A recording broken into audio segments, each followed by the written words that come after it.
好，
Successful convening of 10 previous rounds of the Beijing Xiangshan Forum, BXF, have gained it global influence as an important international platform for security dialogue.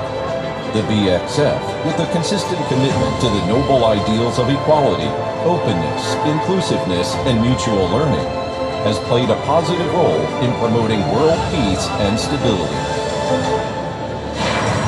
We are now living in a turbulent time of changes and confusion. With a protracted crisis over Ukraine, rekindled conflicts in the Middle East, and new challenges including AI, climate change, and the scramble for space and polar regions, our ability to maintain world peace and stability is now put to the test.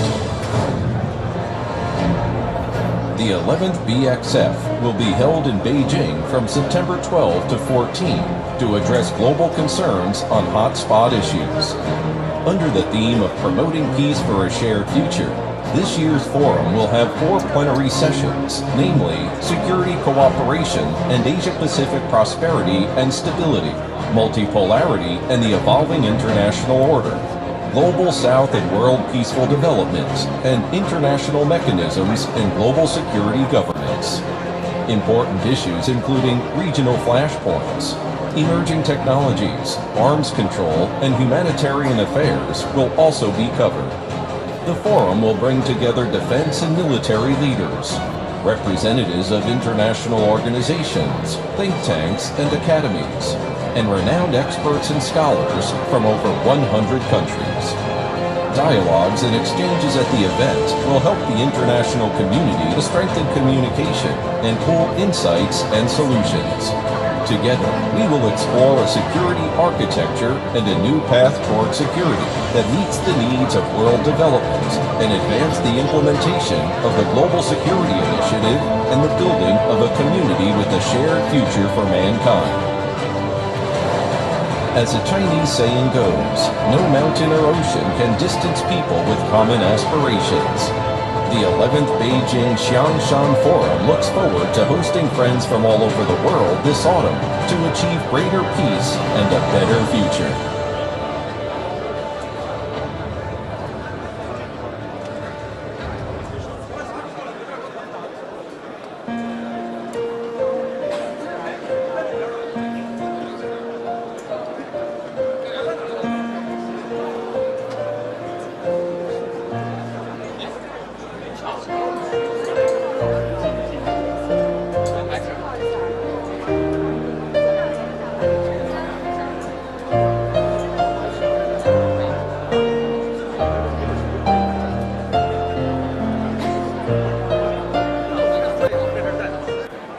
尊敬的各位来宾，开幕式将在10分钟后开始，请您尽快就座，并将手机等通讯设备置于静音状态，谢谢配合。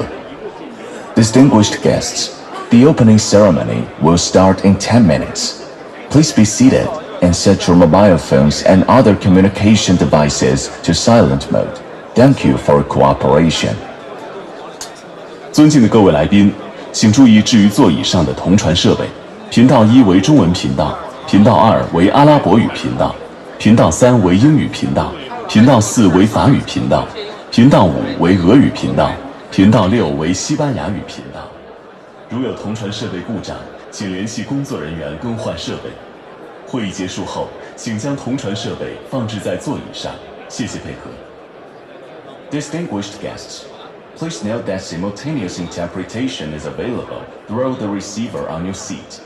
Channel 1 for Chinese, Channel 2 Arabic, Channel 3 English, Channel 4 French, Channel 5 Russian, and Channel 6 Spanish. If you have any problem with the device, Please reach out to our staff for assistance. Please put the receiver on your seat when you leave. Thank you for your cooperation.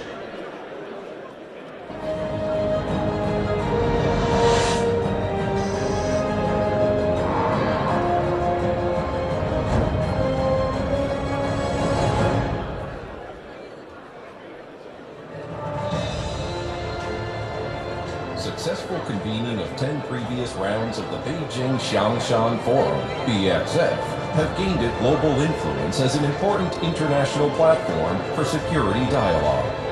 The BXF, with a consistent commitment to the noble ideals of equality, openness, inclusiveness, and mutual learning, has played a positive role in promoting world peace and stability. We are now living in a turbulent time of changes and confusion. With a protracted crisis over Ukraine, rekindled conflicts in the Middle East, and new challenges including AI, climate change, and the scramble for space and polar regions, our ability to maintain world peace and stability is now put to the test. The 11th BXF will be held in Beijing from September 12 to 14 to address global concerns on hotspot issues. Under the theme of promoting peace for a shared future, this year's forum will have 4 plenary sessions, namely Security Cooperation and Asia-Pacific Prosperity and Stability, Multipolarity and the Evolving International Order, Global South and World Peaceful Development, and International Mechanisms in Global Security Governance. Important issues including regional flashpoints, emerging technologies, arms control, and humanitarian affairs will also be covered. The forum will bring together defense and military leaders, representatives of international organizations, think tanks, and academies, and renowned experts and scholars from over 100 countries. Dialogues and exchanges at the event will help the international community to strengthen communication and pool insights and solutions. Together, we will explore a security architecture and a new path toward security that meets the needs of world development and advance the implementation of the Global Security Initiative and the building of a community with a shared future for mankind. As a Chinese saying goes, no mountain or ocean can distance people with common aspirations. The 11th Beijing Xiangshan Forum looks forward to hosting friends from all over the world this autumn to achieve greater peace and a better future.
尊敬的各位来宾，开幕式将在5分钟后开始，请您尽快就座，并将手机等通讯设备置于静音状态，谢谢配合。Distinguished guests, the opening ceremony will start in 5 minutes. Please be seated and set your mobile phones and other communication devices to silent mode. Thank you for your cooperation. 尊敬的各位来宾，请注意置于座椅上的同传设备。频道1为中文频道，频道2为阿拉伯语频道，频道3为英语频道，频道4为法语频道，频道5为俄语频道，频道6为西班牙语频道。如有同传设备故障，请联系工作人员更换设备。会议结束后，请将同传设备放置在座椅上，谢谢配合。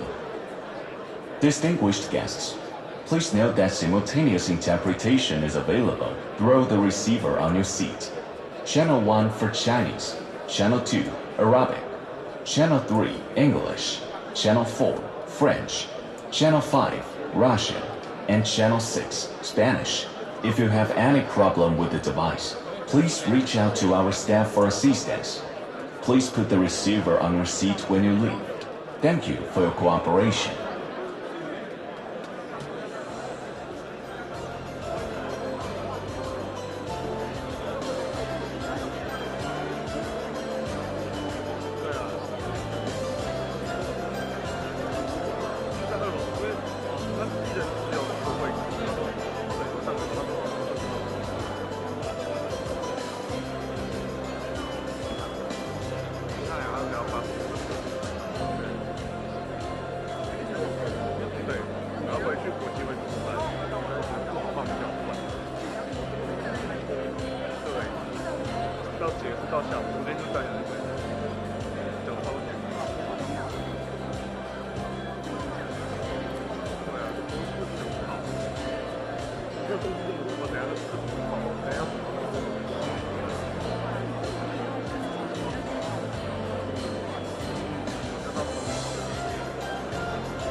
尊敬的各位来宾，开幕式即将开始，请您尽快就座，并将手机等通讯设备置于静音状态，谢谢配合。Distinguished guests, the opening ceremony will soon start. Please be seated and set your mobile phones and other communications to silent mode. Thank you for your cooperation. 尊敬的各位来宾，开幕式即将开始，请您尽快就座，并将手机等通讯设备置于静音状态，谢谢配合。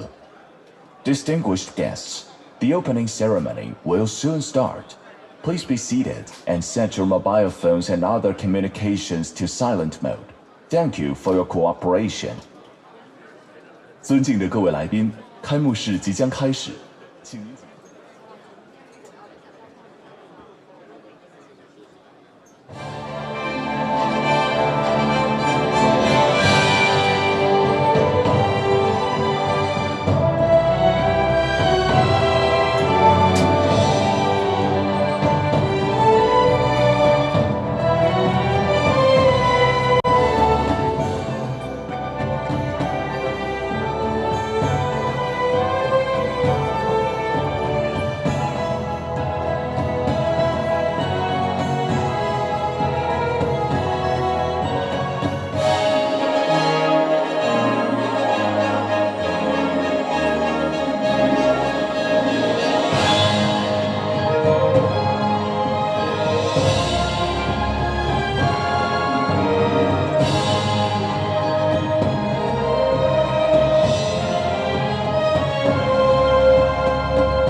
有请中国军事科学学会会长杨学军上将主持第11届北京香山论坛开幕式。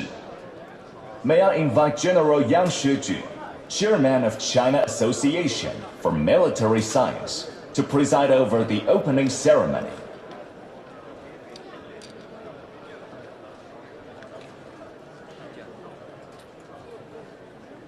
尊敬的董军部长，尊敬的各位来宾，女士们、先生们、朋友们，上午好！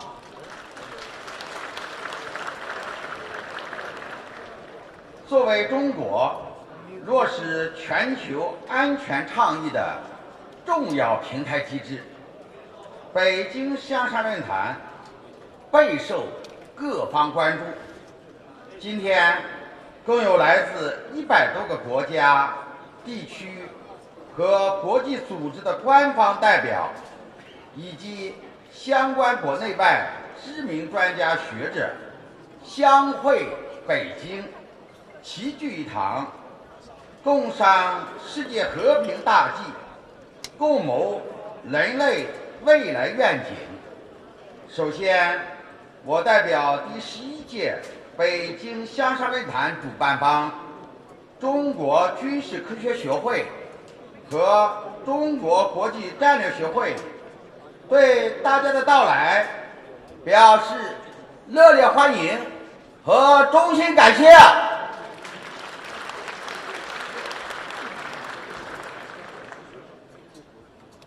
尊敬的各位来宾，女士们、先生们、朋友们，在本次论坛隆重开幕之际，习近平主席专门发来贺信，充分体现了对论坛的高度重视。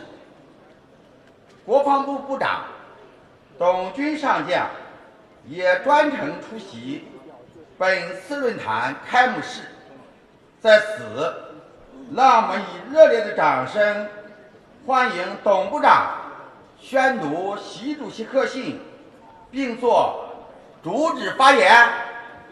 有请董部长。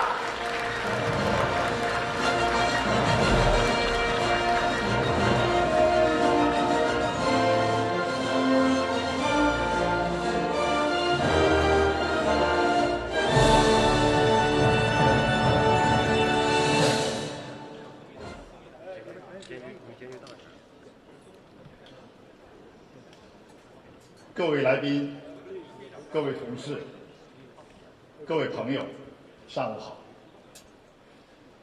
9月的北京，秋风送爽，天高云淡，正值羽翼成熟和收获的美好时节。在此，我仅代表中华人民共和国国防部，向出席第11届香山论坛共赴和平之约的各位新老朋友表示热烈欢迎。中共中央总书记、国家主席、中央军委主席习近平专门向论坛发来贺信，下面由我宣读贺信。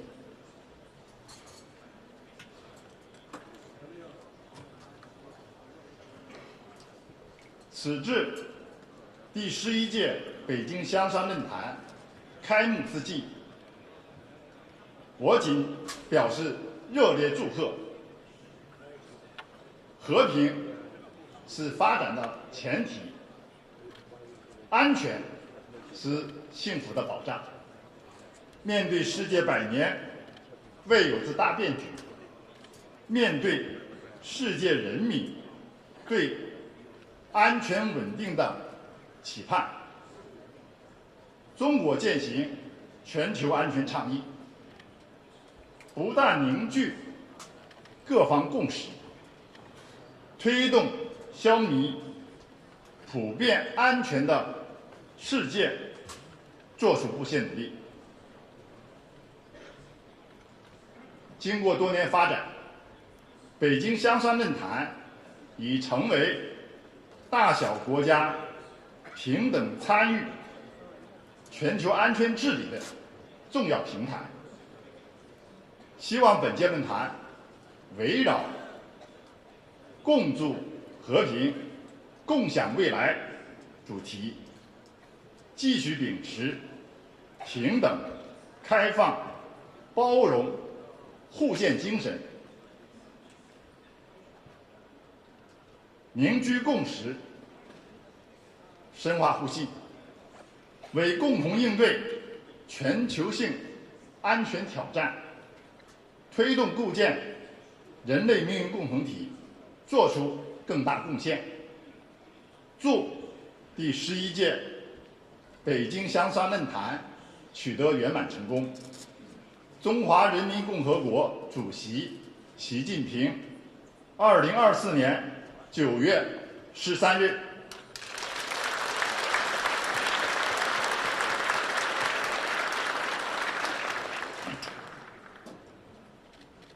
习近平主席的贺信饱含着对人类命运共同福祉的高度关切，彰显顺应时代、和平发展的历史担当，展现了中国致力于维护世界安全稳定、推动构建人类命运共同体的坚定意志。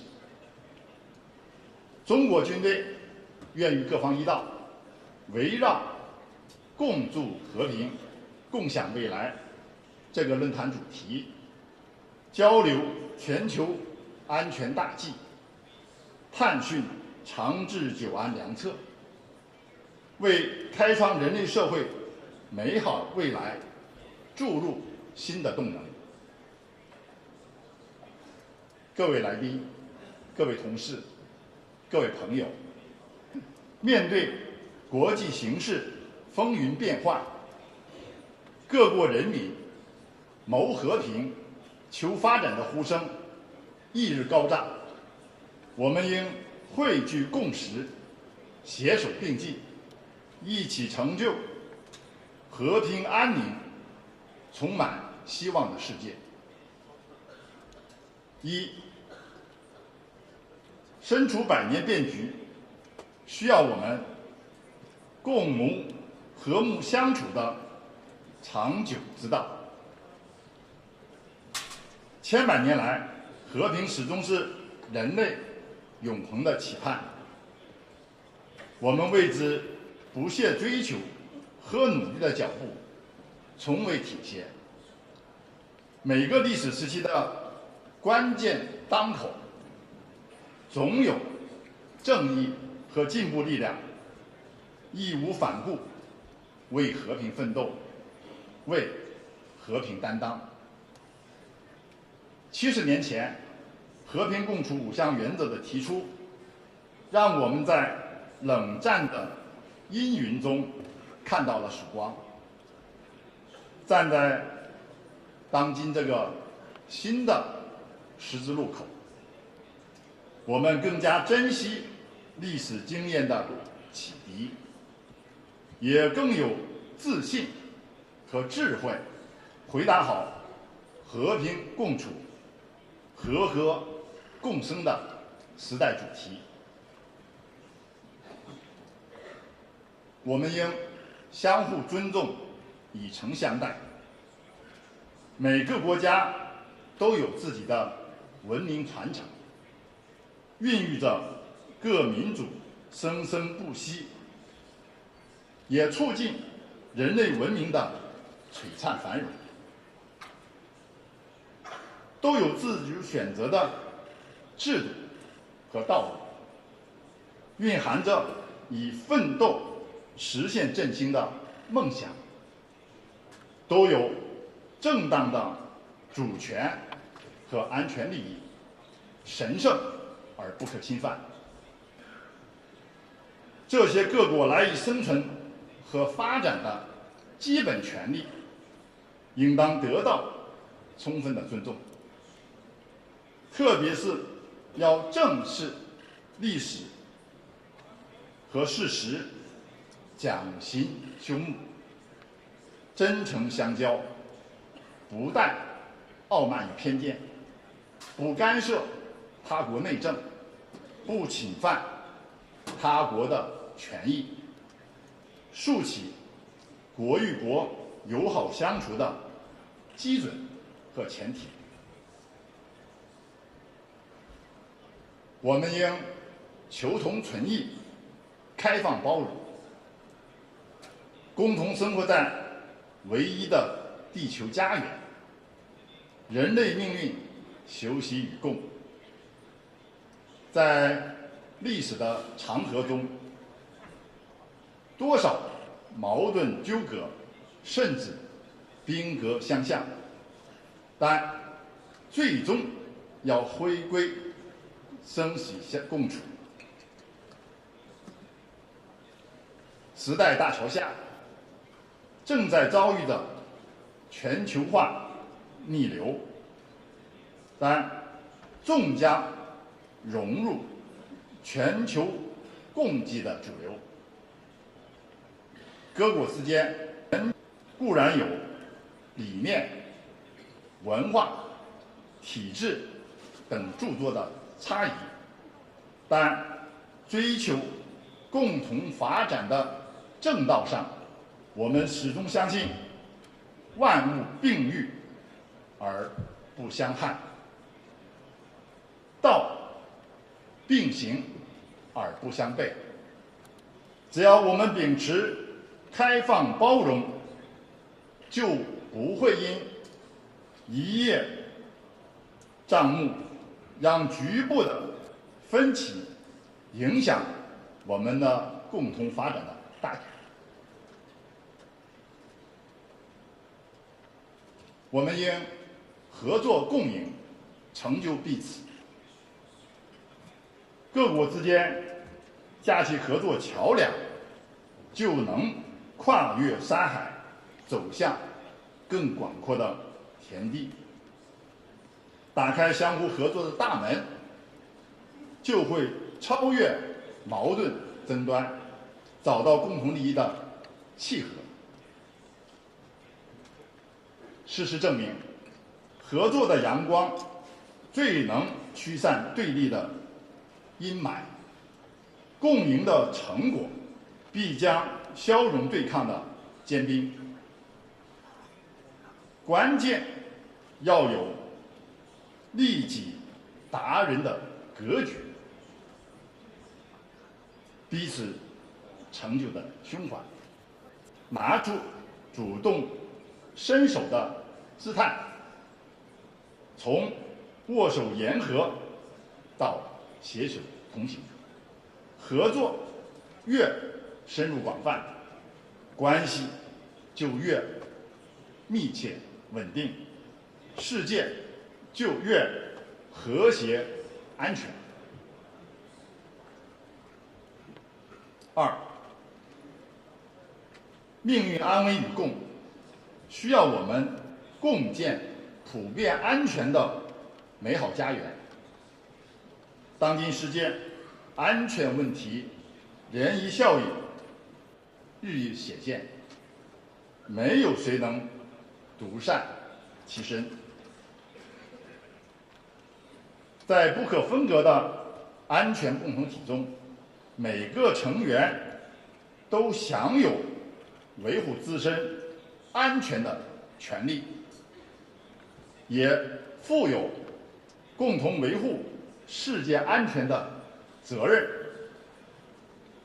只有从理念和行动上坚持天下安宁，各国有责，充分尊重和保障每个国家的合理安全关切，才能真正建设一个免于恐惧、普遍安全的世界。10年前，习近平主席提出共同、综合、合作、可持续的新安全观。2年前，又进一步提出全球安全倡议。这一倡议立足全人类的安全福祉，倡导通过团结合作、普惠互利应对安全问题，探索走出基于最大公约数而非小团体利益的新型安全之路。走好这条道路，需要我们以责任担当促安全。在多重风险面前，大国有大国的责任，各方有各方的义务，责任共担，不是平均分摊。面对世界性挑战，大国应作出表率，以维护全人类安全为己任，摒弃零和博弈，不搞以小欺大、以大欺小，恃强凌弱。大国之间良性互动，当好世界和平的稳定源。面对地区性问题，域内国家应联合自强，维护地区的和平安宁，真正将地区的安全主导权牢牢掌握在自己的手中。其他各方在建设性参与地区事务中，应与地区国家相向而行，秉持公道正义，提供正向能量。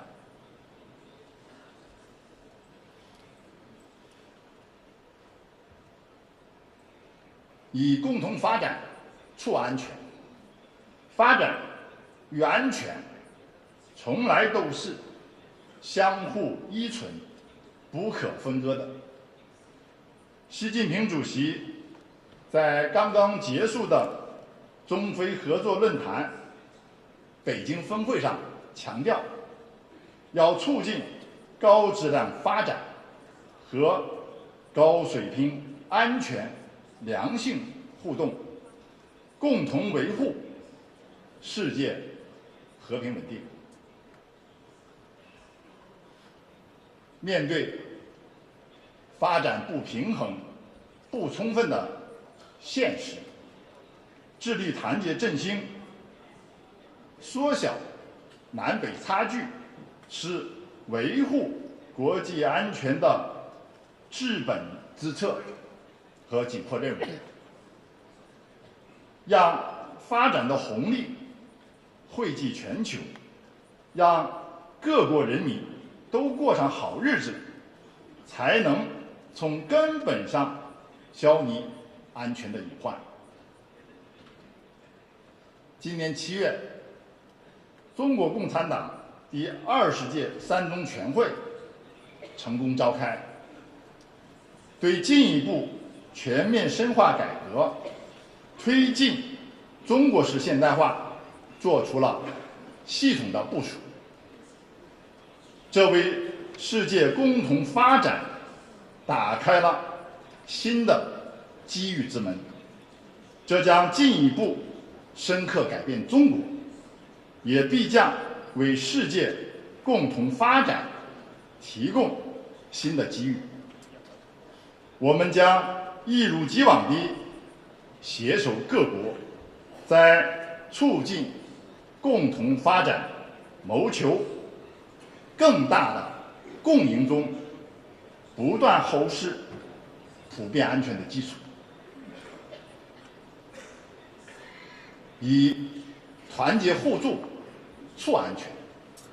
当前许多安全问题超出了一国一域，联动外溢全球，特别是气候变化、粮食安全、恐怖主义等非传统安全问题，潜之暗长，破坏巨大，越来越成为全人类共同面临的最大威胁。我们都身处其中，没有谁能是局外人和旁观者，需要团结一心，共同应对。一方有难，大家都应伸出援手，帮一把。单一的问题也应多角度做好体系的防范，齐心协力共筑安全的屏障。3，顺应发展趋势，需要我们共倡平等有序的世界多极化。放眼今天的世界，多极化已成为推动时代发展的蓬勃动力，给我们带来更多元文化、更丰富的理念、更多样的选择。这是共享平等的舞台，在这里应该没有369等，而是各国一律平等，不分东西南北，都有一席之地。无论发达国家还是发展中国家，无论是大国还是小国，都应平等地参与国际事务，平等地表达利益诉求，平等地维护正当权益，都应在全球多极化体系中找到适合自己的位置，都应为人类的文明整体进步贡献各自的力量。这样的世界属于所有国家，充满了更多的可能，为各国开辟了更为广阔的空间，提供了大有作为的机遇。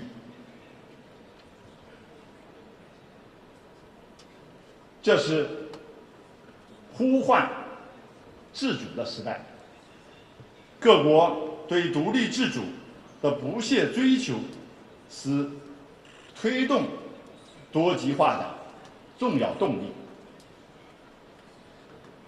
面对激烈的国际竞争、复杂的国际形势，每个国家都渴望把命运牢牢地掌握在自己的手中，也越来越意识到，在对外交往中，不针对、不依附、不受制于他人，才能做出最符合本国根本利益的正确选择，更好维护自身的主权、安全、发展利益。在国际事务中，从事情本身的是非曲折出发，自主决定各自的立场和政策，才会赢得国际社会的尊重。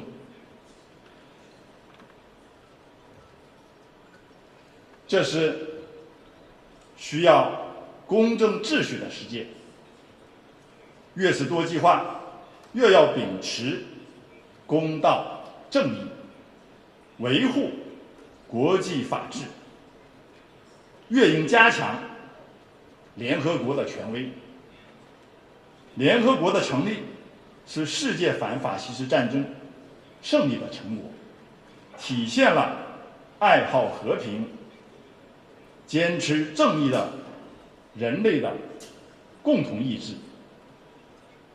我们要坚定维护以联合国为核心的国际体系，以国际法为基础的国际秩序，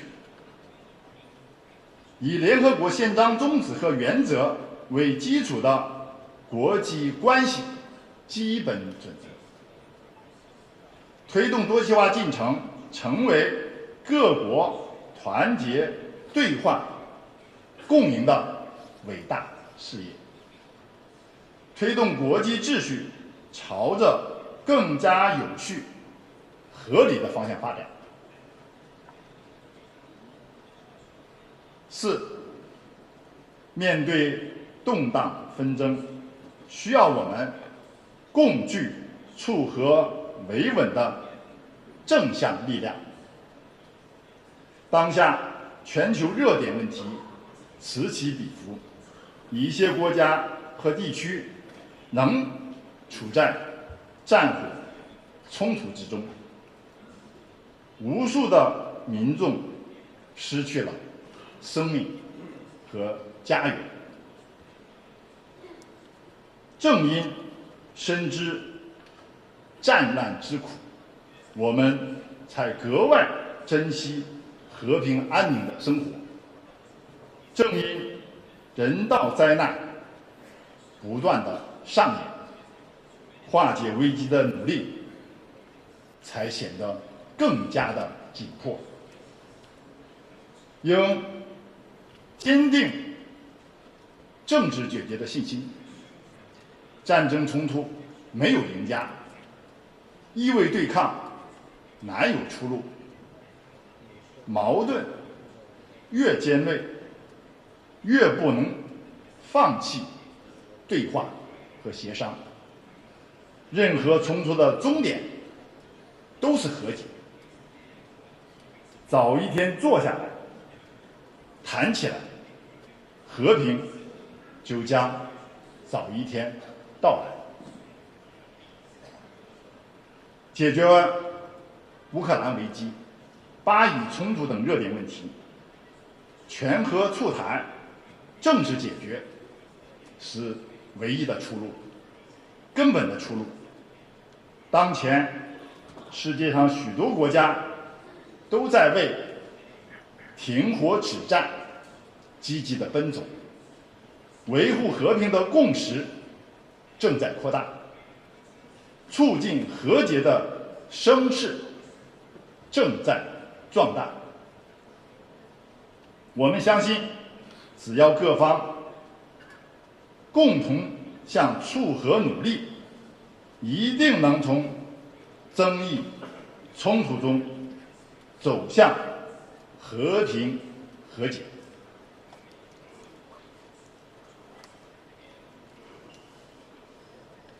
应秉持客观公正的立场，客观才能公正，公正才有公信。解决问题首先应认清事情的本源真相，找到解决方向和要旨。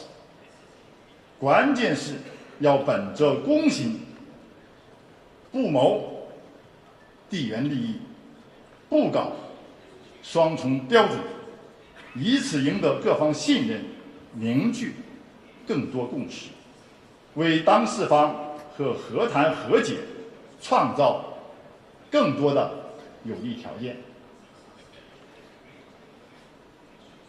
公道自在人心，我们要顺应民意呼声，始终站在历史正确的一边，积极担当作为，共护世界的和平安宁。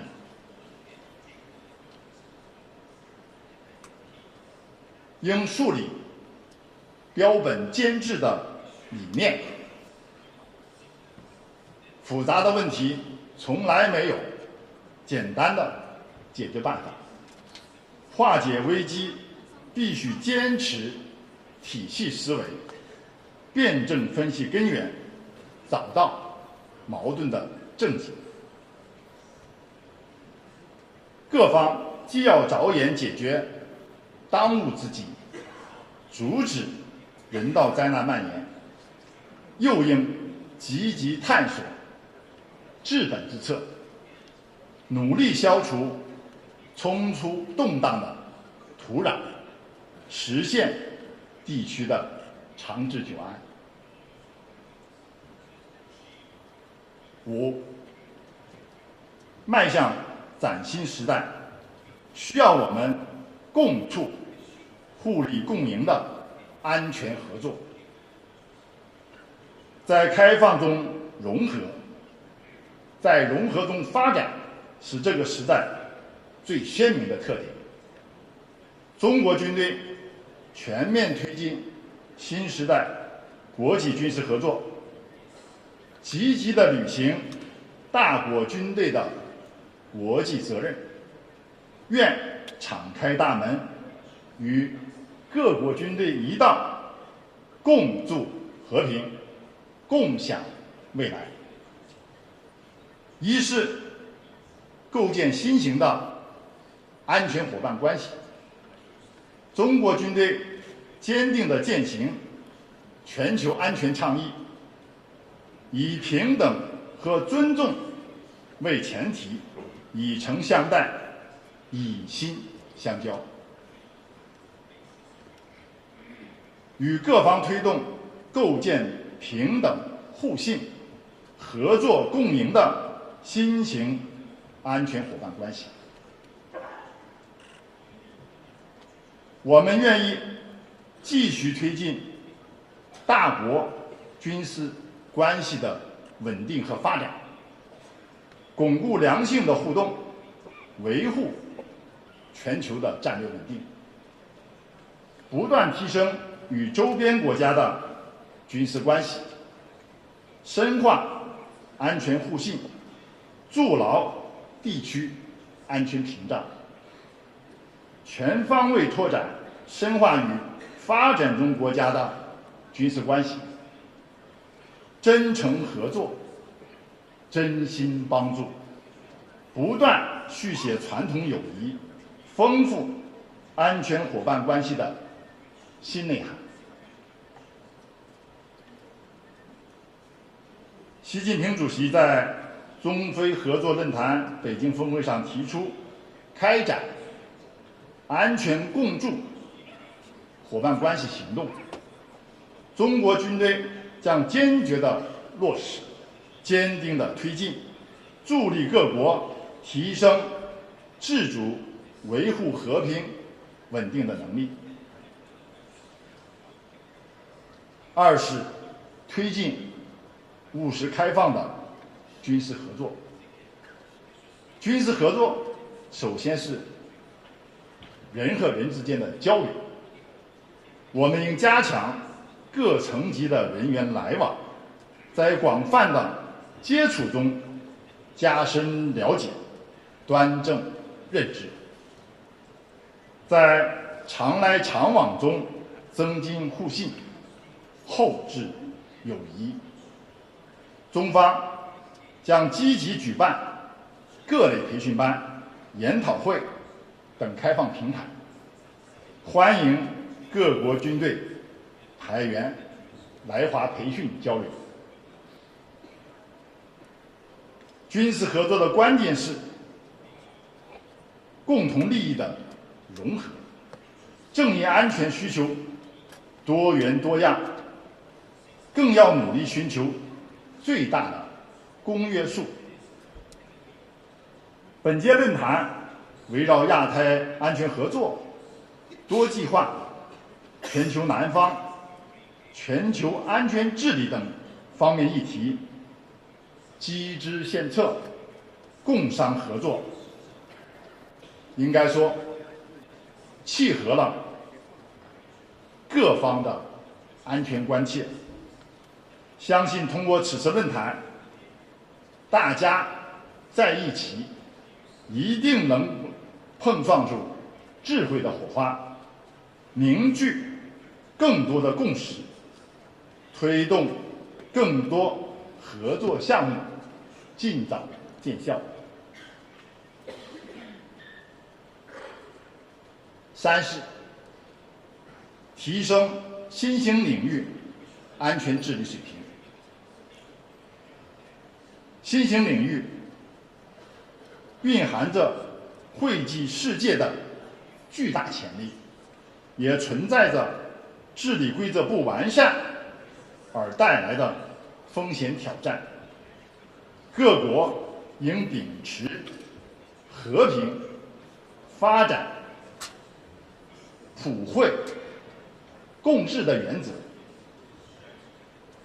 共同完善深海、极地、外空、网络、数字、人工智能等新疆域的治理规则，防止泛化国家安全概念，私筑小院高墙，让新域治理真正能够均衡地反映各国利益的诉求，让新兴技术更好地造福全人类。中方将积极践行全球人工智能治理倡议、全球数据安全倡议，研究新兴领域的安全治理，开展国际对话，挖掘合作潜能，共商治理之道。四是共同为高质量发展提供保障，这是军队应尽职责。在全球安全风险高企、不稳定、难预料的因素增多的情况下，各国防务安全能力建设责任重大。中方愿与各方一道，加强战略对接，深化防务磋商，商讨签署双多边的防务合作协定，着眼维护全球战略通道安全，愿与各国开展护航、反恐、维和等合作，以更高的水平的防务安全合作，为高质量发展保驾护航。各位来宾、各位同事、各位朋友，繁荣发展是全世界人民的期盼，维护和平是我们各国军队的责任。中国军队愿同各国军队携手并肩，深化安全合作，为构建人类命运共同体、维护世界和平与安全做出新的更大贡献。谢谢大家。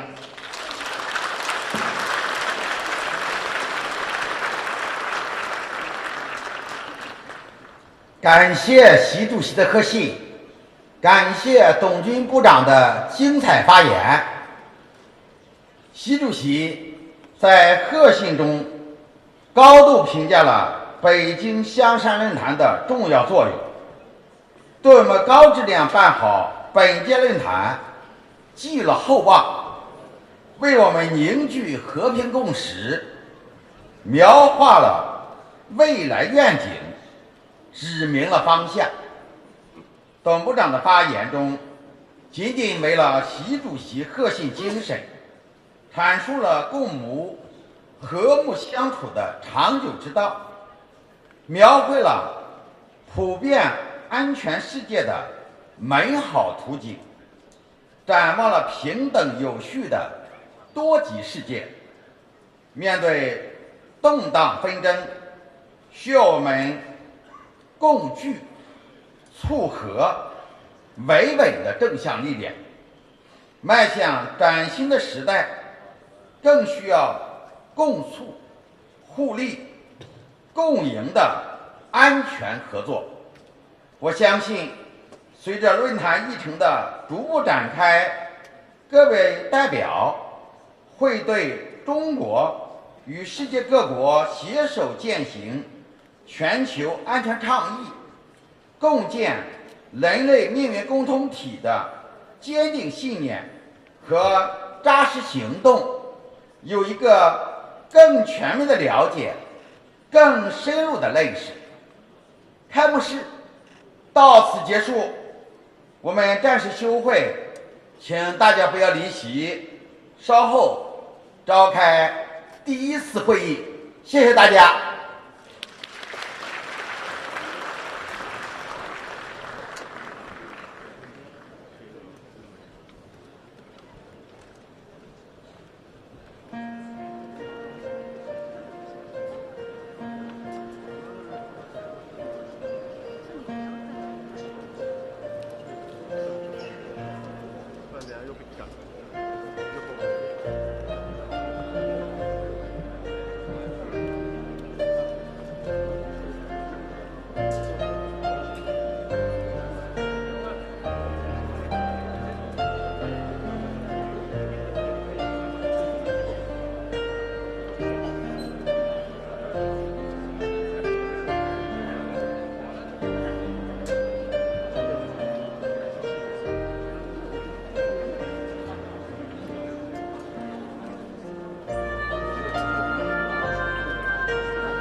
尊敬的各位来宾，全体会议即将开始，请将手机等通讯设备置于静音状态，谢谢配合。Distinguished guests, the plenary session will soon start.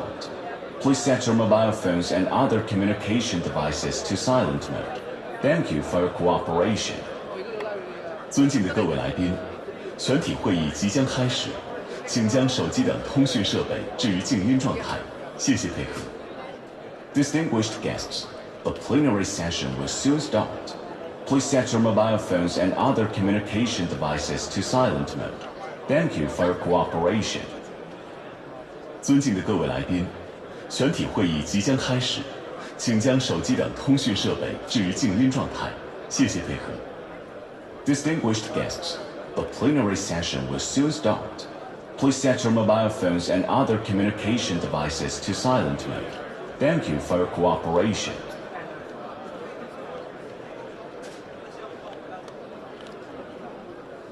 有请中国军事科学学会会长杨学军上将主持第1次全体会议。May I invite General Yang Xuejun, Chairman of China Association for Military Science, to preside over the first plenary session. 尊敬的董军部长，尊敬的各位来宾，女士们、先生们、朋友们，现在召开第1次全体会议。会议的主题是安全合作与亚太繁荣稳定。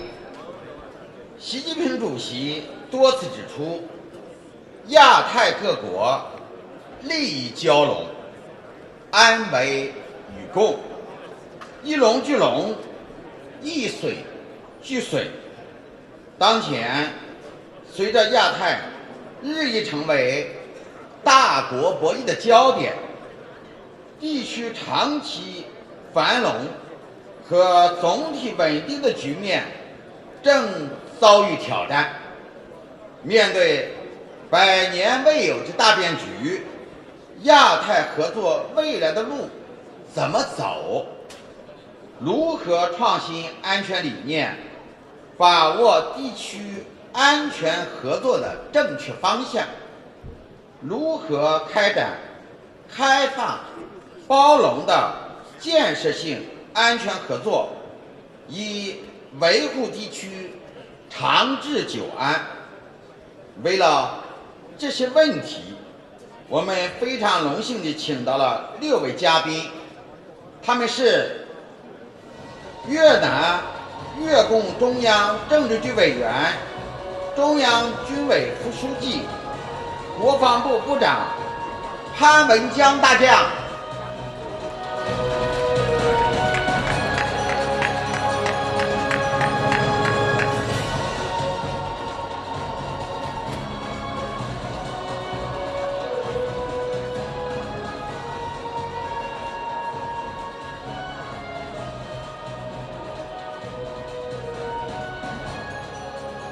新加坡国防部长黄永红，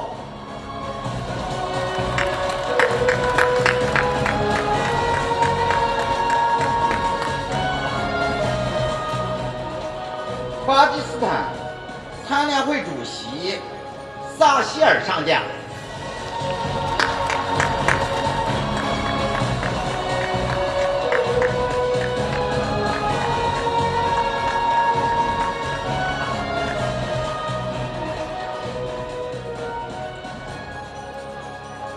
飞机武装部队司令琼卡罗尼韦少将，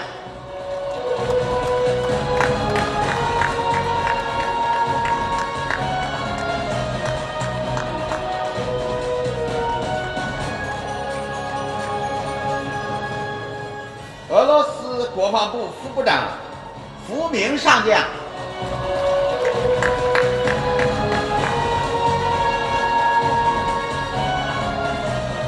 马来西亚国防部副部长阿德里扎哈里，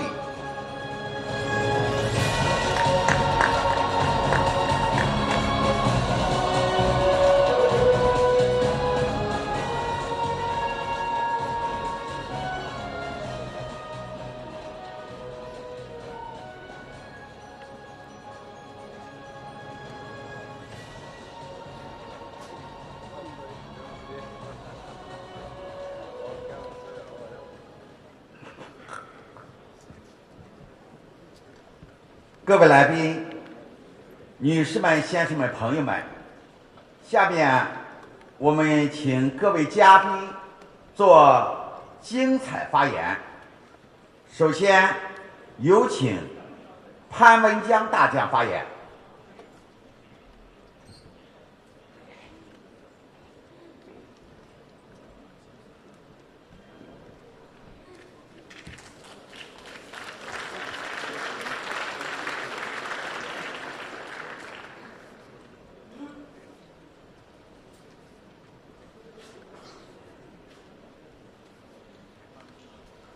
Thưa Đô đốc Tổng quân, Bộ trưởng Bộ Quốc phòng nước Cộng hòa Nhân dân Trung Hoa, thưa toàn thể quý vị. Trước tiên tôi chân thành cảm ơn Đô đốc Tổng quân, Bộ trưởng Bộ Quốc phòng nước Cộng hòa Nhân dân Trung Hoa và ban tổ chức diễn đàn đã mời tôi tham dự diễn đàn Hương Sơn Bắc Kinh lần thứ 11. Cảm ơn sự đón tiếp chu đáo, trọng thị của các đồng chí. Diễn đàn Hương Sơn Bắc Kinh ngày càng khẳng định vai trò và đã trở thành một trong những diễn đàn quan trọng hàng đầu ở khu vực và thế giới. Với chủ đề Hợp tác an ninh và sự phồn vinh, ổn định của khu vực châu Á-Thái Bình Dương, tại phiên toàn thể này là vấn đề mang nhiều tính thời sự và quan trọng. Chúng ta chia sẻ nhận thức về một châu Á-Thái Bình Dương giàu tiềm năng, đang phát triển năng động, với quy mô dân số lớn, tốc độ tăng trưởng nhanh, tỷ trọng GDP cao trong nền kinh tế toàn cầu. Tiềm lực khoa học công nghệ mạnh đã thực sự trở thành một trung tâm phát triển của thế giới, ngày càng thu hút sự quan tâm của các nước ngoài khu vực. Chúng ta cũng chia sẻ mong muốn, nguyện vọng về một châu Á-Thái Bình Dương ngày càng phát triển phồn vinh và ổn định. Điều này tất yếu cần có sự thấu hiểu, tôn trọng lẫn nhau, bình đẳng, hợp tác cùng phát triển, trong đó hợp tác an ninh đóng vai trò quan trọng. Thưa các quý vị, thế giới đang diễn biến nhanh chóng, phức tạp và khó đoán định. Hòa bình, hợp tác, phát triển tuy là dòng chảy chính, nhưng thế giới cũng đang đối mặt với nhiều thách thức mới và đứng trước những bước ngoặt lớn, trong đó chịu sự tác động, ảnh hưởng mạnh mẽ bởi 3 yếu tố chủ đạo. Thứ nhất là sự phát triển bùng nổ của khoa học công nghệ, đổi mới sáng tạo, nhất là số hóa và trí tuệ nhân tạo. Thứ hai là tác động ảnh hưởng nặng nề của biến đổi khí hậu, thiên tai, cạn kiệt tài nguyên, già hóa dân số. Thứ ba đó là sự phân tách, phân cực ngày càng rõ nét dưới tác động mạnh mẽ của xung đột, chiến tranh, cạnh tranh địa chiến lược, địa chính trị, địa kinh tế trên phạm vi toàn cầu. Thực tế, an ninh truyền thống, chiến tranh xung đột vũ trang đang diễn biến phức tạp ở nhiều nơi và rất khó lường. Lo ngại về xu hướng chạy đua vũ trang, nguy cơ sử dụng vũ khí hủy diệt lớn đang hiện hữu. Châu Á, Thái Bình Dương hiện còn các điểm nóng phức tạp, không loại trừ có thể trở thành nguồn cơn dẫn đến xung đột. Là đất nước trải qua nhiều cuộc chiến tranh tự vệ kéo dài, chúng tôi hiểu rõ sự tàn phá của chiến tranh, xung đột. Sau mấy chục năm chiến tranh lùi xa, nhân dân Việt Nam vẫn đang gánh chịu hậu quả chiến tranh nặng nề, hy sinh, mất mát, thương tật, dị tật, đất đai bị ô nhiễm chất độc hóa học, bom mìn, vân vân. Đó là lý do vì sao nhân dân Việt Nam luôn khát khao hòa bình, mong muốn chiến tranh xung đột hiện còn ở nhiều nơi trên thế giới sớm chấm dứt, không để xảy ra các thảm họa. Cũng như nhiều nơi trên thế giới, khu vực châu Á Thái Bình Dương, trong đó có Đông Nam Á, tranh chấp chủ quyền, lãnh thổ còn nan giải, nhất là chủ quyền trên biển. Vấn đề Biển Đông trước sau như một, chúng tôi kiên trì giải quyết mọi vướng mắc bất đồng bằng biện pháp hòa bình, lấy điểm đồng để giải quyết bất đồng trên cơ sở tôn trọng độc lập chủ quyền, lợi ích chính đáng của các quốc gia, tuân thủ luật pháp quốc tế, nhất là Công ước Liên Hợp Quốc về luật biển UNCLOS 1982. Thực thi nghiêm túc các cam kết quốc tế khu vực như tuyên bố về cách ứng xử của các bên ở Biển Đông DOC, ủng hộ việc thiết lập các cam kết pháp lý rõ ràng, thực chất, hiệu quả hơn như Bộ Quy tắc ứng xử ở Biển Đông COC mà ASEAN và Trung Quốc đang mong muốn sớm ký kết. với sức hút của một khu vực giàu tiềm năng và phát triển năng động, châu Á Thái Bình Dương đang chứng kiến sự gia tăng hiện diện của các nước ngoài khu vực. Chúng tôi ủng hộ sự hiện diện của các nước tại khu vực vì mục đích hòa bình, ổn định, hợp tác, phát triển. Luôn mong muốn các nước tôn trọng độc lập chủ quyền toàn vẹn lãnh thổ của nhau, tôn trọng luật pháp quốc tế và các cam kết khu vực để đóng góp tích cực xây dựng khu vực châu Á Thái Bình Dương phồn vinh và ổn định. Không chấp nhận và kiên quyết phản đối mọi hành động làm gia tăng căng thẳng, phức tạp, cản trở sự thịnh vượng, phồn vinh, ổn định của mỗi quốc gia, của khu vực và trên toàn thế giới. Lĩnh vực quốc phòng an ninh, chúng tôi luôn coi trọng cơ chế hợp tác trong khuôn khổ ASEAN như Hội nghị Bộ trưởng Quốc phòng các nước ASEAN, ADMM cộng. Với ADMM cộng, Trung Quốc luôn là một đối tác quan trọng, có nhiều đóng góp tích cực thông qua các sáng kiến hợp tác thiết thực, hiệu quả. Bằng những nỗ lực vượt bậc, ASEAN hiện đóng vai trò trung tâm trong cấu trúc khu vực với 3 trụ cột: cộng đồng chính trị, an ninh, cộng đồng kinh tế và cộng đồng văn hóa xã hội. Chúng tôi luôn mong muốn một ASEAN không ngừng được củng cố, gắn kết, giữ vững và phát huy vai trò trung tâm, thúc đẩy hợp tác, phát triển nội khối và với các đối tác ngoài khu vực lên tầm cao mới, góp phần xây dựng môi trường hòa bình, ổn định và phát triển của thịnh vượng của châu Á Thái Bình Dương cũng như của các châu lục trên toàn thế giới. Trên bình diện toàn cầu, các cơ chế hợp tác đều hướng tới thúc đẩy quan hệ gắn kết giữa các nước, song không phải không có mặt trái. Thực tế đang có sự cọ sát chiến lược giữa các cơ chế hợp tác. Quan ngại cơ chế hợp tác này có thể làm suy giảm vai trò của cơ chế hợp tác khác. Tôi cho rằng vấn đề quan trọng là sự điều hòa giữa các cơ chế hợp tác để hợp tác thực sự hiệu quả vì mục đích tiến bộ. Thưa các quý vị, ngày nay nói đến hợp tác an ninh không tính đến an ninh phi truyền thống như biến đổi khí hậu, khủng bố, tội phạm xuyên quốc gia, thiên tai, dịch bệnh, an ninh nguồn nước, an ninh mạng. Đây thực sự là thách thức lớn đối với mỗi quốc gia, khu vực và thế giới. Rất cần đến sự thiện chí, hợp tác cùng chung tay ứng phó. Ngạn ngữ Trung Quốc có câu: nhất nhân bất thành chúng, độc mộc bất thành lâm. Nghĩa là một người không tạo nên cộng đồng, một cây không tạo nên rừng. Nhấn mạnh tầm quan trọng sự vĩ đại đoàn kết, hợp tác của nhiều người sẽ đem đến trí tuệ, sự thông minh, sức mạnh to lớn, cùng nhau vượt qua khó khăn thử thách, giải quyết đúng đắn, hiệu quả mọi vấn đề thực tiễn đặt ra. Chúng ta chưa thể quên đại dịch Covid-19 đã cướp đi quá nhiều sinh mạng và gây hậu quả nặng nề trong nhiều lĩnh vực.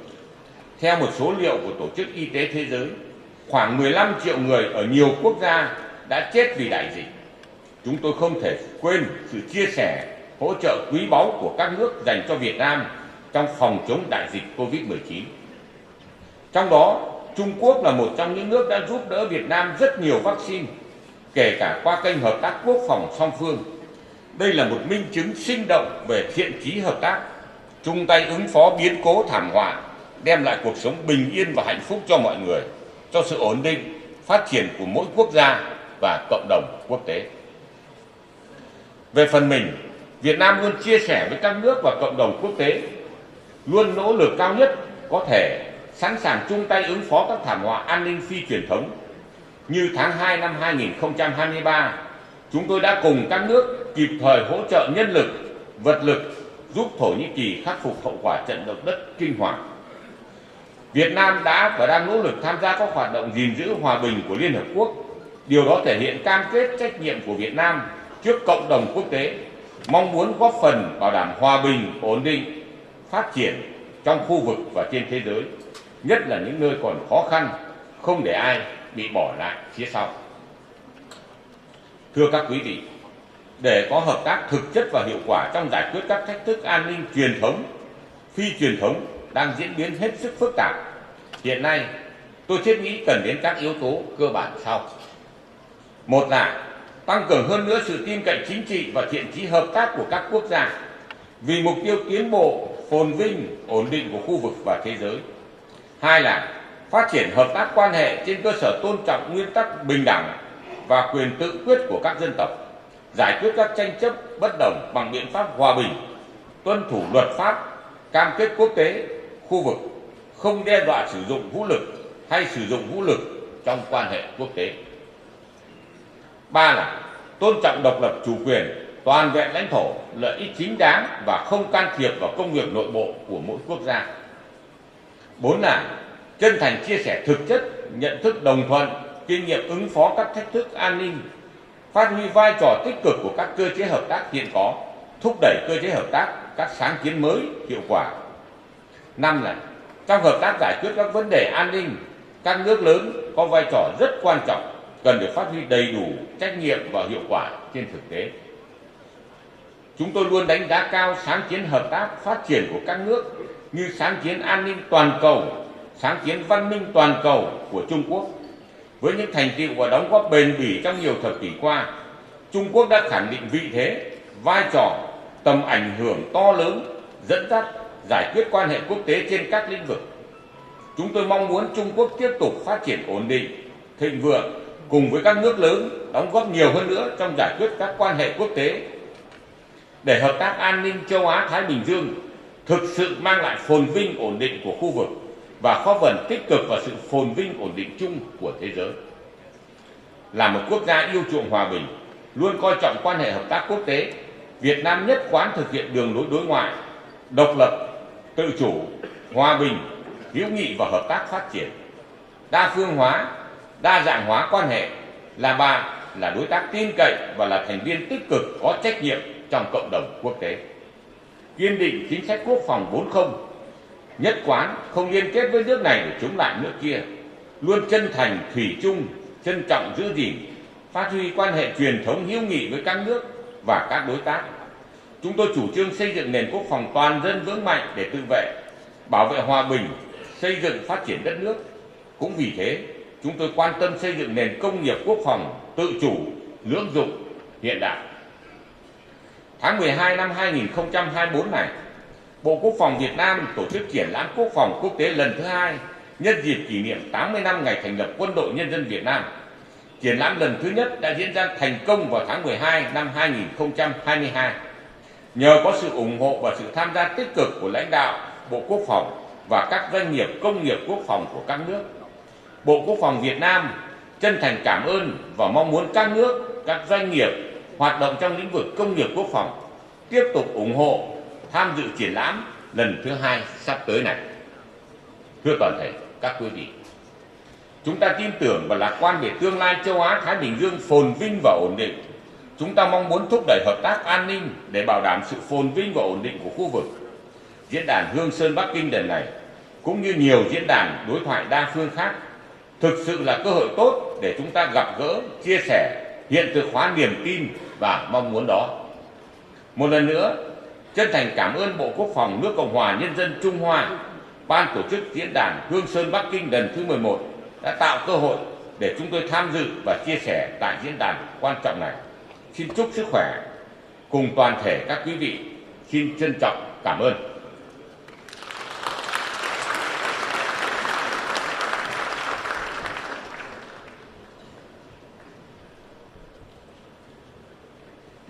感谢潘文江大将的精彩发言。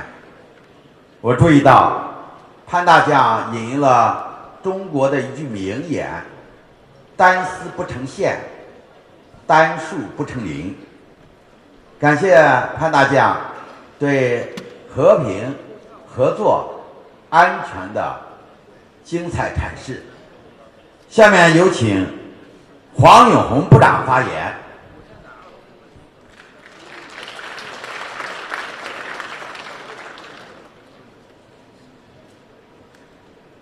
尊敬的先生们、女士们，大家上午好！非常荣幸受到中国国防部长董军海军上将的邀请，参加这第11届北京香山论坛。这是我第10次访问中国，也是第6次在香山论坛发言。每一次都很高兴看到香山论坛的蓬勃发展。我在此祝愿第11届北京香山论坛取得圆满成功。接下来我会用英语演讲。Distinguished guests, ladies and gentlemen, fellow panelists, on behalf of the Ministry of Defense and the Singapore Armed Forces, let me congratulate the People's Liberation Army Academy of Medical Sciences and its chairman, President Yang, the China Institute for International Strategic Studies for successfully organizing this 11th Beijing Xiangshan Forum. This is my 10th visit to China as Minister for Defense and 6th speaking at the Xiangshan Forum. And with each visit, the Xiangshan Forum continues to improve and is now an established and valuable forum that contributes to regional and international security. Alongside her growth as an economic and military power, it is good and reassuring that China seeks to play an important and constructive role to enhance peace and stability. In 2019, China helped set up a trilateral Bangladesh-China-Myanmar working group on the repatriation of the Rohingya people. In 2023, China brokered a deal to restore diplomatic relations between Saudi Arabia and Iran. Recently, in July of this year, the various Palestinian factions gathered in Beijing for reconciliation talks. China is also the 8th largest contributor of United Nations peacekeeping personnel and has so far deployed over 50,000 peacekeepers to over 20 countries, a sizable contribution for any country. In the Russian-Ukraine war, many countries had asked China to help end the war. Ukraine's then Minister of Foreign Affairs, Minister Kuleba, recently visited China and discussed with the Chinese Minister of Foreign Affairs what China could do to achieve a lasting and just peace. In May of this year, European Commission President Ursula von der Leyen noted that President Xi Jinping has played an important role in quote-unquote de-escalating Russia's irresponsible nuclear threats and hoped that China will continue to play that role. China also helps the global south and emerging economies. During the COVID-19 pandemic, China provided more than 2.3 billion doses of vaccines to other countries. Earlier this month, China successfully concluded the 9th Forum of China and Africa Cooperation to spur trade, infrastructure development, and education opportunities. China has also contributed to Southeast Asia infrastructure development. Last year, the region's first high-speed rail link started operations and now connects the Indonesian cities of Jakarta and Bandung. These are some positive outcomes of the Belt and Road Initiative. I hope that the other initiatives by China, namely the Global Development Institute, the Global Security Initiative, and the Global Civilization Initiative, will bear similar fruit.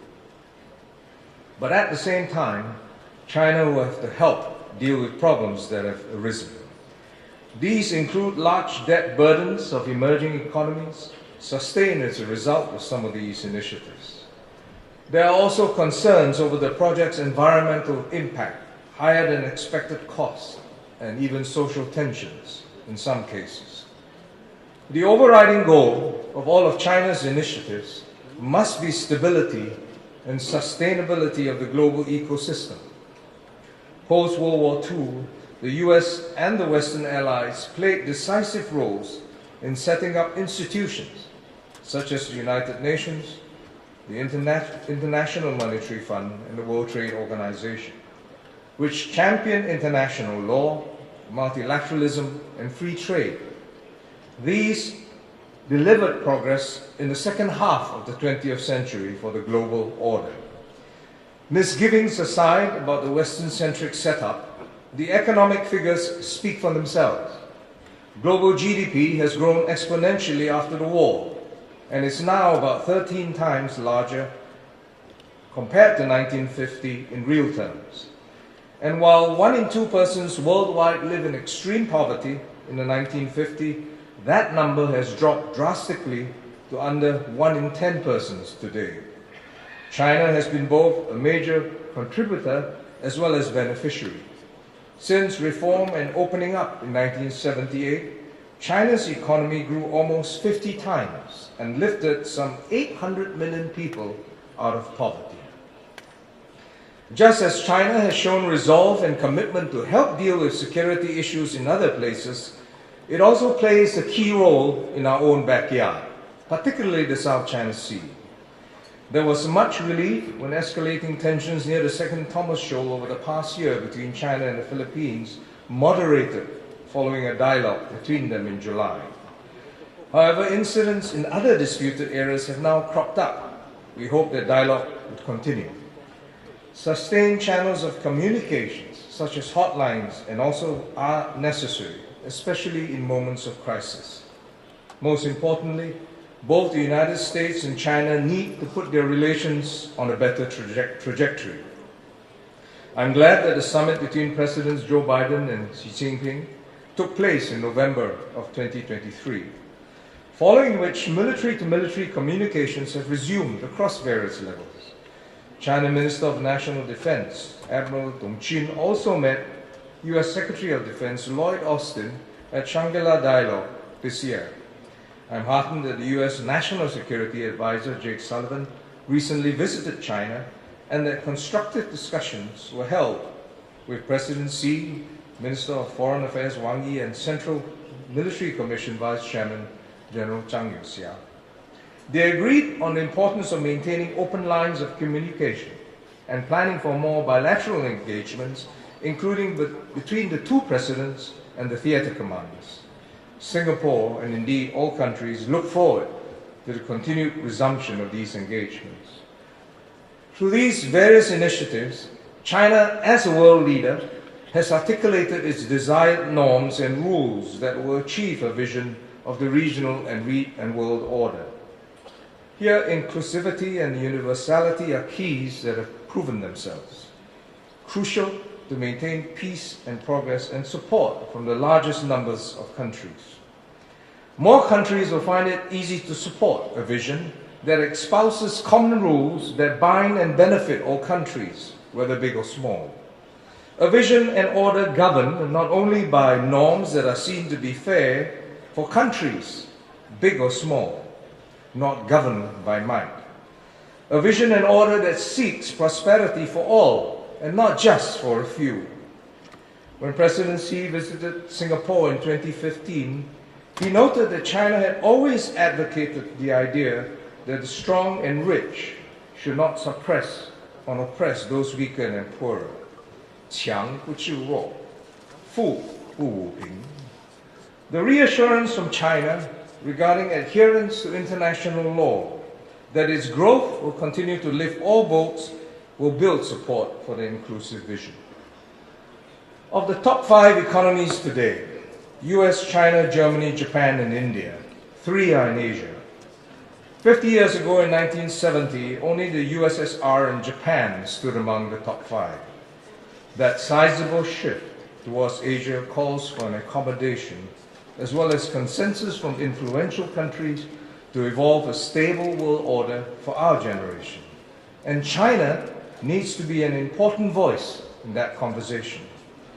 The Chinese economy depends on the global economy and vice versa. China's growth sustained Asia and prevented it from falling into a deep recession during the 2007-08 global financial crisis. In particular, China's massive fiscal package of 4 trillion yen, or US 600 billion, was known to have spurred regional recovery. China's economy is more connected to the global economy than ever before. China is the world's largest exporter and the second largest recipient of foreign direct investment in our region. ASEAN and China are each other's largest trading partners. What happens to China reverberates to ASEAN, Asia, and beyond. In security issues, China is a key player in the ASEAN Defense Ministers Meeting Plus. All 18 plus navies, ADMM plus navies have since adopted and practiced the Code for Unplanned Encounters at Sea. And for their maritime exercises, to reduce the risk of miscalculation. A further concrete step will be to expand queues to bring in law enforcement and paramilitary forces, such as Coast Guards, into the framework. China and ASEAN should also continue to make progress on the South China Sea Code of Conduct based on international laws and norms. I suggest that there should be an expeditious conclusion for this to reduce the often cited criticism that China and ASEAN should do without external forces. So thank you for inviting me to speak at the CHANG Forum again. Let's continue to work and forge peace and stability in our region and globally. Thank you.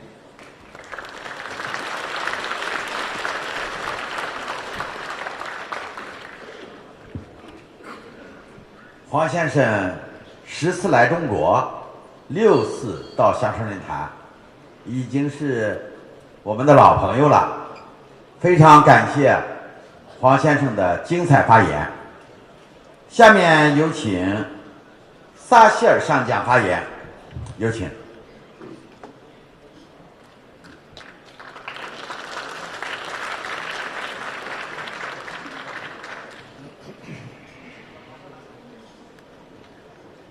Bismillahirrahmanirrahim. Assalamu alaikum, ni hao, and a very good morning, ladies and gentlemen.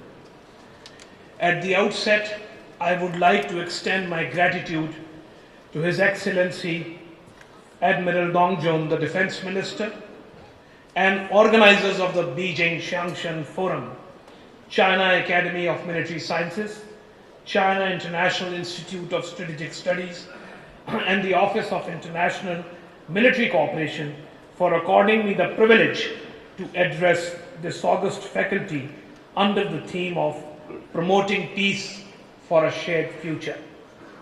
Ladies and gentlemen, since its foundation in 2006, Beijing Xiangshan Forum has emerged as a significant platform for undertaking meaningful exchange of ideas on complex global security issues. Closely aligned with President Xi Jinping's visionary global security initiative, the platform indeed nurtures common security and lasting peace through equal dialogue, beneficial cooperation, and a shared notion of security. Before speaking on the topic, I would like to share some thoughts on the exemplary bond between Pakistan and China, often described as iron brothers, and the friendship being higher than the mountains, deeper than the oceans, and sweeter than honey. Actually, our relations with People's Republic of China predate its rise to the economic and technological prominence and accordance of its seat at the United Nations Security Council. A truly special and a time-tested relationship that not only serves as a testament to our all-weather strategic cooperative partnership, but also as a cornerstone for peace and stability, both for Pakistan and the region that is today fraught with challenges. This relationship is therefore what we believe unshakable and independent of any geopolitical expediencies.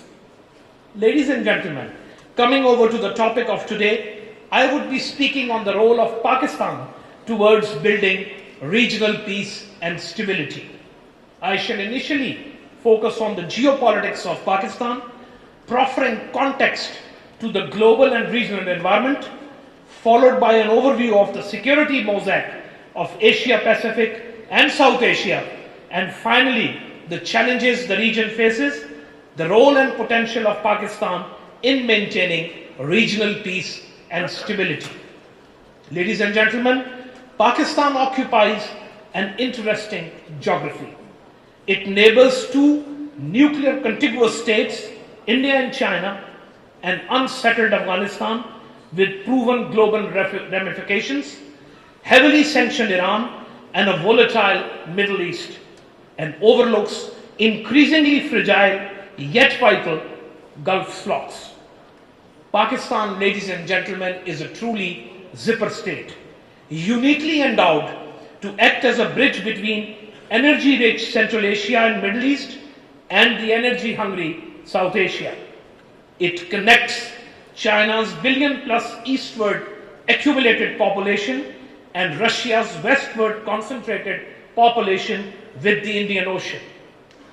Besides, you are aware that Pakistan is fifth most populous democratic country, a nuclear-armed state with sixth largest military, 64% of 240 million population below the age of 30 years, and sixth largest diaspora worldwide. Pakistan is endowed with immense geopolitical strategic significance and has, since its inception, been an active participant in shaping the evolving global order. Truly, in the two landmark happenings since the Second World War that fundamentally changed the global system, that is the end of Cold War and the rise of China to the global immense, Pakistan had a pivotal role, ladies and gentlemen, in both. In the early 70s, we played a key role in facilitating the historical dialogue between US and China, a meeting that has reshaped the global system as we see it today.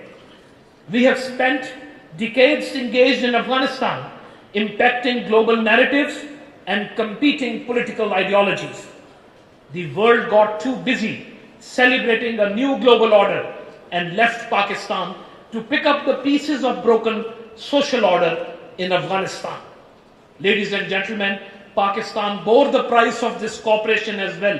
90,000 national casualties, including 26,000 martyrs, 63,000 injured, 3.5 million internally displaced persons, and a direct loss of over 150 billion US dollars to our economy.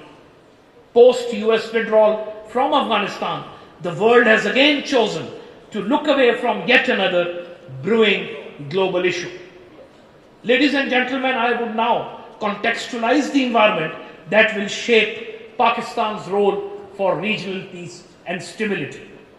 At the global level, what we see today, that the world is undergoing transition, mainly in four dimensions. First, there is a shift in polarity from a unipolar to an uncertain world order. We can say that the world today is at its inflection point. Second, the resultant changes and the resurgence in the geopolitical discourse, wherein the primacy of geoeconomics today is under stress. Third, the re-emergence of great power contestation.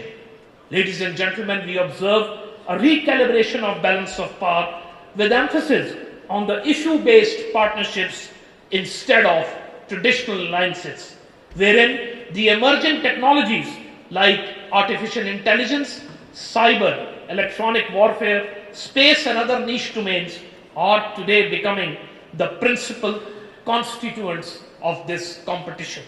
And finally, the fourth transition relates to colliding waves of globalization versus nationalism. Ladies and gentlemen, politically we see an increasing trend of minilateralism, exceptionalism, and regionalism, creating disturbing security environment. Regional and extra-regional arrangements like Quad, I2U2, and AUKUS are redrawing the security paradigm in the region. The multilateral fora are becoming extensively politicized, thus increasingly complicating non-proliferation regimes, arms control consensus, cooperation on non-traditional security challenges, and terrorism. The global system, ladies and gentlemen, has shied away from the chronic hotbeds of conflicts, including Palestine and the Indian illegally occupied Jammu and Kashmir, and thus struggles to qualify for people's confidence and limit ideological disillusionment. Therefore, one can say that global order today is in a state of flux. How the world will transition into a new global system will largely depend on the approach taken by the world powers. Will it be decoupling or de-risking, accommodation and cooperation, or competition and contestation is yet to be seen. I shall now put a spotlight on the regional environments, and first is the Asia Pacific. Ladies and gentlemen, the Asia Pacific, and in particular Southeast Asia, is the heart of the quest for global domination and global geopolitics. The region has witnessed increased militarization with presence of 5 out of 9 nuclear powers of the world and the consequent emergence of complicated security blocs. This makes it the future canvas of the global power contestation, posing untenable risks of what we say a strategic miscalculation. On the contrary, it is also true that no other region has benefited more from the global system than the Southeast Asia. The region has progressed in almost all facets of human development indices, which we all agree are the true determinants of comprehensive national and the human security. Today, the region is more connected than ever, economically, digitally, culturally, and socially. A regional approach to conflict management in Asia Pacific, promoting norms of non-interference, respect for sovereignty, and preventive diplomacy is what we believe the way forward. We believe that a collaborative model of cooperation, accommodation, and co-option is the only way to peacefully settle the contours of a stable global system. Ladies and gentlemen, in this fast evolving geostrategic environment, my region, South Asia, finds itself in the eye of the storm. Outlook of South Asia is being shaped by geopolitical rivalries, complicated Iran-West relations, perpetual instability in Afghanistan, strategic patronization of a country, and unresolved Indo-Pakistan disputes, with Kashmir lying at the center stage. In the geostrategic realm, nuclearized South Asia, due to the peculiar character of China-India-Pakistan equation, promotes conventional asymmetry and presents the risk of a strategic miscalculation of a global consequence. In my opinion, the security paradigm of South Asia is, ladies and gentlemen, anchored on 3 pillars: India-Pakistan-China equation, situation in Afghanistan, and to an extent, China-Pakistan economic corridor. Coming over to Afghanistan, where Pakistan has had to contend with the toxic spillover of 4 decades of incessant violence and societal hemorrhage. Peaceful, stable, and an inclusive Afghanistan defines the best interest of the region in general and Pakistan in particular. Ladies and gentlemen, today Afghanistan is grappling with an unsettled government, absence of socio-political infrastructures, and lack of resources, prohibiting control of the interim Afghan government, thus realization of the Doha commitments. Terrorist organizations are flourishing in ungoverned spaces due to the lack of capacity of the interim Afghan government.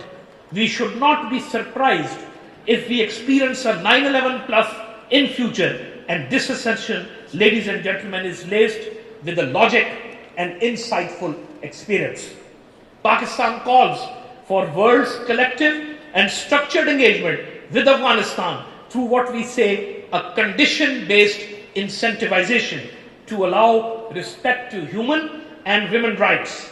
Pakistan expects the interim Afghan government to honor its commitments and take measures to prevent use of its soil against Pakistan or any other country. And at the end of the day, the people of Afghanistan, ladies and gentlemen, are the most important. Ladies and gentlemen, talking about India, I would say that the baggage of unresolved disputes, especially the core issue of Kashmir, remains at the center stage.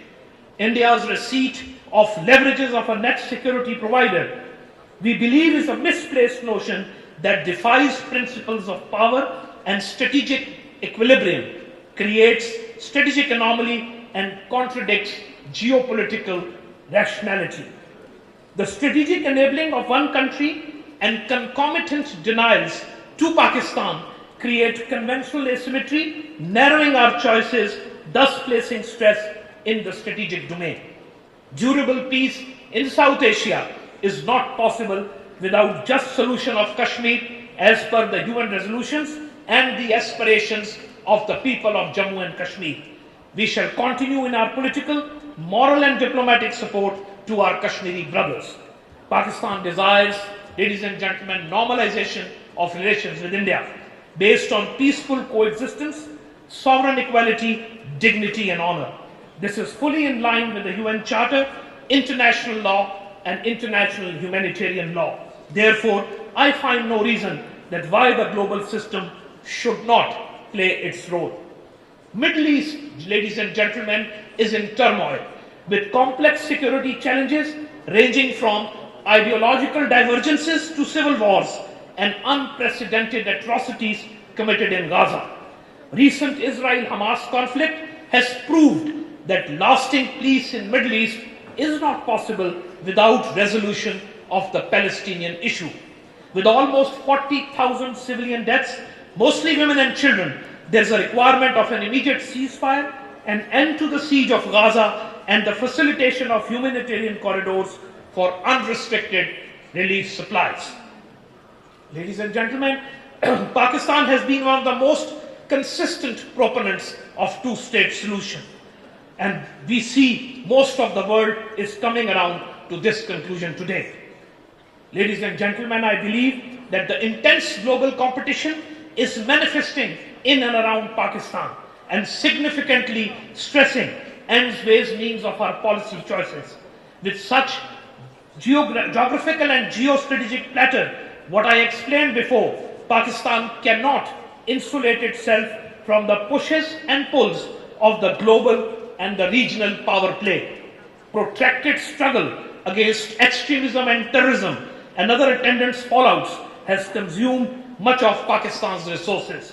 While this menace has not waned away, the focus of global powers has shifted towards strategic competition. In this backdrop, few key points which we consider we can contribute. Firstly, Pakistan's socio-cultural and strong diplomatic ties with the West and its historical relations with China provide an opportunity for us to act as a meeting point between the two sides. Secondly, our geostrategic position makes it a natural link between the Eurasia, the Indian Ocean and South Asia. Excuse me. Our seaports offer potential as transshipment hubs, facilitating connectivity and boosting regional trade. Third, as one of the most consequential Muslim countries, our strategic posture should be viewed as a strategic gift for the both sides of the global divide. Fourth, Pakistan has made significant strides in our counter-terrorism efforts. By sharing our experiences, intelligence and best practices with other countries in the region, we play a pivotal role in enhancing regional collaboration against terrorism. Ladies and gentlemen, China-Pakistan Economic Corridor is a flagship project of China's Belt and Road Initiative. It is an initiative of enhanced regional connectivity and economic development. Indeed, CPEC is not only a game changer for Pakistan's economy, but also a stabilizing force in South Asia. However, unfortunately, the world views it from an angle of geostrategy. Pakistan welcomes all friendly countries to join the SECs under the CPEC for collective advantages. And finally, our potential in the human resource, the young population gives us an opportunity of optimally utilizing our demographic dividend and address human resource shortages wherever they are in the world. Ladies and gentlemen, I would like to end with few concluding thoughts. The unattended weaknesses of the global system have given way to a renewed geopolitical competition. The system must deliver to persevere. Otherwise, ladies and gentlemen, if the sails of the great power strategic competition catch more wind, stable world order, efficacious multilateralism, and return to the peaceful globalization may become an illusion. This also calls for the urgent resolution of Palestine and Kashmir disputes. Issue-based alliances and partnerships which emerged recently may have relevance at the regional level, however, may cause insecurities to the non-member states. Exceptionalism is the antithesis of a stable world order. Strategic enabling of one at the cost of other with geopolitical underpinnings will always stress strategic stability. Regional integration has the potential to address all regional challenges. It is our considered view that it is collectively the regions that develop, countries alone can never. Pakistan highly commends China's significant development achievements in the new era and expresses best wishes to the Chinese people, wherein under the visionary leadership of President His Excellency Xi Jinping, China will successfully achieve its second centenary goal of becoming a great modern socialist country in every dimension. Ladies and gentlemen, we do not seek bloc politics. We value our relations with the West as well as with the East. We believe in the UN principles of equal and undiminished security for all. It is time for us to settle issues with India so that enduring peace, stability and economic progress can set in. Simmering Afghanistan has repercussions for the whole world in general and South Asia in particular. A peaceful Afghanistan can open regional connectivity and benefits can be shared across the region. At the end, I once again thank and compliment Beijing CHANG Forum for providing me this opportunity to put forth my thoughts. Thank you, gentlemen.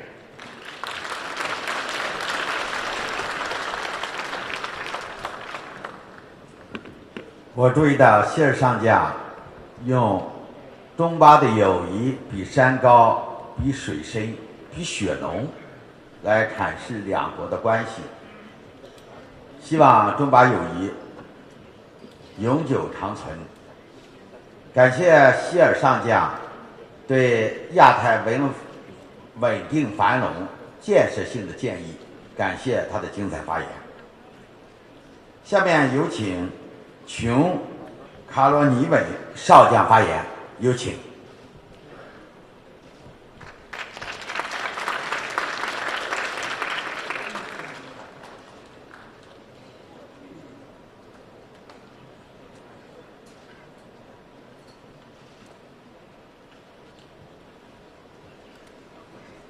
The Honorable Minister of National Defense of the Republic of China, Honorable Minister Dong, Excellencies, distinguished guests, esteemed colleagues, ladies and gentlemen.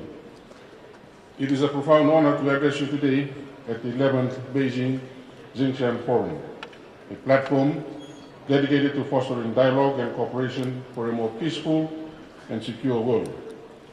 As we gather here, we are reminded of our shared responsibility to promote peace globally as our regions continue to face unique sets of challenges and opportunities.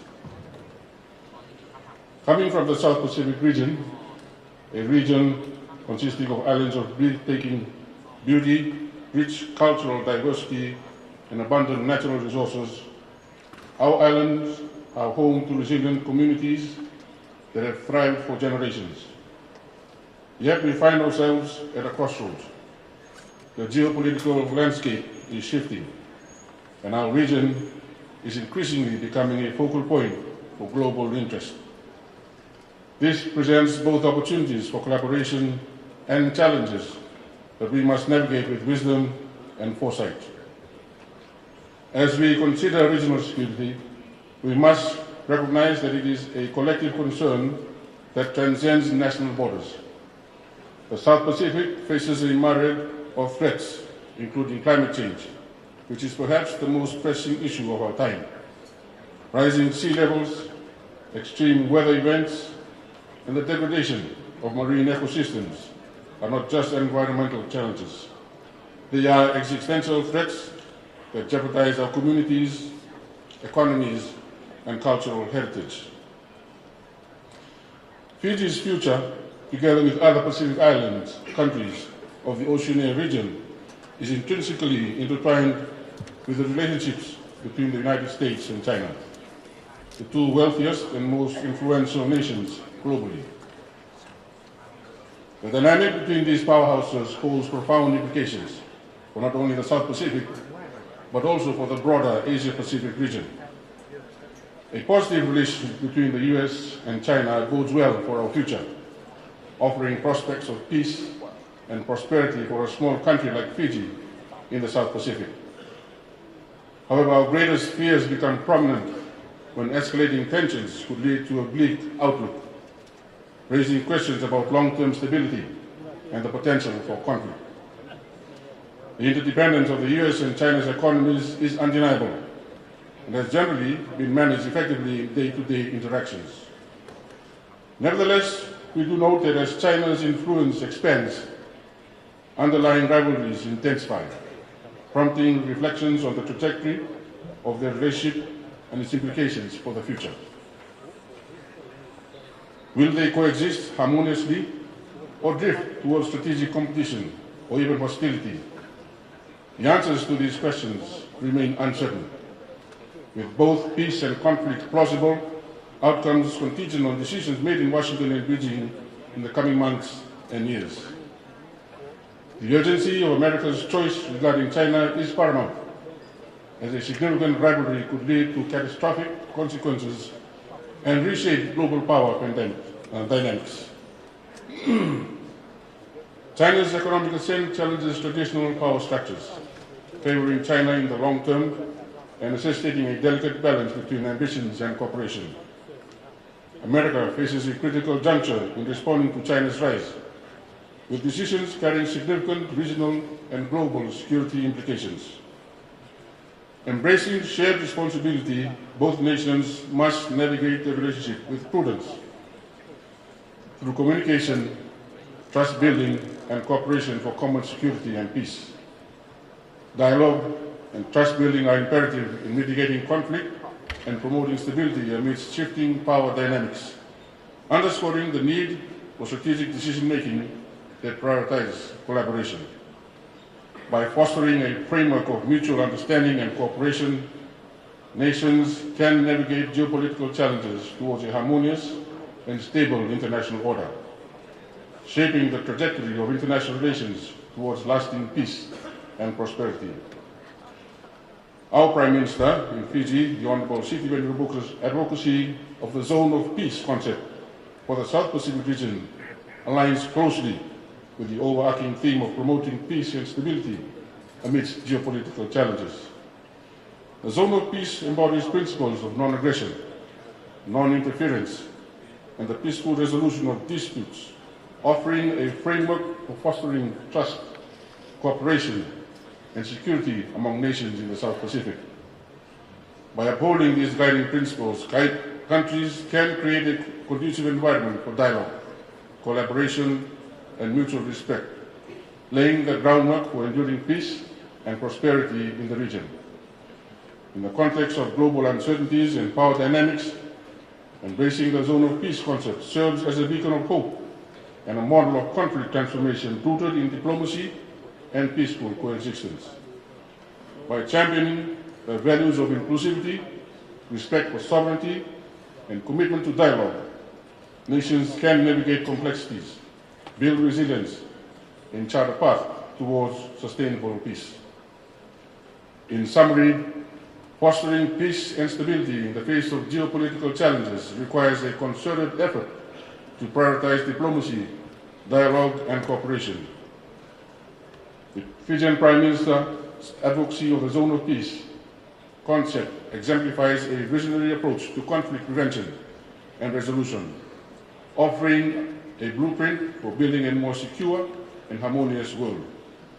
By embracing the principles of the Zone of Peace and working towards common goals, nations can overcome divisions, bridge differences, and forge a future defined by unity, prosperity, and lasting peace.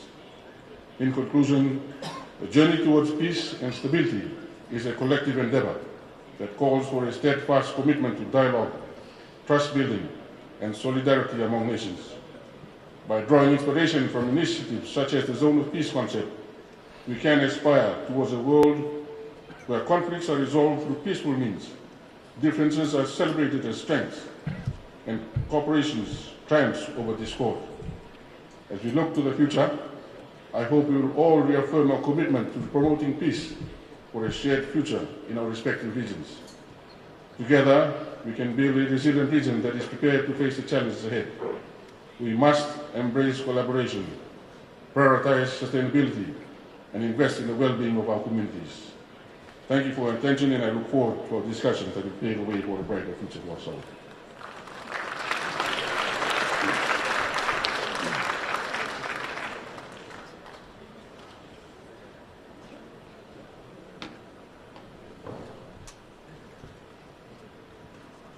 卡罗尼韦少将带来了南太人民对和平的期望以及建议，感谢他的精彩发言，谢谢。下面有请福明上将发言，有请。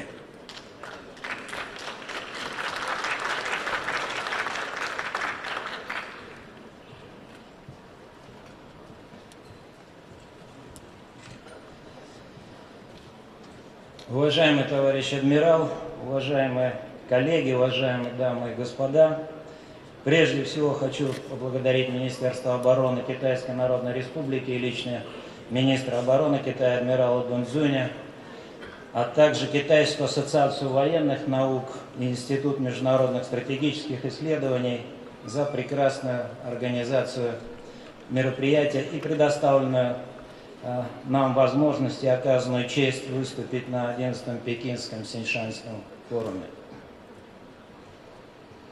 Эта авторитетная дискуссионная площадка традиционно позволяет представителям оборонных ведомств различных стран в непредвзятой и конструктивной атмосфере обменяться мнениями по актуальным проблемам международной безопасности и обсудить перспективные направления военного сотрудничества. Уважаемые коллеги, Китай – один из ключевых партнеров России на мировой арене. Взаимоотношения Москвы и Пекина являются образцом межгосударственного взаимодействия. Российско-китайское стратегическое партнерство – гарант мира и стабильности. Важно отметить, что 2024 год проходит под знаком 75-й годовщины установления дипломатических отношений между нашими странами. Союз Советских Социалистических Республик стал первым государством в мире, который 1 октября 1949 года признало Китайскую Народную Республику. За это время сформированы ответственные подходы двух стран к вопросам миропорядка и ключевым международным проблемам. Россия и Китай выступают за создание справедливого многополярного мироустройства, основанного на равноправии и взаимном уважении. Центральную роль в укреплении всего комплекса двухсторонних связей играет интенсивный диалог глав государств, президента Российской Федерации Владимира Владимировича Путина и председателя Китайской Народной Республики Си Цзиньпина. Лидеры двух стран определили в качестве одного из приоритетов стратегического партнерства вопросы обеспечения безопасности и укрепления военного сотрудничества. Выполняя эту задачу, оборонное ведомство наших стран постоянно расширяет области взаимодействия. Это стратегические учения, тренировки различных родов и видов войск, подготовка военных кадров, обмен опытом применения современных видов вооружения и военной техники. План военного сотрудничества России и Китая включает более 100 мероприятий в текущем году. Исходим из того, что это не предел, их количество будет увеличиваться. Уважаемые товарищи, на фоне набирающего темпа конструктивного сотрудничества между Китаем и Россией, Соединенные Штаты Америки и их сателлиты, стремясь сохранить свое ускользающее глобальное доминирование, пытаются подавить любые неподконтрольные им самостоятельные центры политического, экономического и технологического развития. Такой курс в полной мере проявляется в их политике так называемого двойного сдерживания России и Китая, а также распространяется и на другие суверенные государства по всему миру, не желающие подчиниться диктату Вашингтона, например, Иран, Сирия, Палестина, Корейская Народно-Демократическая Республика, Куба, Венесуэла, страны Сахеля и другие. Для достижения своих узкокорыстных неоколониальных геополитических целей США и коллективный Запад спровоцировали конфликты в Европе, на Ближнем Востоке, подогревают очаги напряженности в Африке, Азии и Латинской Америке. Для Российской Федерации, конечно, особое значение имеет ситуация на Украине. Российские представители на различных форумах в Азиатско-Тихоокеанском регионе подробно информируют партнеров о причинах этого конфликта. Полагаем, что эта информация имеет принципиальное значение для данного региона, в котором США стремятся спровоцировать аналогичные кризисы военного характера. Их опыт, опробированный в свое время на Украине с небольшими изменениями, сейчас переносится в Азиатско-Тихоокеанский регион. С участием Соединенных Штатов Америки и НАТО в противостоянии Российской Федерации на Украине связаны стратегические глобальные риски. Киеву оказывается всестороннее военное содействие.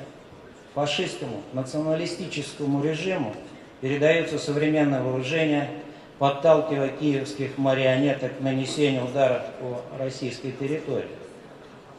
С целью обеспечения условий для силового принуждения России к переговорам по формулам Киева, натовские страны строят планы по отправке своих войск на Украину. Это опасная игра, которая может привести к прямому военному столкновению ядерных держав. Обратили внимание, что на этом фоне Соединенные Штаты Америки активно работают над новой редакцией своей ядерной доктрины, в которой, как мы полагаем, порог применения ядерного оружия может быть существенно снижен. После вторжения в начале августа этого года вооруженных сил Украины на территорию Курской области Российской Федерации, осуществленного при всеобъемлющей поддержке западных стран, специальная военная операция приобрела новое измерение. Если раньше киевский режим активно использовал на международной арене образ жертвы и преподносил боевые действия со своей стороны исключительно в качестве якобы справедливой борьбы за независимость, то агрессия вооруженных сил Украины против мирного населения России окончательно развенчала эту ложь. Кроме того, она доказала, что проект «Украина», как минимум со времен Майданного госпереворота, был и остается инструментом коллективного Запада, конечной целью которой является нанесение России максимального ущерба.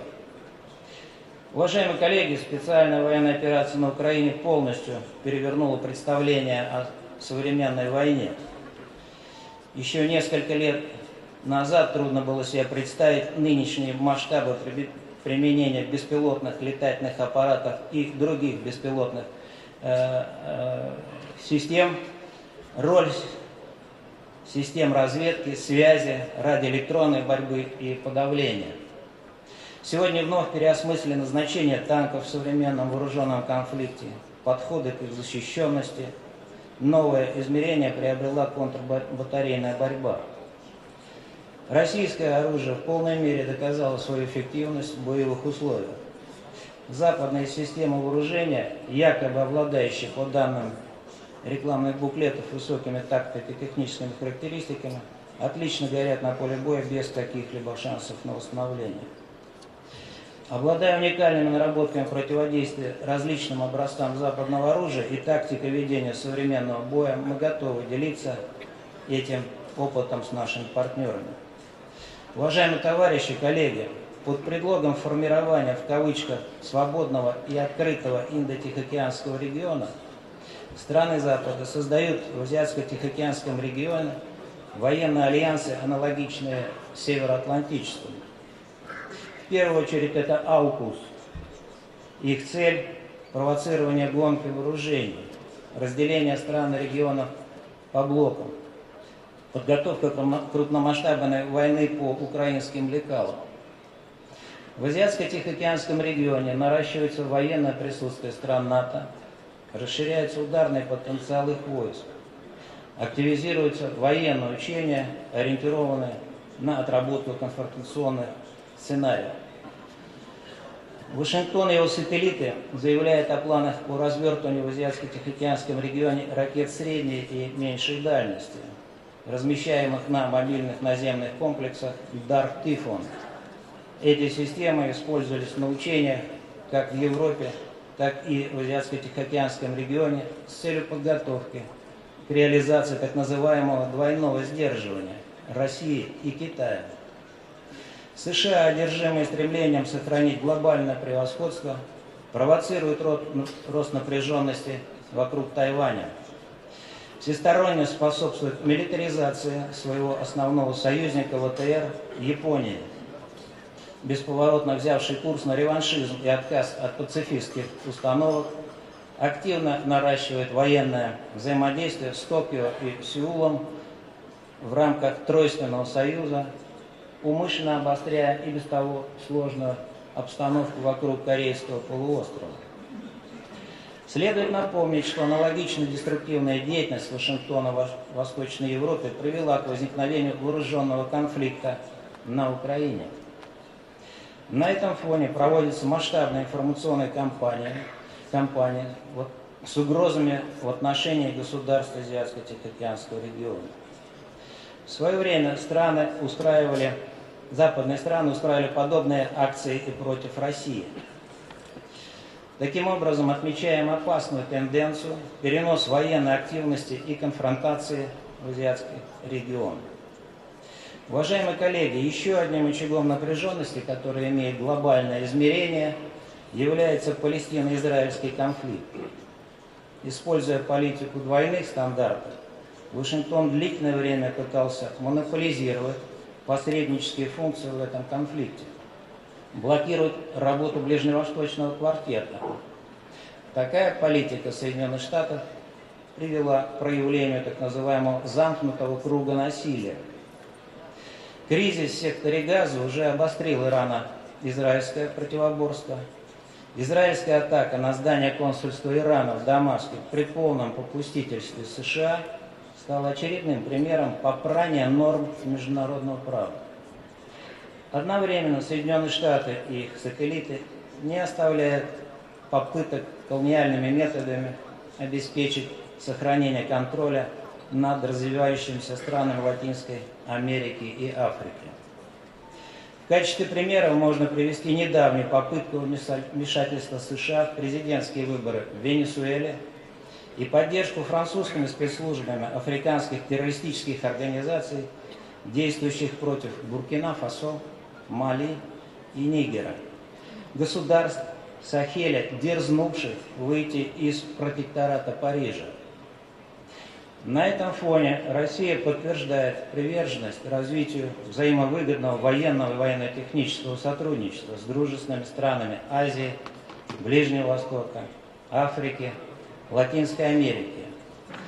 Мы не ставим перед государственными партнерами каких-либо предварительных условий и не навязываем собственную повестку дня. В совместной работе исходим из уважения мнений и учета интересов друг друга. Важное значение для формирования общей безопасности в регионе имеет сотрудничество Министерства обороны Российской Федерации со странами Азиатско-Тихоокеанского региона, в первую очередь с Китайской Народной Республикой, Брунеем, Вьетнамом, Индией, Индонезией, Корейской Народно-Демократической Республикой, Лаосом, Малайзией, Монголией, Мьянмой, Пакистаном, Шри-Ланкой. Минобороны России придает большое значение укреплению практической составляющей в деятельности сформированных вокруг АСЕАН многосторонних площадок. В прошлом году в сопредседательстве с Республикой Союз Мьянма на российском Дальнем Востоке успешно проведено международное антитеррористическое учение с участием воинских контингентов 12 государств Трансмо+. Это внесло ощутимый вклад в сотрудничество в области борьбы с терроризмом. Будем и дальше развивать профильное партнерство СМО+, в качестве сопредседателя экспертной рабочей группе по гуманитарному разминированию совместно с дружественным Лаосом.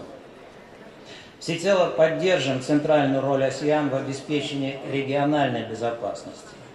Призываем всех участников асеановских форматов сотрудничать, исследовать традиционными принципами обеспечения коллективной безопасности за счет конструктивного, равноправного и взаимоуважительного диалога.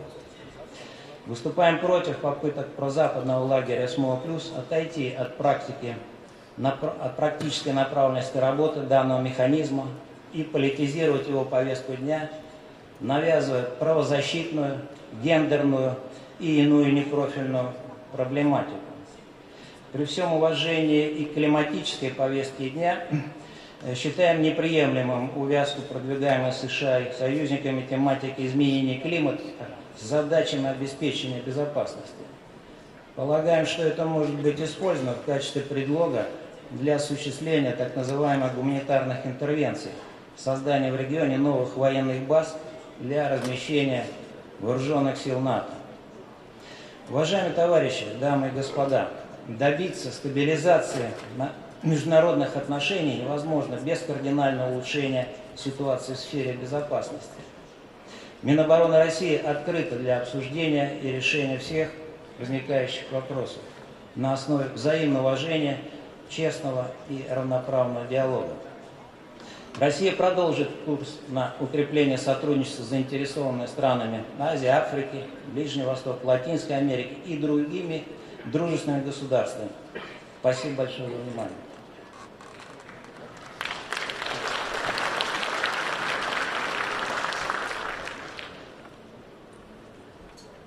感谢福明上将的精彩发言。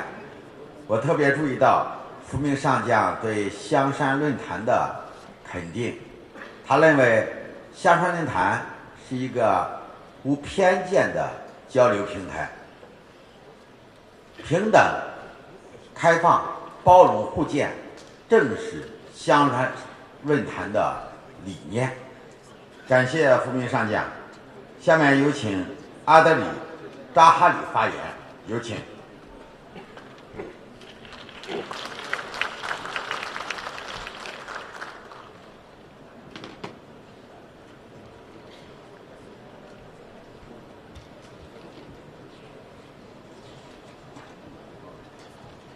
Bismillahirrahmanirrahim. Assalamualaikum warahmatullahi wabarakatuh, and a very good morning. Distinguished delegates, ladies and gentlemen, first, let me extend my thanks and gratitude to the organizer for the kind invitation to speak in this plenary session. I'm also honored to be able to share my views on security cooperation in Asia-Pacific prosperity and stability. The Asia-Pacific represents half of the global population.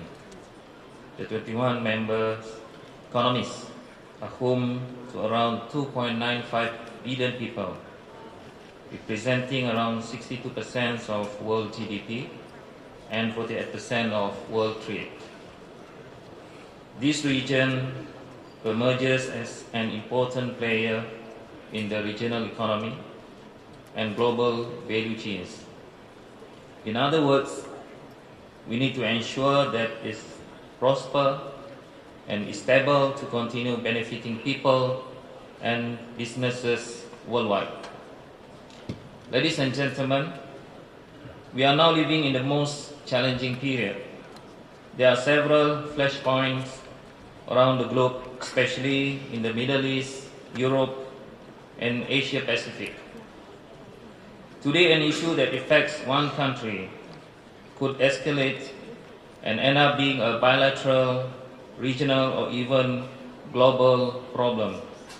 the issue ranged from the armed conflict to emerging cyber threats.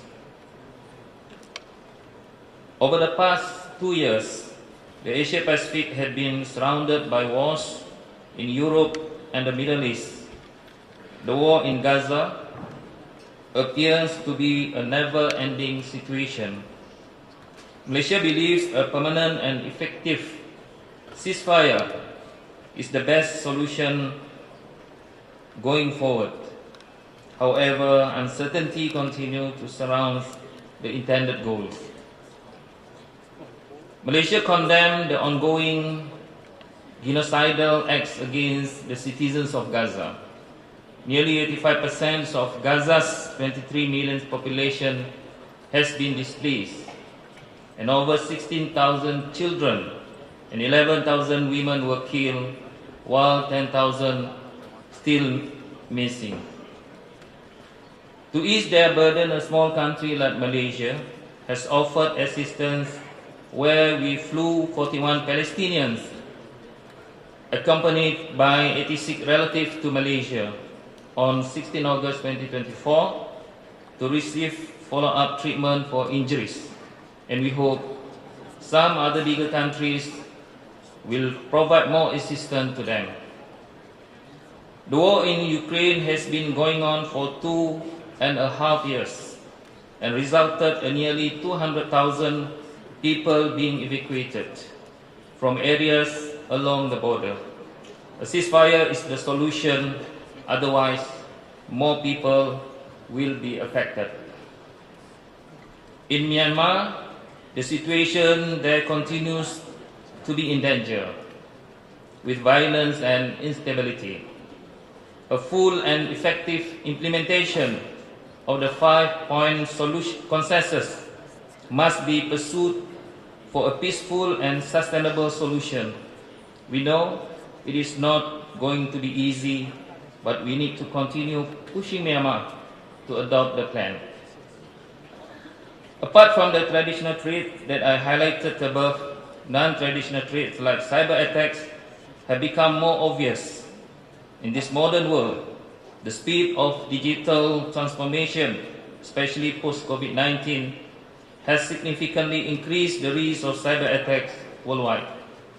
Likewise, the threat of terrorism at a global and regional levels has shown a significant rise. The ongoing war in many parts of the globe will contribute to the increment. The situation will continue to be exploited by terrorist groups to provoke their supporters to launch attacks on Western interests around the world. The network of these terrorist groups remain a non-traditional threat to the world. Ladies and gentlemen, the event mentioned above pose a risk to stability. We need stable region to prosper. Stability comes when we cooperate and form credible partnership among states through bilateral or multilateral platforms. This mechanism helps countries to achieve long-term gains and contribute not only to security but also economic growth. Malaysia emphasizes this in its defense white paper. Promoting credible partnership with external partners has become one of the pillars of the national defense strategy. For a bilateral approach, I encourage more countries to settle any dispute through negotiation and dialogue. It will increase trust and confidence between countries. For example, Malaysia and China have shared a long-standing relationship since 1974, and this year we celebrate the 50th anniversary of the establishment. There has been remarkable progress in many areas of cooperation since Malaysia and China launched the Comprehensive Strategic Partnership in 2013. A high-level dialogue between leaders will encourage strategic solutions to common matters. The framework of ASEAN is a resilient, long-lasting and effective platform for practical cooperation. ADMM is the highest defense consultative and cooperative mechanism in ASEAN, and its 8 dialogue partners have gained more traction and interest. The growing interest is seen as a recognition of ASEAN's importance and influence in the region. The ADMM Plus expert working groups allow member states to exchange expertise and experience in 7 areas, while at the same time striking the right balance between ASEAN's centrality and the international community's interest in the region. This formula has been a success in building a peaceful, stable, secure, and developed ASEAN region. The Honorable Anwar Ibrahim, Prime Minister of Malaysia, stated that ASEAN centrality is the linchpin for consensus building, which bind member states in cohesive action. In this regard, Malaysia, as the incoming ASEAN chair in 2025, is dedicated to sustaining the centrality agenda while exploring interaction with regional and key dialogue partners. Terrorism is a threat to regional and international peace, stability, and economic growth. A strong commitment towards tackling terrorism is portrayed through active participation in initiatives such as the ASEAN Our Eyes, the ADMM Plus EWG on City, and the ASEAN Military Intelligence Meeting. Malaysia and India will be co-chairing the ADMM Plus EWG on City for the 2024 to 2027 cycle. Recognizing the rising of cyber threats in the region, the establishment of ASEAN Cyber Defense Network marked a significant step forward in regional cybersecurity cooperation. Focusing on maritime security as a regional problem, Malaysia, together with Indonesia, Singapore, and Thailand, have initiated the Malacca Strait patrols to ensure safety and security along the Straits of Malacca down to the Straits of Singapore. This multilateral cooperation has proven effective and has significantly improved the strait safety and security. Similarly, the trilateral framework known as Trilateral Cooperative Arrangement or TCA has been formed involving Malaysia, Indonesia, and the Philippines to address non-traditional security threats in the Sulu Sea area. Distinguished delegates, the mechanism that I have mentioned have proven practical and workable, as threats could not be addressed by one country alone, that we need a long-term gains. Forging credible partnership among states would be the mechanism to achieve long-term solution to complement economic growth and provide regional stability. The Asia-Pacific is confronted with a variety of non-traditional security concerns that go beyond national boundaries. In this regard, more regional collaboration and coordination are needed to tackle the interconnected threats. Looking beyond ASEAN, sub-regional cooperation initiative among like-minded countries can be formed for wider security cooperation. The future will be guided by technology. There must be a drive among regional countries to develop and deploy advanced and emerging technology to serve broader defense and strategic interests. The ASEAN Digital Master Plan 2025 is an initial step for ASEAN countries to develop its framework and ecosystem on emerging technologies such as artificial intelligence. Asia-Pacific countries must open to promote cooperation for AI research and developments so that it will support capacity building activities on the responsible use of AI. In conclusion, prosperity comes when it is stable. Cooperation will enhance stability, as matters will be resolved collectively and eventually reduce the risk of conflict. when we cooperate, we can continue to build on the progress we have developed and move forward stronger. I end my speech with a quote: "Coming together is the beginning, keeping together is progress, working together is success." Thank you very much.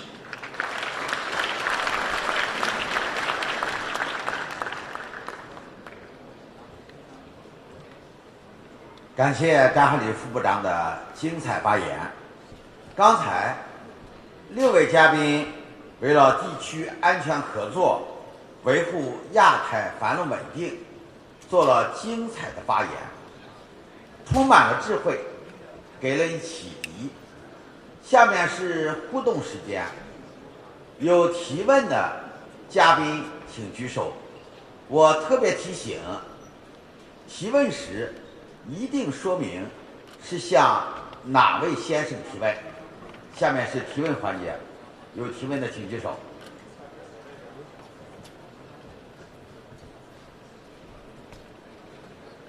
你好，同学们，早上好，我是马来，我是菲律宾人，我的中文不好 ，so I speak in English.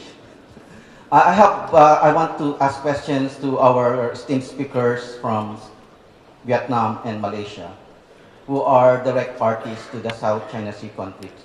And despite the South China Sea conflicts, Vietnam and Malaysia are having very good relationship with China. Vietnam is in fact having shared future relationship with China, and Malaysia has elevated its relationship with China to a higher level. So what is your recommendation to have such kind of relationship with China when it comes to the Philippines? Because right now the Philippines and China are having troubles, and we want to also have good relationship with China. So what are your recommendations to reach such kind of level of relationship with China? Thank you.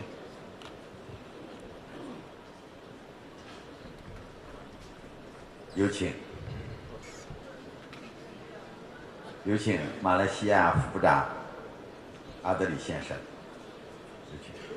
Thank you for the question. So I think for the issue in South China Sea, the most important, I think, we have to have unified efforts and commitment to maintain the South China Sea as a sea of peace, free for navigation, for their stability and for their trade and economy activities. For me, this is the important, the basic guidance to ensure economic activities can be conducted safely in South China Sea. That is my based on Malaysian views on that.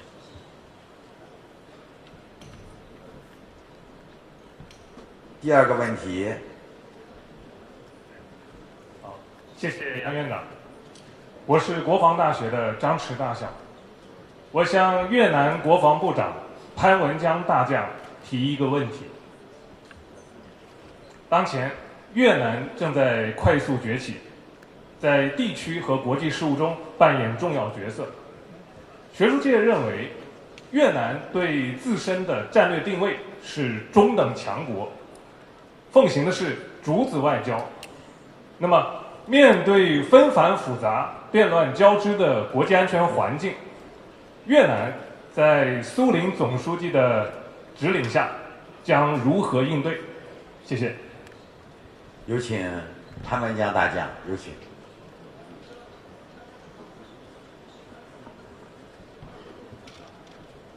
有请。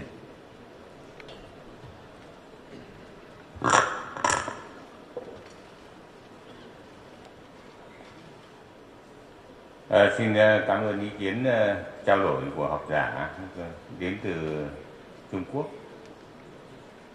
Các đồng chí cho rằng là Việt Nam là đất nước phát triển nhanh và có vai trò quan trọng trong khu vực và thế giới, thì do các đồng chí nhìn nhận, chúng tôi xác định với cái quan hệ đối ngoại của chúng tôi là bạn là đối tác tin cậy của tất cả các nước trên thế giới và có trách nhiệm với các nước trên thế giới. cho nên là đối với các nước láng giềng và cũng như là các nước trong khu vực, các nước trong cộng đồng ASEAN, chúng tôi đều có những cái quan hệ thân thiện để chúng ta chung tay để đất nước mình và các đất nước trong khu vực cũng như trên thế giới cùng phát triển. Đấy là cái việc thứ nhất. Việc thứ hai, để giải quyết các cái vấn đề liên quan đến các nước, thì nếu mà một vấn đề nào đó liên quan đến hai nước thì hai nước cùng giải quyết, còn liên quan đến nhiều nước thì chúng ta phải giải quyết của các nước và trên cơ sở tôn trọng các cái quy định, quy ước và nhất là công ước và hiến pháp của Liên Hợp Quốc. Xin cảm ơn. 感谢两位嘉宾的精彩回答。因为时间原因，我们第一场会议到此结束。让我们以热掌声对6位嘉宾表示感谢。下面我们安排了茶歇半小时，半小时后举行第2次会议。感谢大家，谢谢。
Successful convening of 10 previous rounds of the Beijing Xiangshan Forum, BXF, have gained it global influence as an important international platform for security dialogue.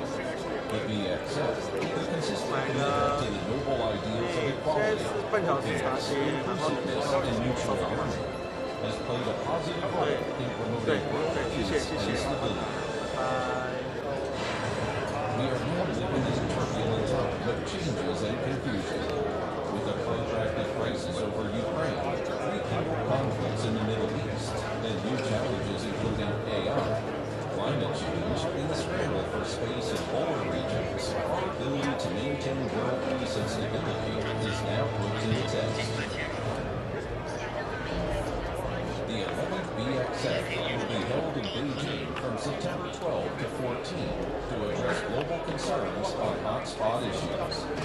Under the theme of promoting peace for a shared future, this year's forum will have 4 plenary sessions, namely security cooperation and Asia-Pacific prosperity and stability, multipolarity and the evolving international order, Global South and World Peaceful Development, and international mechanisms in global security governance. Important issues including regional flashpoints, emerging technologies, arms control, and humanitarian affairs will also be covered. The forum will bring together defense and military leaders, representatives of international organizations, think tanks, and academies, and renowned experts and scholars from over 100 countries. Dialogues and exchanges at the event will help the international community to strengthen communication and pool insights and solutions.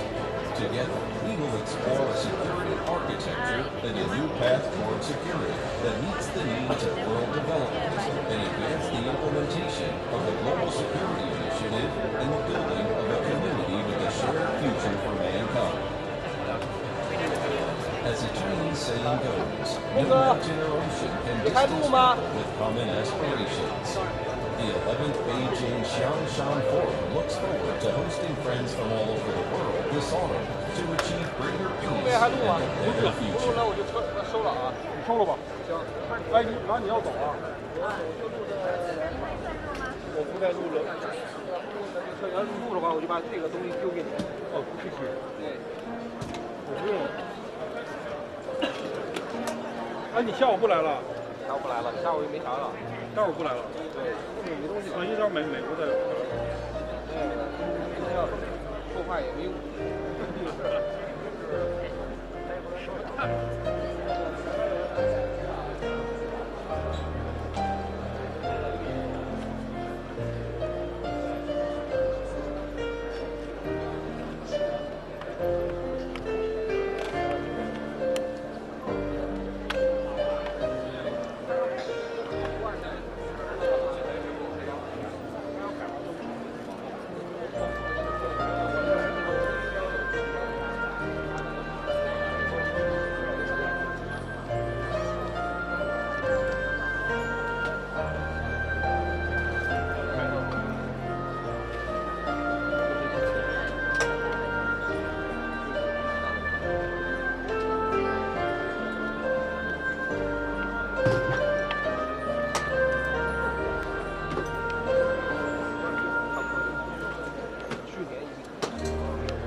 上面没有那个，上面没有现场，没有通，他们更过分。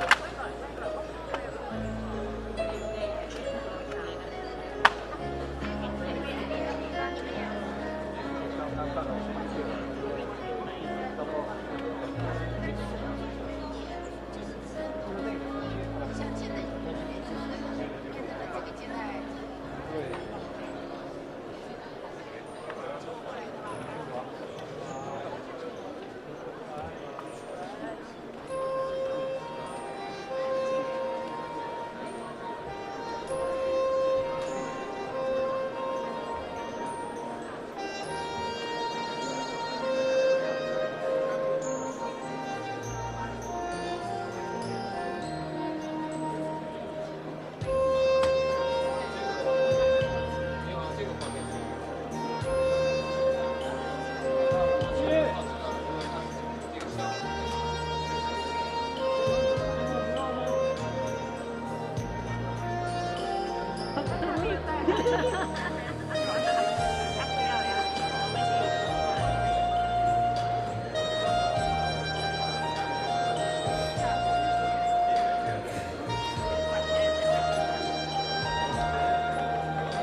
尊敬的各位来宾，全体会议将在10分钟后开始，请您尽快就座，并将手机等通讯设备置于静音状态，谢谢配合。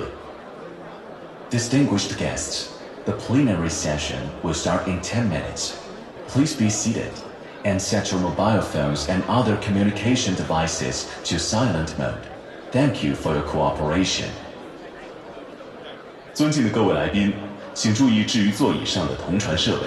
频道1为中文频道，频道2为阿拉伯语频道，频道3为英语频道，频道4为法语频道，频道5为俄语频道，频道6为西班牙语频道。如有同传设备故障，请联系工作人员更换设备。会议结束后，请将同传设备放置在座椅上，谢谢配合。Distinguished guests, please note that simultaneous interpretation is available through the receiver on your seat. Channel 1 for Chinese, Channel 2 Arabic, Channel 3 English, Channel 4 French, Channel 5 Russian, and Channel 6 Spanish. If you have any problem with the device, please reach out to our staff for assistance. Please put the receiver on your seat when you leave. Thank you for your cooperation.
尊敬的各位来宾，全体会议将在5分钟后开始，请您尽快就座，并将手机等通讯设备置于静音状态，谢谢配合。Distinguished guests, the plenary session will start in 5 minutes. Please be seated and set your mobile phones and other communication devices to silent mode. Thank you for your cooperation. 尊敬的各位来宾，全体会议将在5分钟后开始，请您尽快就座，并将手机等通讯设备置于静音状态，谢谢配合。Distinguished guests, the plenary session will start in 5 minutes. Please be seated and set your mobile phones and other communication devices to silent mode. Thank you for your cooperation. 尊敬的各位来宾，全体会议将在5分钟后开始，请您尽快就座，并将手机等通讯设备置于静音状态，谢谢配合。Distinguished guests, the plenary session will start in 5 minutes. Please be seated and set your mobile phones and other communication devices to silent mode. Thank you for your cooperation. 尊敬的各位来宾，请注意置于座椅上的同传设备。频道1为中文频道，频道2为阿拉伯语频道，频道3为英语频道，频道4为法语频道，频道5为俄语频道，频道6为西班牙语频道。如有同传设备故障，请联系工作人员更换设备。会议结束后，请将同传设备放置在座椅上，谢谢配合。Distinguished guests, please note that simultaneous interpretation is available through the receiver on your seat. Channel 1 for Chinese, Channel 2 Arabic, Channel 3 English, Channel 4 French, Channel 5 Russian, and Channel 6 Spanish. If you have any problem with the device, please reach out to our staff for assistance. Please put the receiver on your seat when you leave. Thank you for your cooperation.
尊敬的各位来宾，全体会议即将开始，请您尽快就座，并将手机等通讯设备置于静音状态，谢谢配合。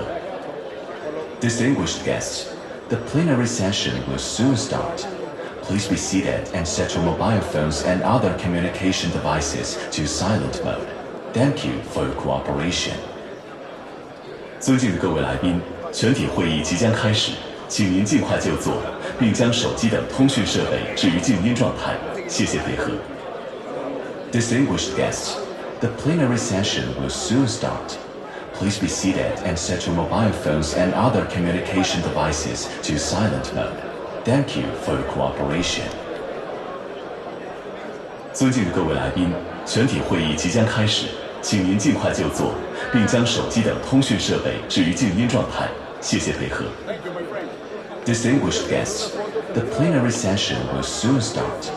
Please be seated and set your mobile phones and other communication devices to silent mode. Thank you for your cooperation.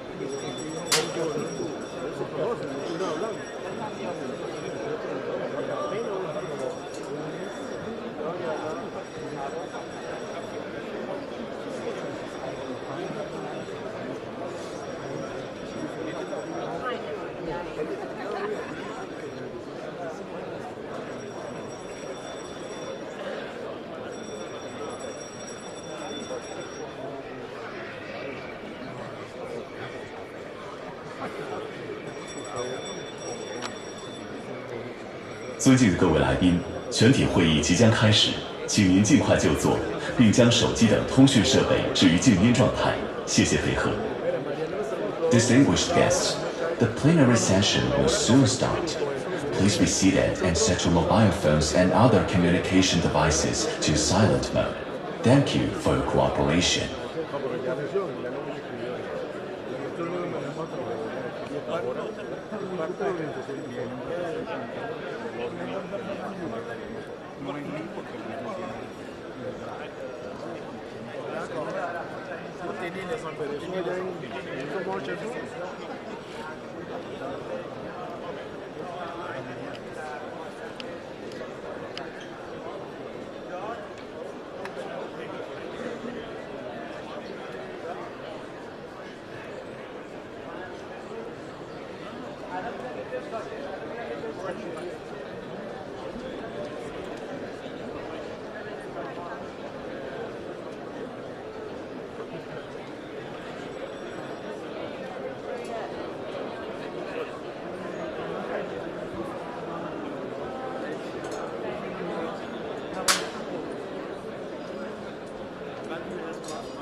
有请中国军事科学学会会长杨学军上将主持第2次全体会议。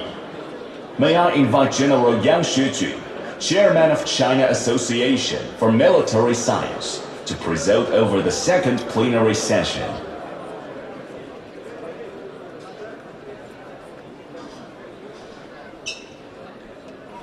尊敬的各位来宾、女士们、先生们、朋友们，现在我们举行第2次全体会议。会议的主题是多极化与国际秩序走向。习近平主席大力倡导平等有序的世界多极化，主张践行真正的多边主义，推动国际秩序朝着更加公正合理的方向发展。我们理解，多极化绝不仅仅是少数几个大国的事儿，每个国家都应能在多极体系中找到自己的定位，都能在遵守国际法的前提下发挥应有的作用。面对变乱交织的国际形势，如何维护广大发展中国家的共同和根本利益，切实推进国际关系民主化，如何维护国际法治权威，确保世界多极化进程总体稳定和具有建设性，如何在广泛协商、凝聚共识的基础上，积极参与全球治理，引领国际秩序发展的正确方向。围绕这些问题，我们非常荣幸地请到了6位嘉宾，他们是柬埔寨副首相兼国防大臣迪西哈上将，有请迪西哈上将。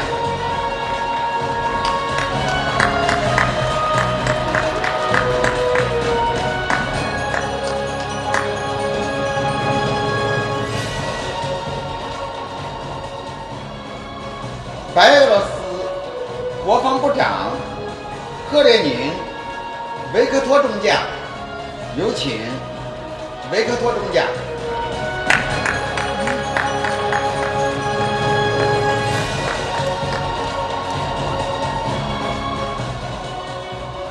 坦桑尼亚国防和国民服务部长斯德格梅纳劳伦斯塔克斯。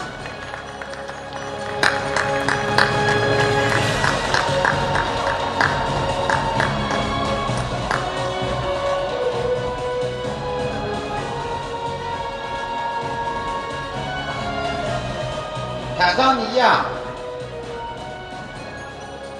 喀麦隆总统府国防事务部部长级代表贝迪阿索莫，有请。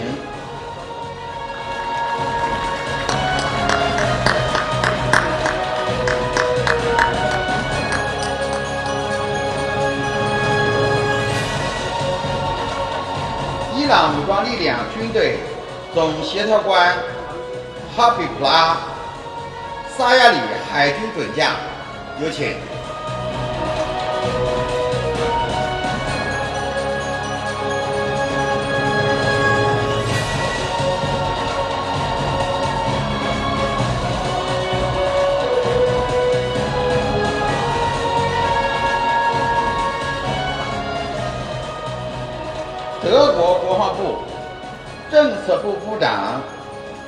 雅斯伯维克，有请。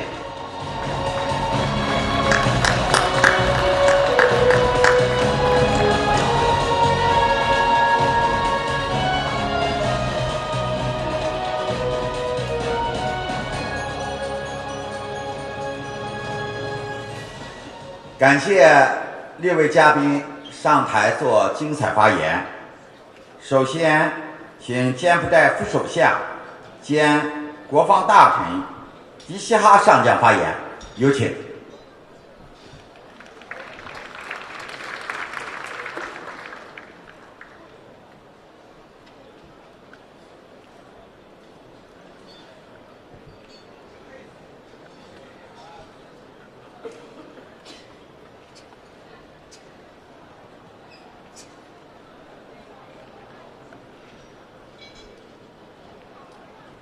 ในรำสนัยจางสุจุนประธานสมาคมวิทยาศาสตร์โยธาหน่วยจิตประธานสมาคมทัวร์เวทีการโดยจิตเสียงสารในรำโดยจุดเดียวเกี่ยวกับยุคเอาโลกโลกใส่ชีวท้องยังทรงสันได้เนิมนอกุ่มเชี่ยวเจอจมพวกกระทรวงการพิจิตรนิสาเทียนรอดเจียนดับจันสมาคมวิทยาสถานโยธาจันนังวิทยาสถานศึกษายุทธศาสตร์อันตรเชียจันสำหรับการเรียบจ้องเวทีการไปกลางเส้นทางเรามีสาระสำคัญเป็นนี้ผมปัจจุบันติดยุคนะมองการมันเป็นอย่างเช่นผมนัดหนึ่งตุสนะมวยจำนวนตะเลือประเทศเราประหุบโพลหนึ่งการวิวัฒน์สำหรับนอบอันตรเชียไอ้เราเราจุดเดียวเอาเลือกใส่เพียงเป็นยุคเนาะน้องประมาณตุสวัสดิ์ไม่นี่ยืนเคยมีการพลักโรกลัวกับสังกรหนึ่งขนมทางเพียบในอำนาจสกอการพลักโรปีประพบโลกเทโพน้องจุดล้อชั้นมือปอนผมบนรอยสายสปรังหนึ่งชั้นมือปอนผมบนรอย8 ผมบน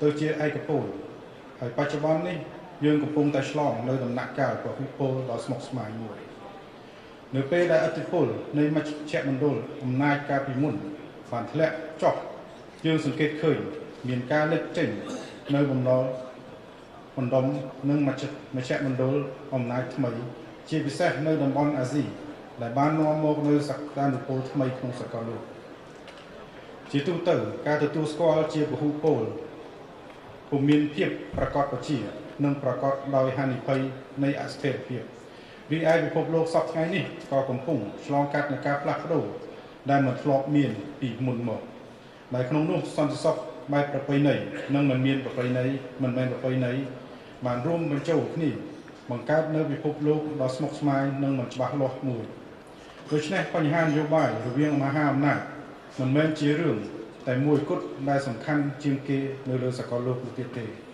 รูปปัญหาประชมในสัมสกมันไม่ไปในก็บังกอจิปัญหาทมได้เอาไปปัจจิมีสาระสำคัญนะลงการตัวสกอลค่ะมีประเทศมวยหรือกรมนามวยไอกำนัดบานกำนัดเชียไอกระตาพิกี้ในดำน้ำในกิจการพิภพโลกยกเช่นปีปัญหาประชมหรือดอกสลายปัญหาดาวกำปงการมีนแต่อ้อได้เหมือนไอนุติโดยเฉพาะการพลักโดช่วงตัวรอดประหุโพประกอบโดยกิจการปฏิบัติการหนึ่งพร้อมด้วยสักการณ์โพลโครงการของการประกอบอันตรเชียมวยแต่มีนตอนยะเพียบหนึ่งจะติดทัวเชียมุนเชียมวยนั่งมันดมในอติโพลจุ่มรอบมันน่าประเทศโตมีนอากาศโครงการแบ่งเช่นตุสนาระบบปุกีโจร่วมโครงดำเนินการสำหรับจัดหอยมีนโอกาสโครงการโจร่วมการเงียนี้นงระเบียบเรียบสกอร์อุทิศวิธีการบริหนึ่งจีมภัยบางคล้ายจะเชื่อวิธีการเรามีอติโพลโครงการบังการประเทศบาลหนึ่งตุสนะอันตรชิตไม่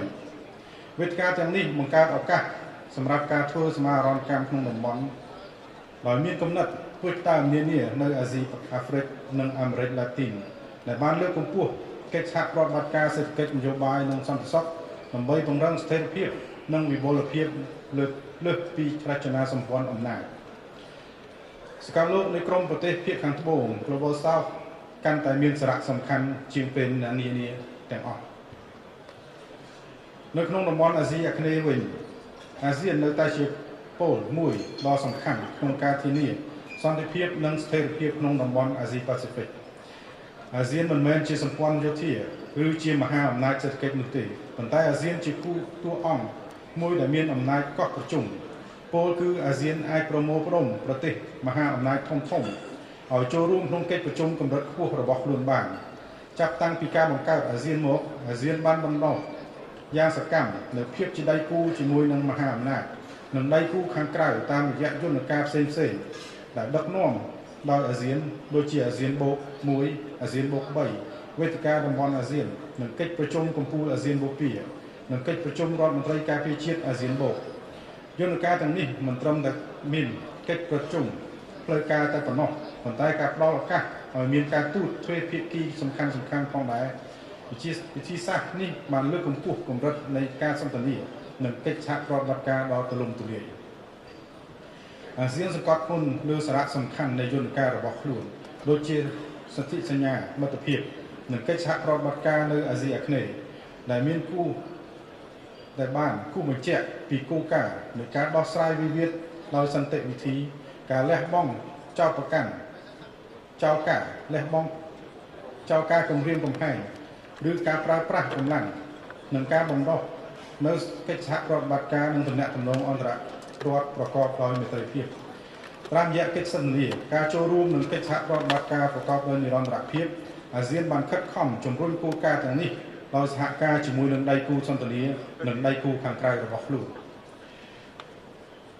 ជាងនេះទៅទៀតការវិភាគសាលើកិច្ចឬការលេចឡើងរបស់អាស៊ានបូកនិងអាស៊ីជាពលកណ្ដាលក្នុងនយោបាយអន្តរជាតិនឹងមិនមានភាពពេញលេញឡើយបើសិនបើមិនមានការលើកឡើងពីប្រទេសធំៗដូចជាឥណ្ឌាជប៉ុននិងកូរ៉េខាងត្បូងនោះទេជាពិសេសប្រទេសចិនមានវត្តមានដ៏សំខាន់ក្នុងតំបន់អាស៊ីអាប៉ាស៊ីហ្វិកក្នុងរយៈពេលប្រមាណទសវត្សរ៍ថ្មីនេះប្រទេសចិនបានផ្លាស់ប្ដូរពីសេដ្ឋកិច្ចកំពុងអភិវឌ្ឍទៅជាកម្លាំងមួយដ៏សំខាន់នៅលើពិភពលោកដោយផ្ដល់ផលប្រយោជន៍ជាច្រើនដល់ប្រទេសក្នុងតំបន់និងពិភពលោកខ្ញុំគិតថាចិនគឺជាដៃគូពាណិជ្ជកម្មដ៏សំខាន់បំផុតរបស់ប្រទេសជាច្រើនជាមួយនឹងសេដ្ឋកិច្ចដ៏រឹងមាំរបស់ខ្លួនយោធាដ៏ទំនើបនិងការទូតសកម្មប្រទេសចិនបានដើរតួយ៉ាងសំខាន់ក្នុងកិច្ចការតំបន់និងពិភពលោកនៅពេលដែលយើងឆ្លងកាត់ដំណាក់កាលនៃការផ្លាស់ប្ដូរយ៉ាងឆាប់រហ័សនិងការវិវត្តនៃសក្តានុពលអំណាចវាជាការចាំបាច់ដែលសហគមន៍អន្តរជាតិទទួលស្គាល់តម្លៃនៃកិច្ចសហប្រតិបត្តិការឈ្នះការសន្ទនានិងការពិគ្រោះយោបល់ដោយសន្តិវិធីនិងការជំរុញសន្តិភាពស្ថិរភាពនិងវិបុលភាពក្នុងតំបន់អាយដាមលោកជំទាវអស់លោកស្រីភៀវកិត្តិយសជាមួយនឹងការលេចឡើងនៃមជ្ឈមណ្ឌលនៃអំណាចនិងឥទ្ធិពលសកលលោកបែបវិមជ្ឈការប្រទេសធនមធ្យមនិងប្រទេសតូចៗក៏អាចរួមចំណែកដល់សន្តិភាពនិងស្ថិរភាពពិភពលោកផងដែរការប្រណាំងប្រជែងនយោបាយរវាងមហាអំណាចដែលកើតជាប្រពៃណីនោះត្រូវបានបំពេញបន្ថែមដោយអភិបាលកិច្ចសកលក្នុងន័យនេះកម្ពុជាពិតជាមានមោទនភាពដែលបានចូលជាសមាជិកអាស៊ានតាំងពីឆ្នាំ1999ហើយចាប់តាំងពីពេលនោះមកយើងបានខិតខំប្រឹងប្រែងអស់ពីសមត្ថភាពរបស់យើងដើម្បីចូលរួមចំណែកយ៉ាងច្រើននិងមានអត្ថន័យដល់កិច្ចខិតខំប្រឹងប្រែងក្នុងតំបន់សម្ដៅលើកកម្ពស់សន្តិសុខនិងសន្តិភាពប្រជាជាតិរបស់យើងជាអ្នកចូលរួមដ៏សំខាន់ក្នុងការស្ថាបនានិងកិច្ចខិតខំប្រឹងប្រែងនិងកិច្ចសហប្រតិបត្តិការរបស់អាស៊ាននៅគ្រប់វិស័យអ្វីដែលគួរឲ្យកត់សម្គាល់នោះគឺថាក្នុងអំឡុងពេលដែលកម្ពុជាធ្វើជាប្រធានអាស៊ានក្នុងឆ្នាំ2002អាស៊ានបានបញ្ចប់ដោយជោគជ័យនៅសេចក្តីថ្លែងការណ៍ស្តីពីការប្រតិបត្តិនៃភាគីនានានៅសមុទ្រចិនខាងត្បូងកម្ពុជានៅតែប្រកាន់ខ្ជាប់ខ្ជួនក្នុងការបដិញ្ញាចិត្តបន្តកិច្ចសហប្រតិបត្តិការជាមួយអាស៊ាននិងចិនដើម្បីឈានទៅដល់ការបញ្ចប់ប្រកបដោយការឯកភាពរួមគ្នាមកលើប្រតិបត្តិក្រមប្រតិបត្តិទោះបីជាកម្ពុជាមិនមែនជាប្រទេសធំក៏ដោយយើងនៅតែបដិញ្ញាចិត្តយ៉ាងមុតមមក្នុងការស្វែងរកសន្តិភាពនយោបាយការបរទេសរបស់កម្ពុជាក្រោមការដឹកនាំរបស់សម្ដេចមហាវរធិបតីហ៊ុនម៉ាណែតនាយករដ្ឋមន្ត្រីនៃព្រះរាជាណាចក្រកម្ពុជាប្រកាន់យ៉ាងខ្ជាប់ខ្ជួននៅគោលការណ៍ពហុភាគីនិយមនិងការគោរពសណ្ដាប់ធ្នាប់អន្តរជាតិដោយផ្អែកលើច្បាប់ប្រជាជាតិរបស់យើងបដិញ្ញាជំរុញការជឿជាក់ទុកចិត្តគ្នាទៅវិញទៅមកនិងការយោគយល់គ្នាហើយជំរុញការដោះស្រាយការខ្វែងគំនិតគ្នាតាមរយៈការពិភាក្សានិងការពិគ្រោះយោបល់សៀវភៅសការពារជាតិចុងក្រោយបំផុតនៅឆ្នាំ2022របស់កម្ពុជាគូសបញ្ជាក់អំពីការបដិញ្ញាចិត្តមិនងាករេរបស់កម្ពុជាក្នុងការពង្រីកការចូលរួមក្នុងវិស័យការពារជាតិជាលក្ខណៈអន្តរជាតិតាមរយៈក្របខ័ណ្ឌទ្វេភាគីពហុភាគីក្នុងតំបន់ ដោយមើលឃើញពីបទពិសោធន៍ផ្ទាល់របស់យើងជាមួយនឹងការបំផ្លិចបំផ្លាញនៃសង្គ្រាមកម្ពុជាបានត្រៀមខ្លួនដើម្បីចែករំលែកនៅបទពិសោធន៍នៃនយោបាយឈ្នះឈ្នះរបស់ខ្លួនជាមួយនឹងប្រជាជាតិដទៃទៀតដែលជាមធ្យោបាយមួយក្នុងការដោះស្រាយជម្លោះផ្ទៃក្នុងដែលអូសបន្លាយយ៉ាងមានប្រសិទ្ធភាពនិងជំរុញសន្តិភាពនិងការអភិវឌ្ឍដល់ប្រជាជនរបស់យើងក្នុងរយៈពេល31ឆ្នាំកន្លងមកនេះដោយសារកម្ពុជាទទួលបានសុខសន្តិភាពនិងការអភិវឌ្ឍលើគ្រប់វិស័យរាជរដ្ឋាភិបាលនិងប្រជាជនកម្ពុជានឹងចងចាំជានិច្ចនិងដឹងគុណចំពោះកងកម្លាំងរក្សាសន្តិភាពនៃអង្គការសហប្រជាជាតិដែលបានបញ្ជូនកងទ័ពមុខខៀវមកស្វែងរកសន្តិភាពនៅជូនកម្ពុជានេះជាហេតុផលដែលកម្ពុជាបញ្ជូនកងទ័ពមុខខៀវរបស់ខ្លួនដើម្បីរក្សាសន្តិភាពនិងកសាងសន្តិភាពនៅប្រទេសផ្សេងៗក្នុងពិភពលោកក្នុងអំឡុងពេល17ឆ្នាំចុងក្រោយនេះឆ្នាំ2006ដល់2023នៃការចូលរួមរបស់យើងក្នុងបេសកកម្មរក្សាសន្តិភាពប្រទេសកម្ពុជាបានរួមចំណែកដល់កងទ័ពរបស់យើងរាប់ពាន់នាក់ក្នុងបេសកកម្មរក្សាសន្តិភាពនេះនៅប្រទេសដែលកំពុងប្រឈមនឹងវិបត្តិក្នុងចំណោមកម្លាំងរក្សាសន្តិភាពរបស់យើង 15% ជាស្ត្រីបច្ចុប្បន្ននេះពួកគេកំពុងតែធ្វើជាគំរូលើកទឹកចិត្តដល់ស្ត្រីនិងយុវជនក្នុងការតស៊ូមតិដើម្បីសិទ្ធិនិងការចូលរួមរបស់គេក្នុងកិច្ចខិតខំប្រឹងប្រែងថែរក្សាសន្តិភាពកម្ពុជានៅតែជាកិច្ចការជាច្រើននិងមានកិច្ចការជាច្រើនទៀតដែលត្រូវធ្វើដើម្បីឈានទៅដល់គោលដៅរបស់ខ្លួនរបស់យើងក្នុងការក្លាយជាប្រទេសដែលមានចំណូលមធ្យមកម្រិតខ្ពស់នៅឆ្នាំ2030និងជាប្រទេសដែលមានចំណូលខ្ពស់និងរីកចម្រើននៅឆ្នាំ2050រាជរដ្ឋាភិបាលកម្ពុជាអាណត្តិទី7ក្រោមការដឹកនាំរបស់សម្ដេចមហារដ្ឋាភិបាលហ៊ុនម៉ាណែតបញ្ញាចាត់វិធាននៃការផ្លាស់ប្ដូរតាមរយៈការដាក់ចេញនូវយុទ្ធសាស្ត្របញ្ញកោសម្រាប់អភិវឌ្ឍសេដ្ឋកិច្ចសង្គមរបស់កម្ពុជាក្នុងរយៈពេល25ឆ្នាំខាងមុខគោលដៅចម្បងសម្រាប់យុទ្ធសាស្ត្រនេះរួមមានការការពារសន្ទុះនៃសន្តិភាពនិងកំណើនសេដ្ឋកិច្ចនិងការអភិវឌ្ឍម្យ៉ាងវិញទៀតការគិតគូរនេះទាមទារឲ្យមានប្រព័ន្ធអន្តរជាតិមួយដែលទទួលស្គាល់តម្រូវការនិងសេចក្តីប្រាថ្នារបស់ប្រទេសតូចៗនិងប្រទេសធុនមធ្យមសម្រាប់ធ្នាប់អន្តរជាតិដែលផ្អែកលើ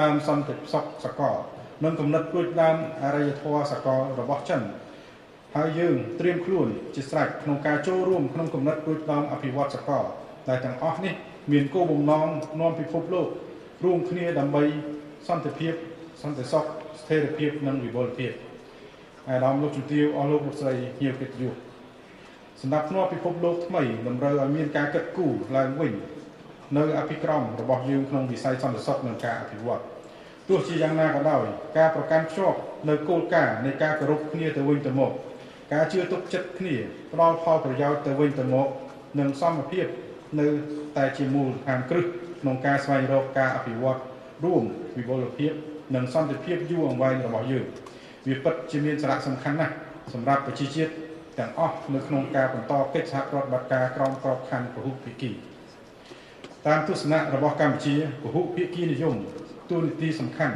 ជាមានតួនាទីសំខាន់ក្នុងការជំរុញកិច្ចសហប្រតិបត្តិការប្រកបដោយប្រសិទ្ធភាពដើម្បីលើកកម្ពស់សន្តិភាពស្ថិរភាពនិងការអភិវឌ្ឍរួម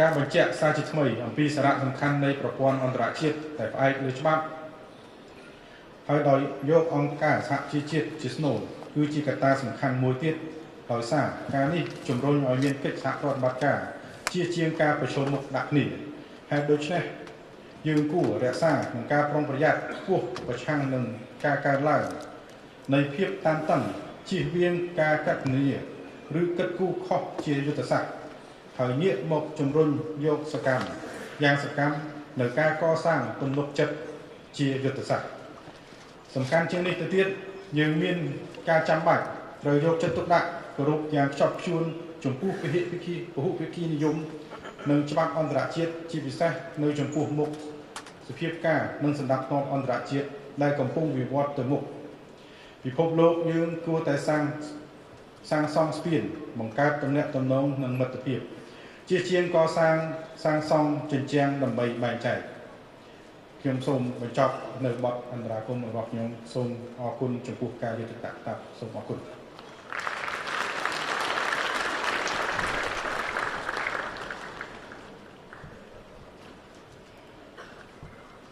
感谢第西哈上将的精彩发言。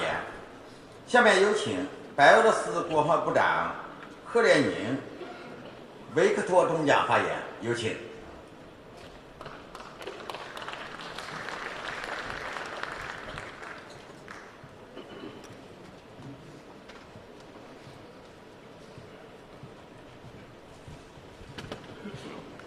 Уважаемые дамы и господа, позвольте поприветствовать вас на 11-м Пекинском Синьшанском форуме.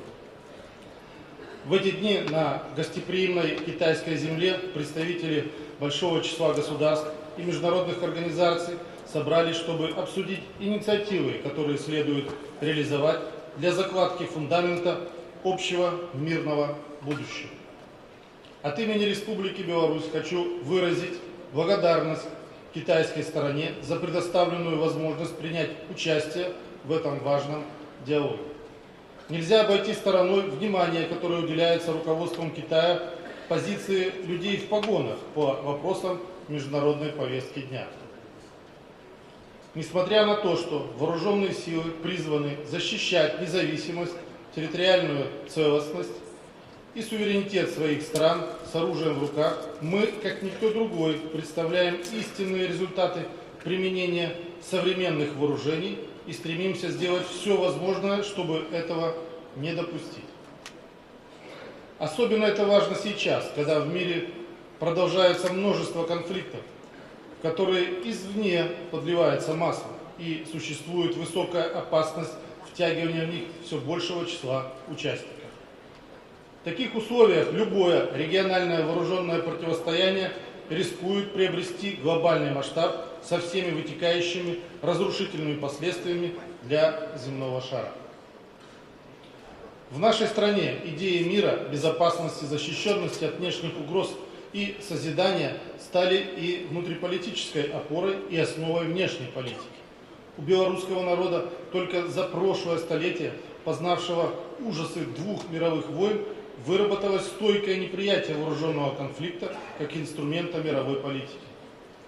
К сожалению, изменение восприятия феномена войны в разных странах не означает повышение уровня безопасности на планете, а общая обстановка характеризуется следующим.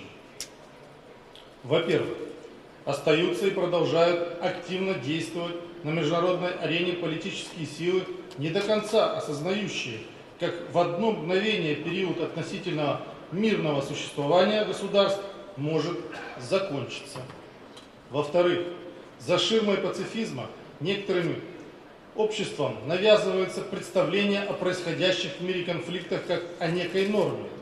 Корпорации, производящие вооружение, обрели такое влияние, что стали способны толкать целые страны и военно-политические блоки в пучину войны с целью получения сверхприбыли.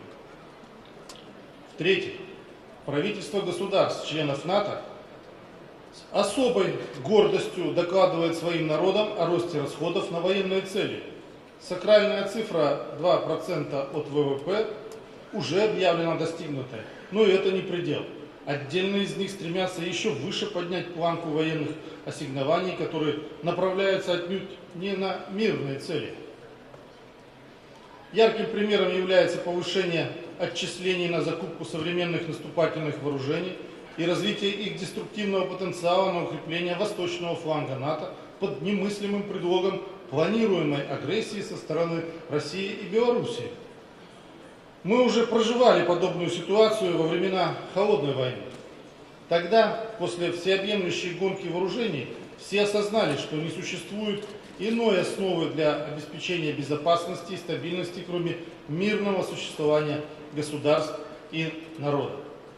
Результат этого осознания заронил зерно многополярности, которое обусловило нынешний спад мирового влияния Запада и привела к системному кризису старого мира. На наших глазах он уходит в прошлое и сменяется многообразием. Само время требует сегодня от нас начала работы по изменению правил игры и выстраиванию новой мировой системы. Ведь нельзя полагаться на то, что будущий справедливый и безопасный миропорядок создастся сам собой без приложения усилий. Для этого мы должны выполнить ряд условий. В первую очередь, в это переходное время нам необходимо именно вместе закладывать основы перспективного мироустройства. Оно будет опираться как уже на существующие международные организации ШОС, ЕАЭС, БРИКС, так и на вновь формируемые.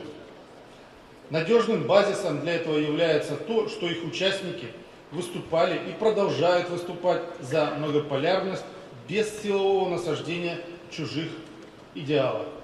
Второе. Критически важно провести анализ слабых мест существовавшей архитектуры международной безопасности, которая, к сожалению, не справилась с проблемами современности. Это необходимо, чтобы не допустить роковых ошибок при создании нового мира и избежать разногласий и противоречий. Из всего сказанного вытекает третье и самое главное. Республика Беларусь выступает с инициативой о разработке Евразийской хартии многообразия и многополярности в 21 веке. Это именно то, что может объединить усилия всех государств континента в деле построения иного миропорядка. Принципиально новая система международных отношений будет характеризоваться следующим. Опора на международное право, взаимное доверие и равенство, учет национальных, религиозных и культурных особенностей народов, неприятие вмешательства в внутренние дела государств для изменения выбранного пути развития, признание и уважение разнообразия механизмов практического сотрудничества. Не исключено и то, что в результате совместной работы мы придем к созданию новой АБСЕ, однако в которой Е будет означать уже не Европу, а Евразию. Но обращаю внимание, что и государства Европы, как неотъемлемая часть Евразийского континента, должны участвовать в этих процессах. В конечном итоге все решения по вопросам обеспечения мира и безопасности, строительства общего будущего смогут приниматься действительным глобальным большинством, а не закрытым клубом западных стран. Председатель Китайской Народной Республики Си Цзиньпинь в своем выступлении в июне этого года отметил следующее. Перед историческим выбором – мир или война, процветание или рецессия, единство или конфронтация. Нам как никогда необходимо проявить дух 5 принципов мирного существования и приложить неустанные усилия для реализации благородной цели построения сообщества и единой судьбы человечества. Сформулированные 70 лет назад принципы мирного существования, как и другие документы и декларации, принятые после Второй мировой войны, предполагают, что мир – это основа развития. В свою очередь, развитие невозможно без конкуренции, но конкуренции, основанной исключительно на праве выбора лучшего. Девиз «Время выбрало нас», провозглашенный президентом Республики Беларусь Александром Лукашенко и Всебелорусским народным собранием, оптимально подходит на роль сигнала к началу нашей совместной работы в сфере международной безопасности. Белорусское государство готово активно участвовать в формировании справедливого и устойчивого мира будущего уже сегодня. Призываем все заинтересованные государства присоединиться к этому историческому процессу. В случае предложения любых других созидательных инициатив мы также готовы их поддерживать и включиться в интенсивную деятельность по их претворению в жизнь.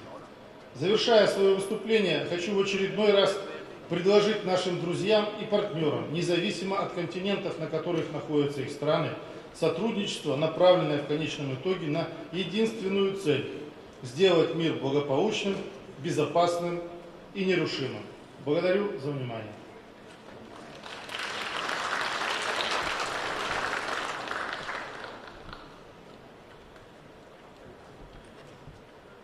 感谢贺烈宁、维克托中将的精彩发言。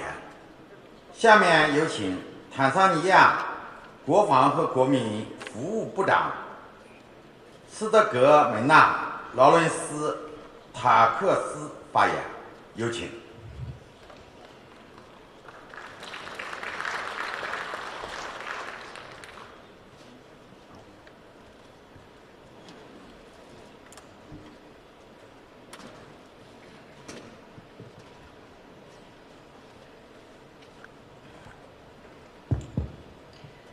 Honorable Ministers, colleagues, distinguished delegates, a very good morning. First and foremost, I would like to express my sincere gratitude to the government of the People's Republic of China for the warm invitation to this esteemed forum. Your commitment to fostering dialogue and cooperation on critical global issues is commendable and essential in these transformative times. The organization of this forum is a testament to China's dedication to promoting peace and stability for a shared future. We commend your efforts, not only for organizing this forum, but also through a number of initiatives which are geared towards promoting peace and security, some of which were highlighted this morning by the previous speakers, and I wouldn't wish to repeat them. The relationship between Tanzania and China has flourished since the days of our independence, that is in the early 60s, rooted in mutual respect, cooperation, and shared aspiration for development. This special and enduring friendship serves as a model for how nations can collaborate across borders for common goals. Today we find ourselves in an era characterized by multipolarity, an evolving international order where power and influence are distributed among multiple global players.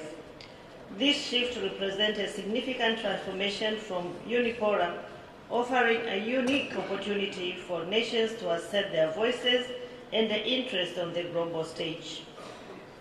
From an African perspective, and in that case for the United Republic of Tanzania, we understand that multipolarity is not merely an academic concept, it is a reality that shapes our political, economic, and social landscapes. It embodies our aspiration for a world where diverse nations can engage as equals, where the voices of smaller countries are amplified, and where cooperation replaces competition as a primary driver for international relations. We must therefore interrogate the frameworks which will enhance multipolarity. In this context, the United Republic of Tanzania, as part of the African Union, advocates for a multipolar world rooted on the principles of solidarity, cooperation, and mutual respect.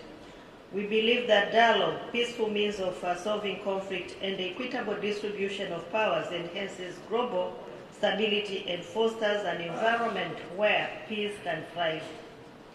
Regardless of our size, the United Republic of Tanzania has contributed and continue to participate in various peacekeeping missions, but also on a number of peace and security promotion engagement, and will continue doing that. The challenges we face today, be it transnational crimes, terrorism, climate change, or economic disparities, underscore the need for collaborative action. These issues transcend borders and require a collaborative response from all nations. Tanzania stands ready to work alongside our esteemed partners in China, but also other nations to address these challenges effectively. Together we can harness the potential of multipolarity to build a resilient and peaceful societies. As we seek to promote peace and stability, let us embrace inclusivity and our shared diversity as source of strength. Each nation, regardless of her size, brings unique experiences and perspectives that can enrich our collective understanding. By fostering an environment of mutual respect and cooperation, we can navigate the complexities of the evolving international order and pave the way for a more harmonious world. As we move forward, let us reaffirm our commitment to promoting peace and stability within our own regions, but also globally, and to strengthening the ties that bind us together as we embrace the promise of a multipolar world. Together we can create a world where every nation, regardless of the size but also the influence, has a voice and role in shaping our shared future. Tanzania wishes the People's Republic of China a success forum, and also in her endeavor to promote peace for shared future. My President, the President of the United Republic of Tanzania, Her Excellency Dr. Samia Suluhu Hassan, fully support the theme of this forum, promoting peace for a shared future. I thank you.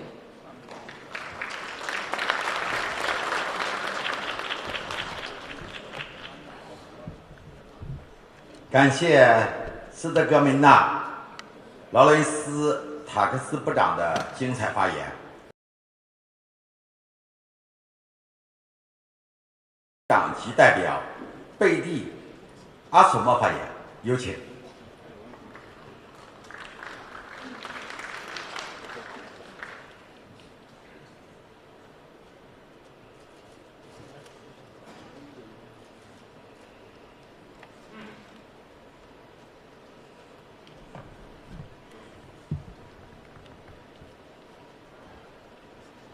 Distinguished chairperson, permit me to deliver my speech in French. Excellences, Monsieur le ministre de la Défense nationale de la République populaire de Chine, Excellences, Mesdames, Messieurs les chefs de délégation, distingués et éminents spécialistes, militaires, civils et universitaires, Mesdames, Messieurs, au nom de la délégation camerounaise, j'ai l'honneur de conduire à cette importante rencontre internationale. Je remercie profondément le gouvernement de la République populaire de Chine et plus particulièrement le ministère de la Défense nationale. Leur aimable invitation à prendre part à cette 11e édition du Beijing Xiangshan Forum, importante rencontre internationale consacrée à la réflexion et à la recherche de solutions aux questions de paix et de sécurité dans le monde, dans un contexte mutant et mouvementé de guerre toujours latente.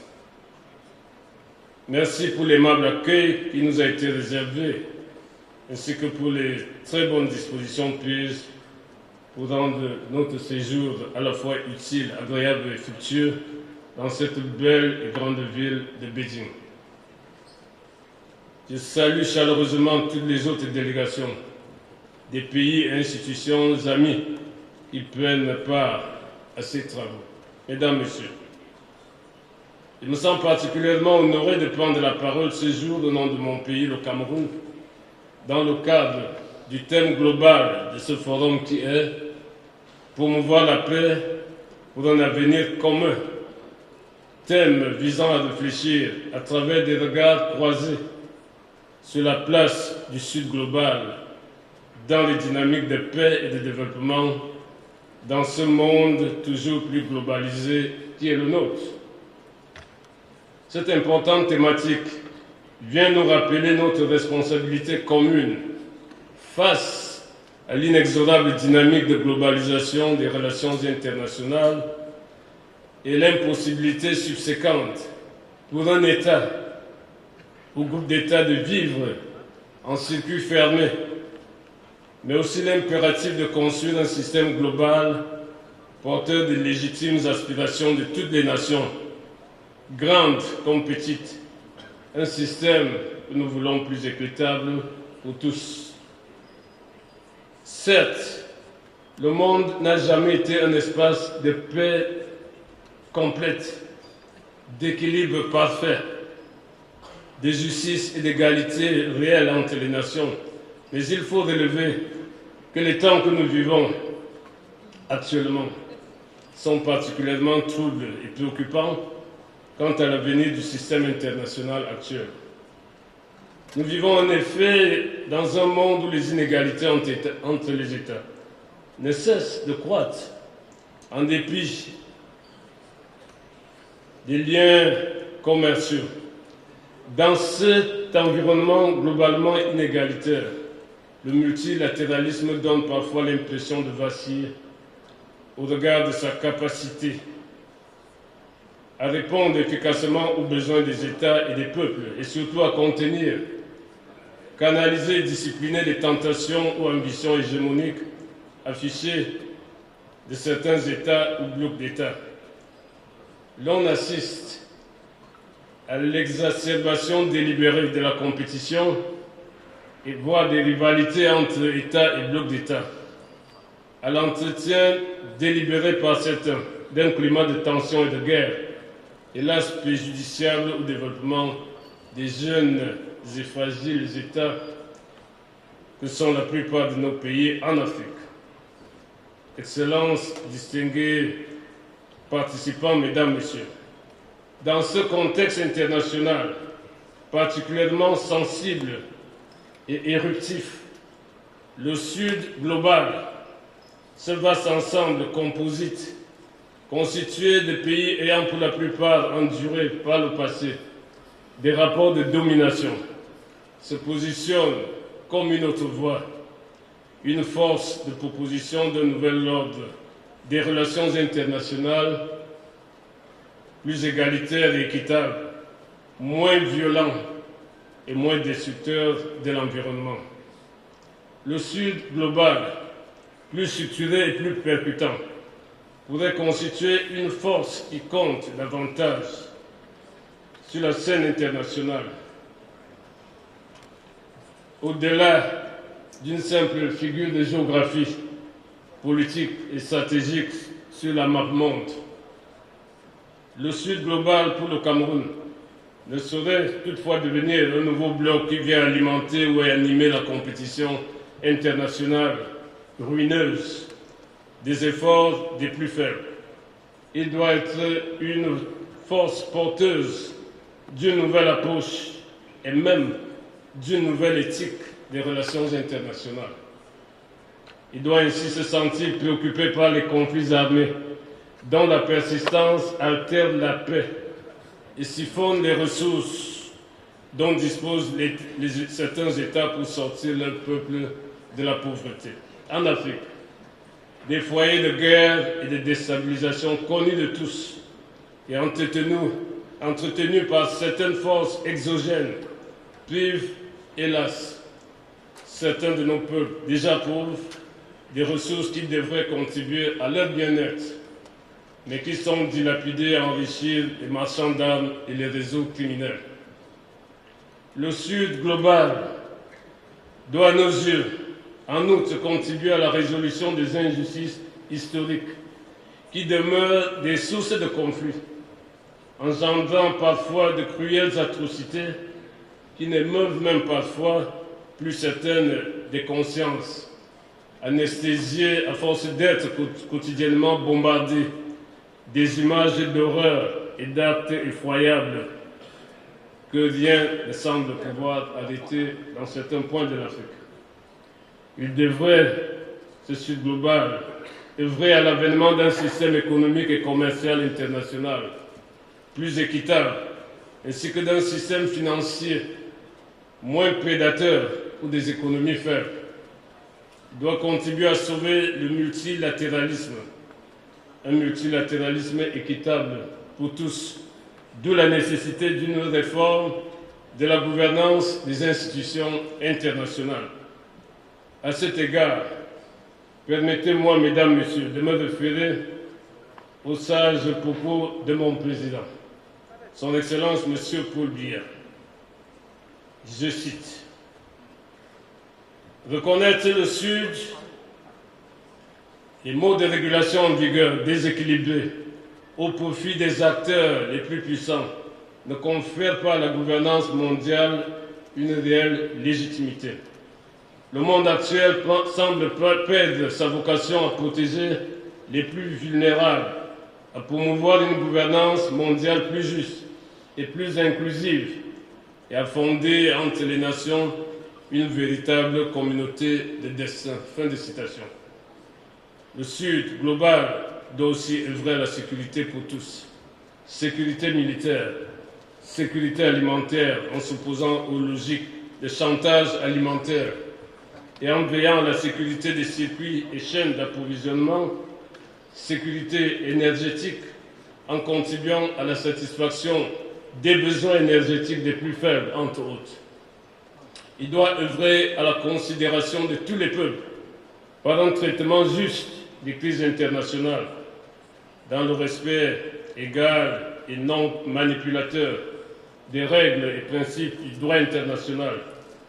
Il doit œuvrer à la protection de l'environnement, gage de survie de la planète et même de l'espèce humaine. Monsieur le Président de séance, distingués participants, Mesdames, Messieurs, pour prétendre porter une nouvelle éthique des relations internationales, nécessaire pour une paix durable et le développement de tous, les membres du Sud global devraient déjà eux-mêmes se montrer exemplaires dans leurs relations mutuelles et ne pas reproduire ce qui est reproché au Grand Nord. Nous en appelons à une solidarité franche et mutuellement bénéfique pour le bien compris de nos peuples, suivant d'ailleurs la coopération sino-africaine qui promeut une coopération gagnant-gagnant.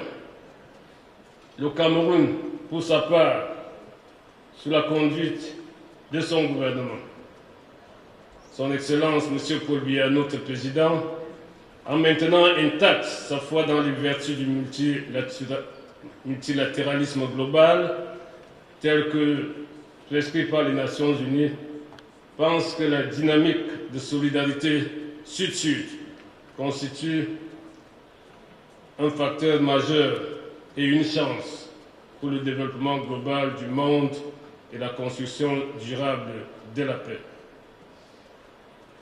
Monsieur le ministre de la Défense nationale de la République populaire de Chine, distingués et éminents participants, nous voulons une fois de plus vous exprimer notre très positive appréciation de l'initiative de cette 11e édition du Beijing Xiangshan Forum. Nous formulons le vœu que le fruit de nos délibérations soit traduit en actes et faits pour un dialogue véritablement gagnant-gagnant et pour un Sud global plus resserré et plus solidaire. Nous saluons le gouvernement de la République populaire de Chine et plus particulièrement Monsieur le ministre de la Défense nationale pour leur invitation à prendre part à ces travaux. Nous croyons qu'avec la volonté et un engagement collectif et sincère pour la paix et la sécurité, nous pourrons ensemble venir à bout du terrorisme et toutes les formes de violence dans nos pays et particulièrement en Afrique et apporter ainsi la paix et la sécurité à nos populations qui en ont si grandement besoin pour un avenir commun, plus radieux et plus sûr. Je vous remercie, Mesdames, Messieurs, de votre aimable et bienveillante attention.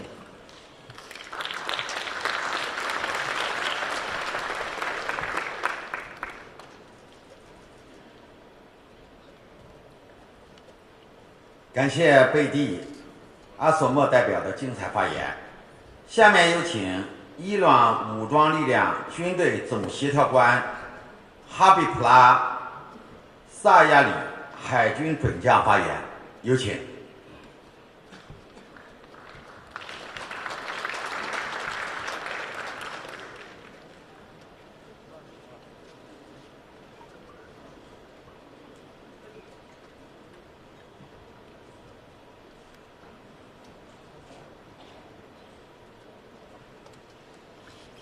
بسم الله الرحمن الرحیم. آقایان و خانم ها، عالی جنابان، از اینکه از این فرصت برخوردارم که در محضرتان در اجلاس شیانگشان پکن از ایده متعالی برابری، آزادی، فراگیری و یادگیری متعالی متقابل دفاع می کند عرایضم را ارائه کنم بسیار خوشوقتم.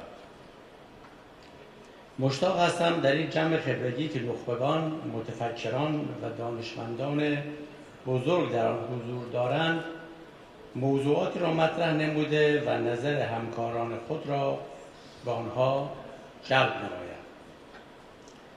در حال حاضر دنیایی که در آن به سر میبریم سرشار از تنش‌ها، جنگ‌ها و تقابل‌هایی است که نسل بشر را با خطراتی مواجه نموده است. اگرچه در طول تاریخ نمونه‌های متعددی از این چالش‌ها وجود داشته است، لیکن در حال حاضر از وخامت بالایی برخوردار بوده و می‌طلبد جمع خبرگی به نخبگان چون اجلاس شیانگشار پکن راهبردها و راهکارهای اساسی و البته عملی را برای مقابله با آنان ارائه نموده و تلاش خود را در بهبود اوضاع و شرکت در جهان متمرکز کنند. همکاران گرامی، حضار محترم، در حال حاضر دردها و مشقت‌های جامعه جهانی موضوعی است که هیچ انسان دردمندی نمیتواند چشم‌های خود را بر روی آن ببندد و یا با بی‌تفاوتی از کنار آن بگذرد. این جانب در این فرصت کوتاه تلاش دارم به ریشه و علت برخی از این معضلات اشاره و برای حل آنها پیشنهادهایی ارائه نمایم. یک جانب گرایی و تمامیت خواهی از جانب برخی قدرت‌های بزرگ و البته رو به اضمحلال باعث گردیده است امکانات و ملزومات عمدتاً محدود بشر نه متوجه صلح و ثبات جهانی که صرف جنگ‌های بیفایده و کشتار در سطح جهانی شده و بشریت را در تنگنایی حیرت افزا گرفتار نماید. تاریخ سرشار از عبرت‌هایی است متأسفانه دیده نشده و سبب ساز اصلاح امور توسط ابرقدرت‌هایی مواجه شده با افول نگردیده است. تاریخ به ما آموخته که هرگاه ابرقدرت‌ها پا را از صلح و خوشبختی بشریت تحت حاکمیت خود فراتر نهاده‌اند با افول و فروپاشی نهایی مواجه شده و بزرگترین امپراتوری‌ها نیز به خاطرها سپرده شده است.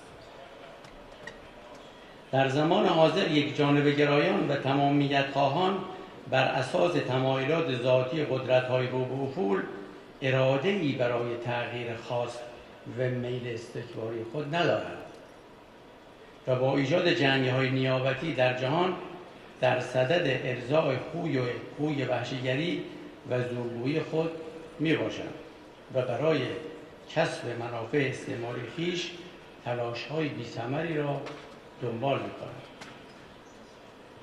تحریک خطوط قرمز امنیتی کشورهای دیگر با ارائه وعده‌های پوچ به برخی حاکمان زودباور، تحریک و تهییج خطوط قرمز سرزمینی برخی از کشورها با تسلیح سرزمین‌هایی که عملاً ظرفیت برای مواجهه با سایر کشورها را دارا نیستند و یا حمایت از رژیم‌های نژادپرستی که تاریخی سرشار از جنایات علیه بشریت دارند، از جمله اقداماتی است که باعث می‌گردد دنیای امروز مملو از کشتار بیگناهان و صرف منابع نه برای بقای زندگی بشریت بلکه برای نابودی بشریت گردد.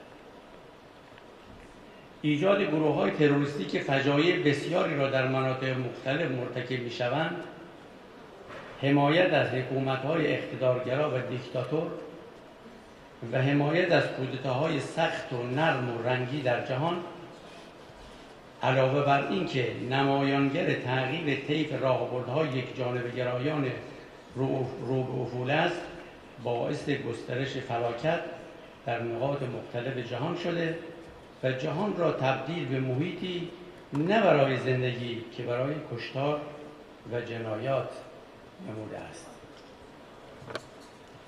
بحران غزه و نسل‌کشی رژیم صهیونیستی اقدامات خلاف مبانی حقوق بین‌الملل توسط این رژیم است که با حمله به کنسولگری جمهوری اسلامی ایران در سوریه و نیز ترور شهید اسماعیل هنیه در تهران ادامه یافته و حمایت‌های اطلاعاتی نظامی بی حد و حصر آمریکا از رژیم صهیونیستی و لشکرکشی به منطقه و تهدیدات مستمر این رژیم علیه جمهوری اسلامی ایران نشان از وضعیت وخیم آنارشی در نظام بین الملل است که البته با هبوط آمریکا و زوال رژیم صهیونیستی همراه خواهد شد. حضار محترم، همکاران گرامی،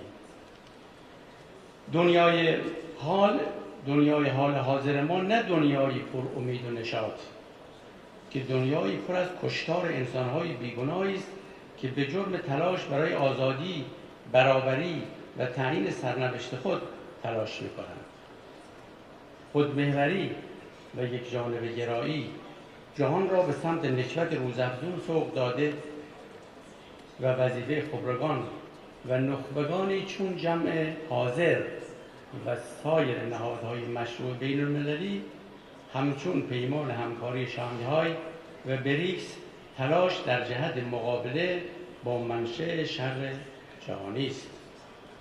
حضار گرامی، خانم‌ها و آقایان، اگرچه جمهوری اسلامی ایران با سیاست خارجی مبتنی بر حکمت، عزت و مصلحت در پیش گرفته و صبر راهبردی را تاکنون در نظر دارد و تاکنون وارد بازی مختوم به باخت آنها نشده است، لیکن قطعاً از حق خود در دفاع از تمامیت ارضی و حاکمیت ملی نخواهد گذشت.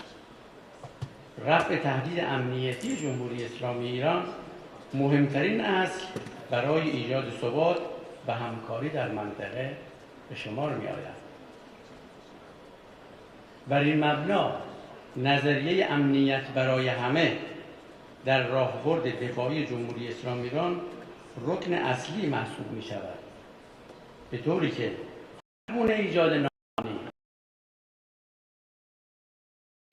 به معنای ناامنی برای قدرت‌های استکباری خواهد بود و واکنشی به تهدیدات مستمر نظامی آمریکا و رژیم صهیونیستی علمداد می‌گردد.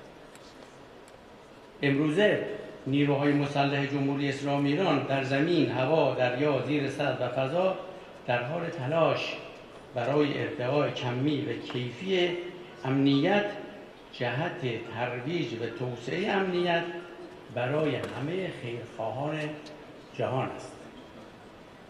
حضار محترم، اساساً ساختار آنارشیک نظام بین الملل، مداخلات قدرت‌های خارجی و گسل‌های امنیتی خاورمیانه یا غرب آسیا به عنوان 3 عامل باعث می‌شود تا جمهوری اسلامی ایران در صدد کسب توانمندی دفاعی به میزان مقتضی در راستای افزایش امنیت خود برآید.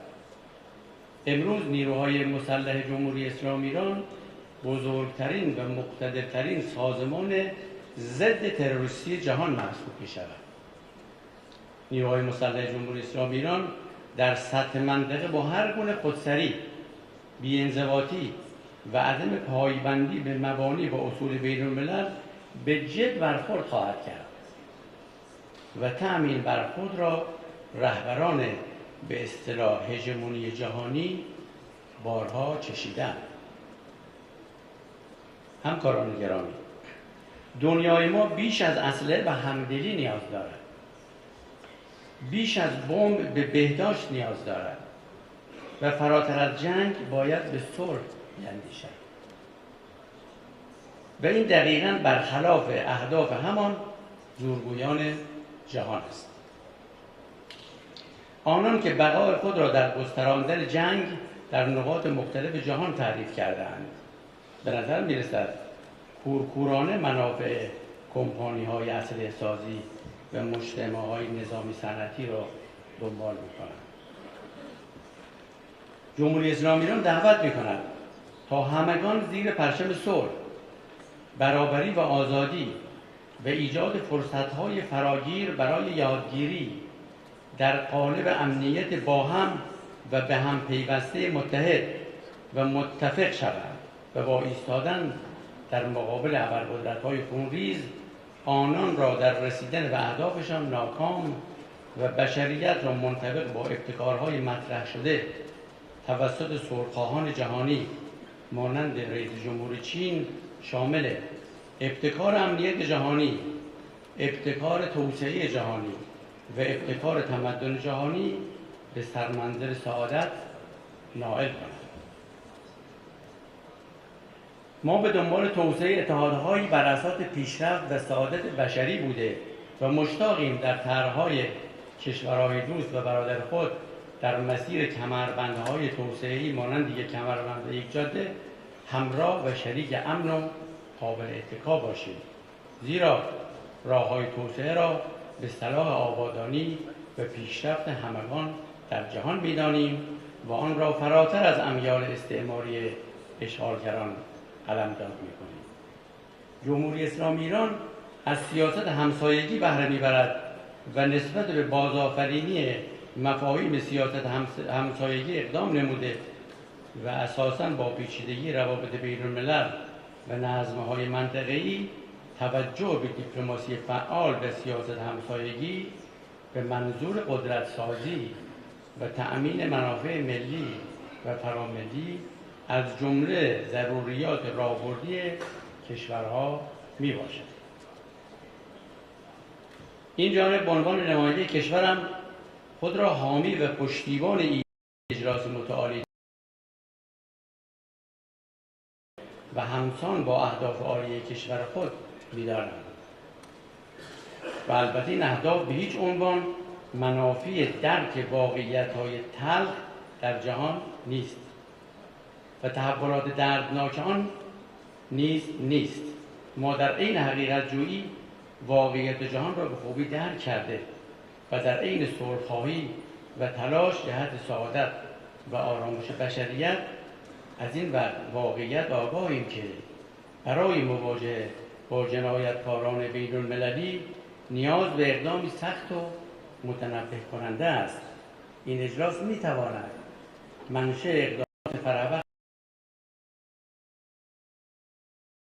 برای صلح و سعادت بشر و نیز مقابله با قدرت‌هایی که هنوز در خیال خام خود تفنگ را پیش برنده اهداف استعماری خود می‌دانند. همکاران گرامی، حضار محترم، اعتقاد داریم جهان در حال گذر از یک پیچ تاریخی بوده و کتاب تاریخ در حال ورق خوردن است و در این شرایط خواهان تغییر راه بشریت از مسیر یک جانبه گرایی به سمت نه حتی چند جانبه گرایی که همه جانبه گرایی جهانی هستیم. ملت‌های جهان بر اساس ظرفیت‌ها و استعدادها و توانمندی‌های ملی خود در نظمی نوین و امنیتی به هم پیوسته دنیا همگان به سعادت بشریت بیاندیشند. در این مسیر همگرایی، همافزایی، تلاش فراگیر و به دور از منفعت طلبی یک جانبه گرا میتواند در طرح‌های نظیر طرح یک کمربند یک راه و سایر طرح‌های مشابه تجلی یابد که این امر اراده و تلاش همگان را طلب می‌نماید. صلح و امنیت در کریدورهای ارتباطی، پایان جنگ‌های خونین، مجازات قاتلان بشریت، از بین بردن حربه تحریم‌های یک جانبه و تعاملات علمی، صنعتی و فناوری در زنجیره تولید جهانی آرزویی است که به نظر می‌رسد در صورت وجود اراده‌ای مستحکم و همگانی در دسترس است که بارقای آن در افول تمامیت خواهان در افق بشریت کاملا هویداست و شعار اجلاس یعنی ترویج صلح برای آینده مشترک، راهگشای مسیر رشد و شکوفایی بشریت تحت امنیت و به هم پیوسته و به کارگیری ابتکارهای امنیت جهانی، توسعه جهانی و تمدن جهانی می باشد. از بذل توجه همه شما صمیمانه سپاسگزارم.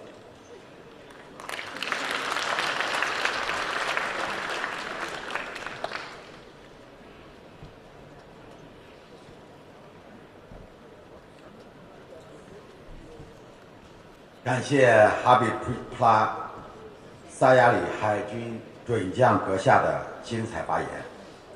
下面请德国国防部政策部部长雅斯伯·维克发言，有请。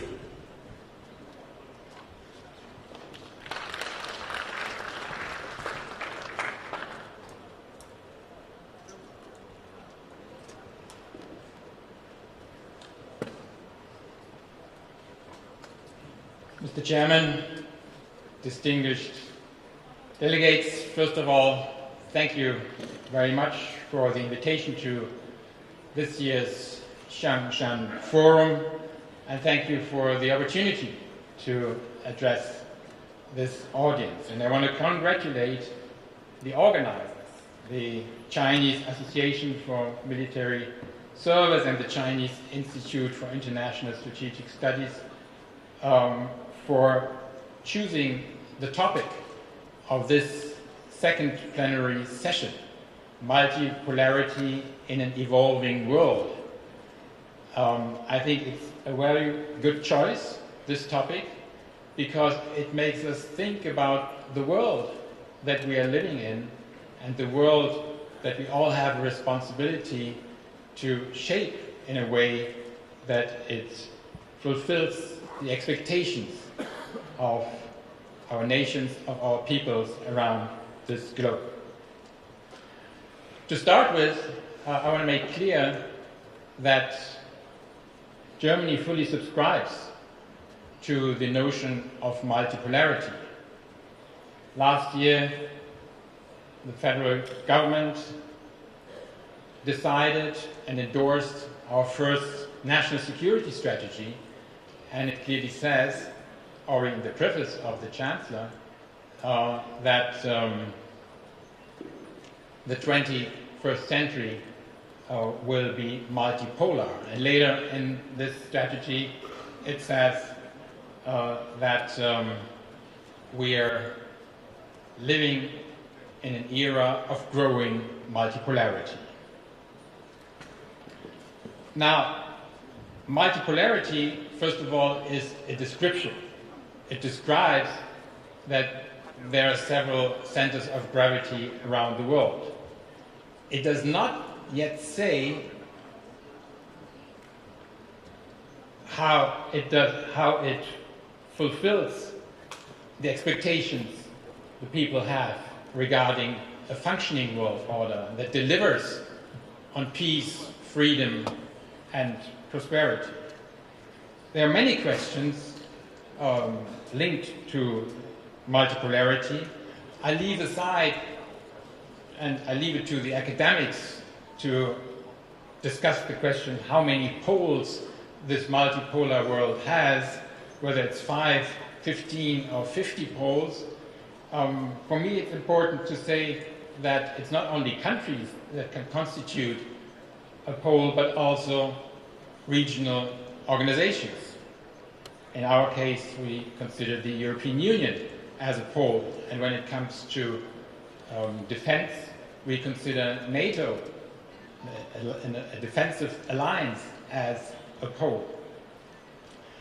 But the question I already raised, whether multipolarity delivers on the basic needs of the people around this planet, still has to be discussed, and it depends on at least two questions.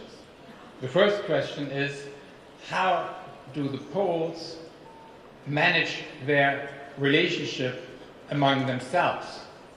So, are they competing with each other? Does one pole want to supersede the other? Will they enter into an arms race, spending billions of dollars, yuan, or whatever currency into the armed forces? Whereas it would be much more favorable to the prosperity of the people to invest this money into education, social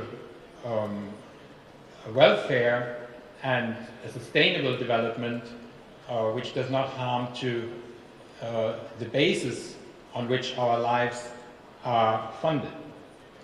So that is very important, how the poles interact. The poles, I would say, have a very specific responsibility when it comes to deliver on peace, freedom, and prosperity, but also more precisely on the question of global warming, whether we will resist the further global warming, which is a danger to our to the livelihood on this planet, or whether they will deliver on the non-proliferation of nuclear weapons, which is a threat to the entire planet, or whether they deliver on the fight of international terrorism, which is a threat to many countries and many people around this planet.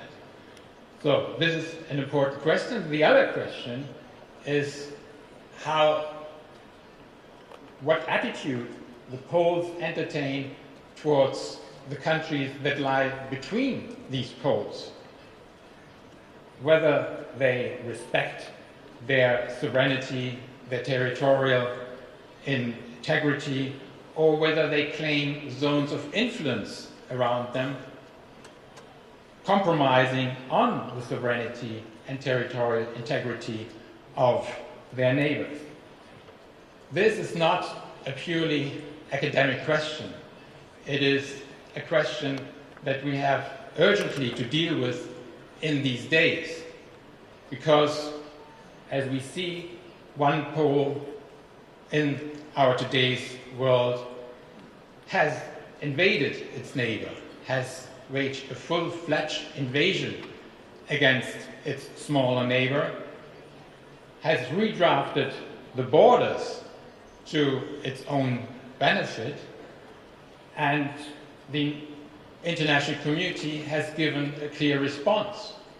141 countries around this world have voted in the United Nations General Assembly already repeatedly, have voted on a resolution asking that pole to withdraw immediately, completely, and unconditionally its armed forces from the territory of its neighbor within the international agreed and recognized borders. And the International Court of Justice has conveyed the same demand.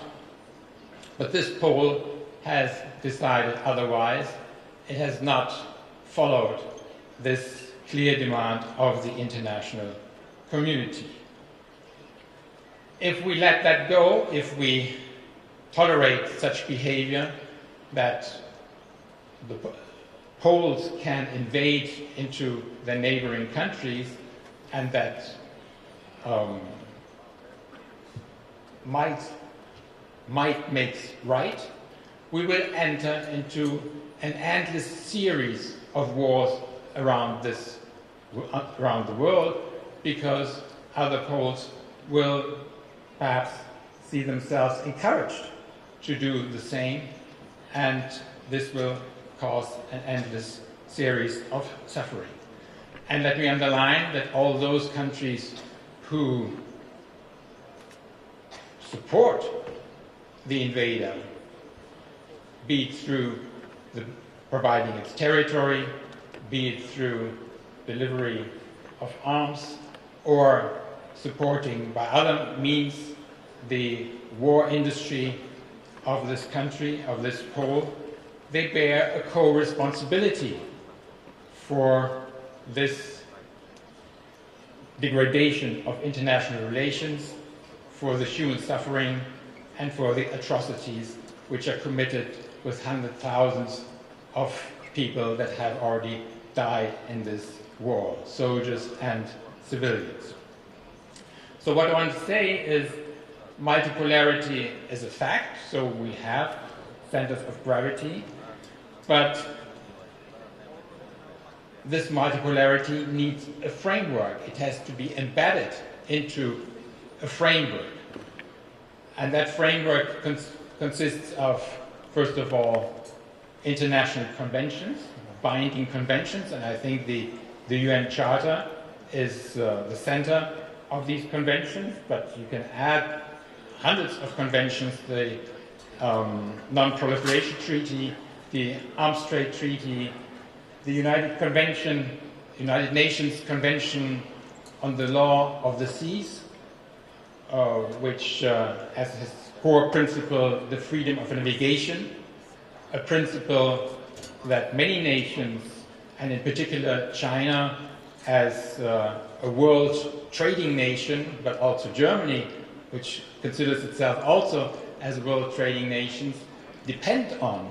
So the United Nations Convention of the Law of the Seas, of a great importance for functioning international trade, but also the agreements on how to reduce CO2 emissions in order to mitigate and to reduce global warming, and also, of course, the responsibility of the world community to create new conventions for new challenges.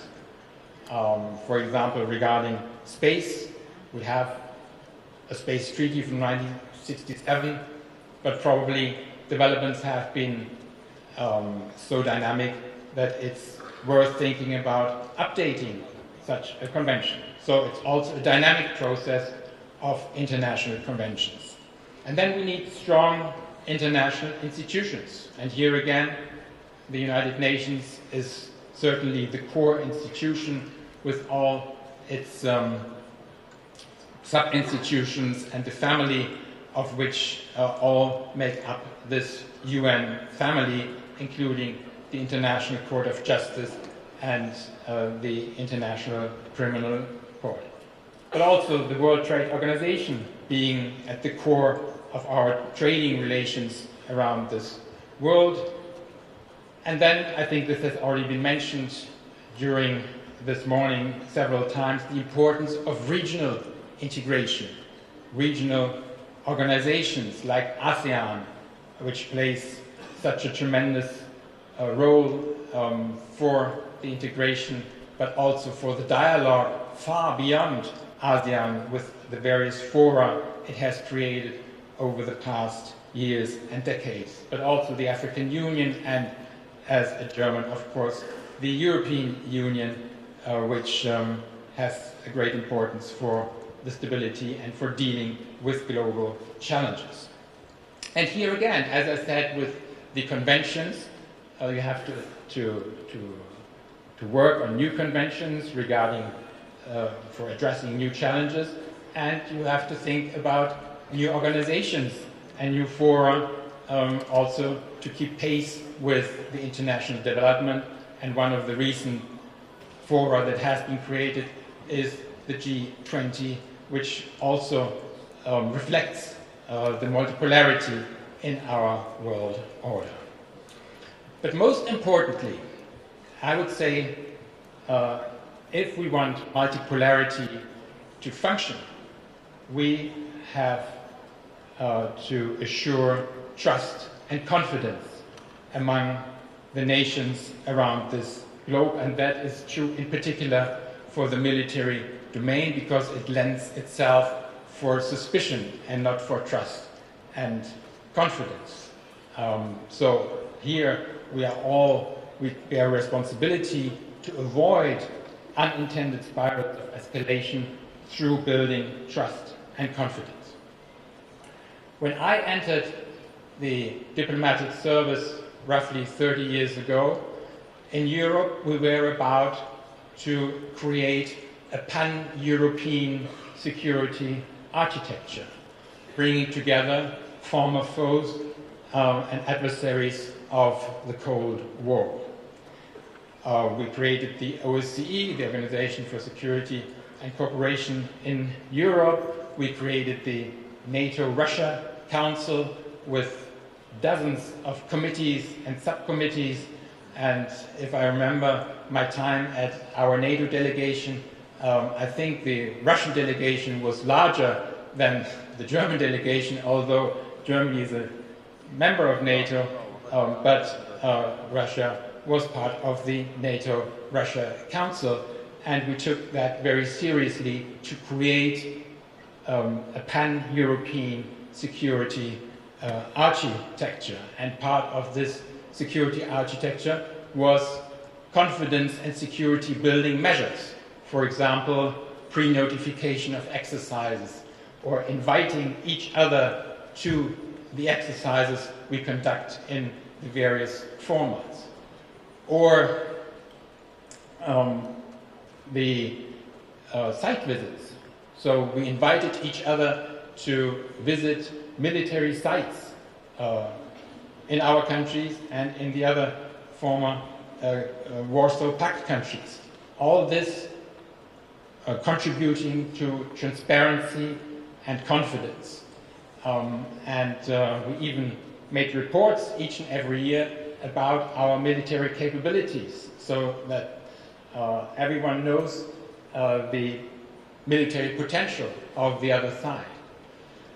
Now, one major stakeholder of this exercise decided otherwise, pursued another agenda, namely to restore its hegemony in Eastern Europe, in its neighborhood, and therefore this architecture unfortunately fell apart and collapsed. But the point I want to make is that this architecture, and in particular the confidence and security building measures, provided us with several decades of peace and stability. And the offer I want to submit in this audience is that these experiences are very valuable, and we, Germany, and I suppose partners in Europe as well, are ready to share these experiences with countries in other regions around the world, for example, in the Indo-Pacific, or more specifically in the Western Pacific, in order to reduce tensions, in order to enhance trust and confidence, which is so important to peace and stability around the globe. So, in conclusion, let me reiterate that multipolarity is a fact, but that it is on us to shape multipolarity in a way that it serves the interests of the people around the world in terms of peace, freedom, and prosperity. So what we in fact need is a rules-based multipolarity for the sake of our generation, but also, and even more important, for our children and grandchildren, so for the generations to come. So let's all live up to that responsibility. Thank you very much for your attention.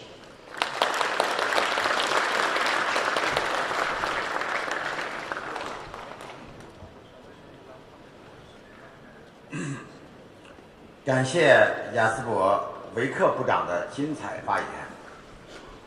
各位来宾、女士们、先生们，刚才6位嘉宾为了如何建设多极世界，如何对国际秩序构建发表了独到的见解。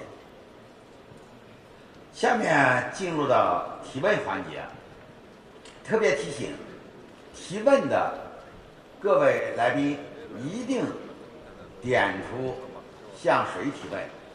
下面请各位来宾提问。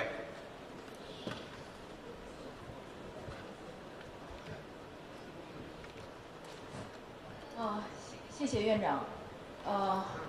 I'm Liu Lin from Central Party School. My question is addressed to the Director General Wick from German Ministry of Defense. Just as you mentioned that in recent years, One of the major developments of international security is that some European countries, EU and NATO are expanding their presence and involvement in Indo-Pacific affairs, including sending warships to the South China Sea and enhancing security and defense cooperation with Japan, ROK, and some ASEAN claimants of the South China Sea. In my opinion, this might not be conducive to regional peace and stability because it will increase the possibility of collision in the air and at the sea, and also accelerate bloc politics in this region. So I wonder what's your opinion on this development and its impact on international security order? Thank you. 有请。 Thank you very much for this very comprehensive question. And let me start with another strategic document that our government adopted pretty recently, more or less 4 years ago, namely our guidelines on the Indo-Pacific. And these guidelines are very clear because they reject the notion of bloc building or containment or decoupling. They reject this explicitly, but rather promote and want to promote and want to be helpful in promoting inclusivity in the Indo-Pacific. And that is very important, and it's not only paper that has been decided on, it is also the action that we pursue. Now, why does Germany almost regularly send ships abroad and even to such a far region as the Indo-Pacific? First of all, we have done that all through the decades. I think also in 2002 we had a Navy vessel in the Western Pacific. So that is not a revolution of our security policy, but the most important point is that it's not directed against anyone. It is, in fact, supporting an international principle that we have all subscribed to and that we all depend on, and as I said, in particular, the world trading nations, and that is the freedom of navigation. And the high sea, you don't have, as you have on roads, you have police who see whether everything works well. On the high sea, there is no police. So from time to time, it's important that Navy vessels show up to make sure that no one undermines this freedom of navigation. And we have many challenges to the freedom of navigation. Piracy, for example, which has been a very great challenge, for example, at the Horn of Africa, or the Houthis that are bombarding the commercial vessels and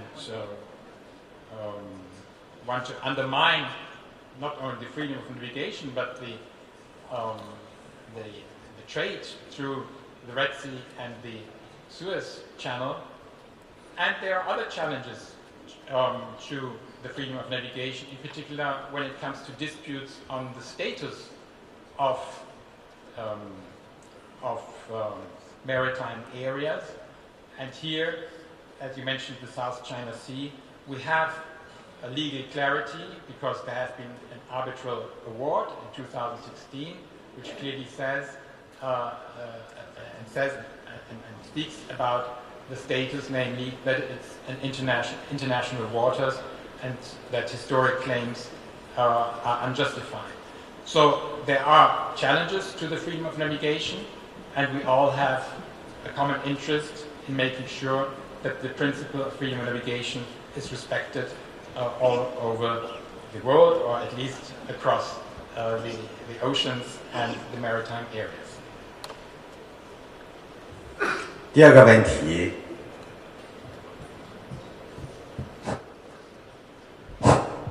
Thank you very much for the invitation to attend this conference. I'm from the United States of America. I'm an independent political economic analysis for Africa and also a global strategist. I will resist the temptation of challenging the flawed analysis of the rules-based order presented by our representative from Germany. And my question will go to the Defense Minister from Tanzania. Under the current Tanzanian government, they are embarking on the best, most aggressive infrastructure program that we see in East Africa. And the infrastructure is critical to the development of their economies, and this is critical for peace and development. Poverty is the biggest cause of instability in African nations. China, through its long commitment to the FOCAC conference, which the 9th one just occurred last week in Beijing, and the Belt and Road Initiative from President Xi in 2013, have contributed significantly to infrastructure development in Africa. Yet, the United States and other members of the rules-based order Western flawed policy have attacked China and maligned China for their efforts to work and partner with African nations for economic development. And so my question to the Tanzanian minister is, do you agree with this malignment against China, or do you think that the role of FOCAC and PRI have actually played a positive role in developing African economies? Thank you very much. 有请塔克斯部长，有请。Thank you. Thank you for the question. Even though the question was not very clear, but I'll try to respond to the question because it is intertwined with a number of issues. Tanzania, or in that case Africa, because you have brought in the African dimension, and China, we have been cooperating for a number of years. And it's not that we are cooperating with China alone, we are cooperating with a number of other partners as well, and we'll continue doing that. FOCAC, this is not the first one. In all the FOCAC summit which I have attended, we normally come up with clear action items. And this time around, there's also that clear action items. And we are very grateful to the government of the People's Republic of China because what they have tried to do and they have been doing is to enhance partnership between African countries and China. And in that regard, we don't see that alignment which you have just said. We are seeing a win-win partnership between African countries and China. And we invite anybody else to partner with us. Thank you.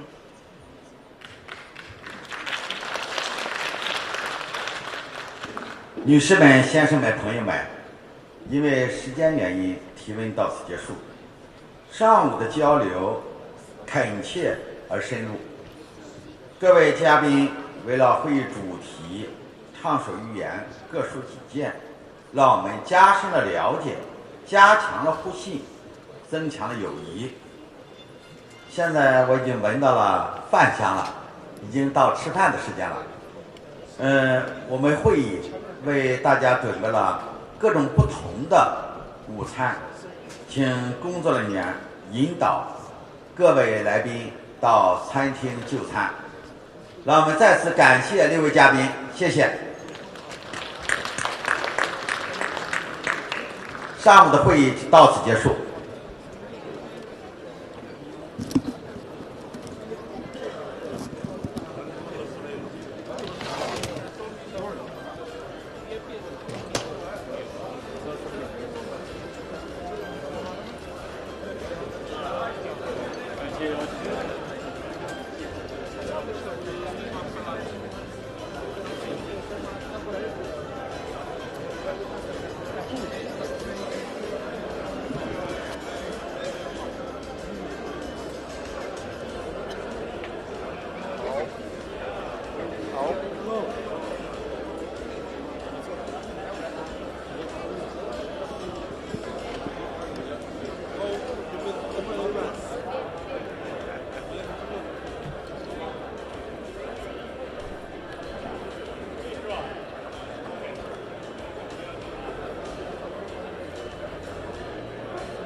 朋友都知道我是很挑剔的。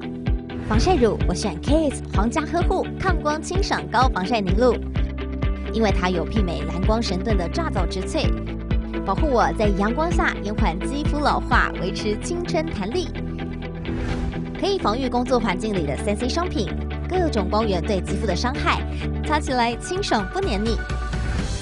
我特别喜欢它做到海洋友善，365天，天天抗光抗老化，是我的保养日常。你呢？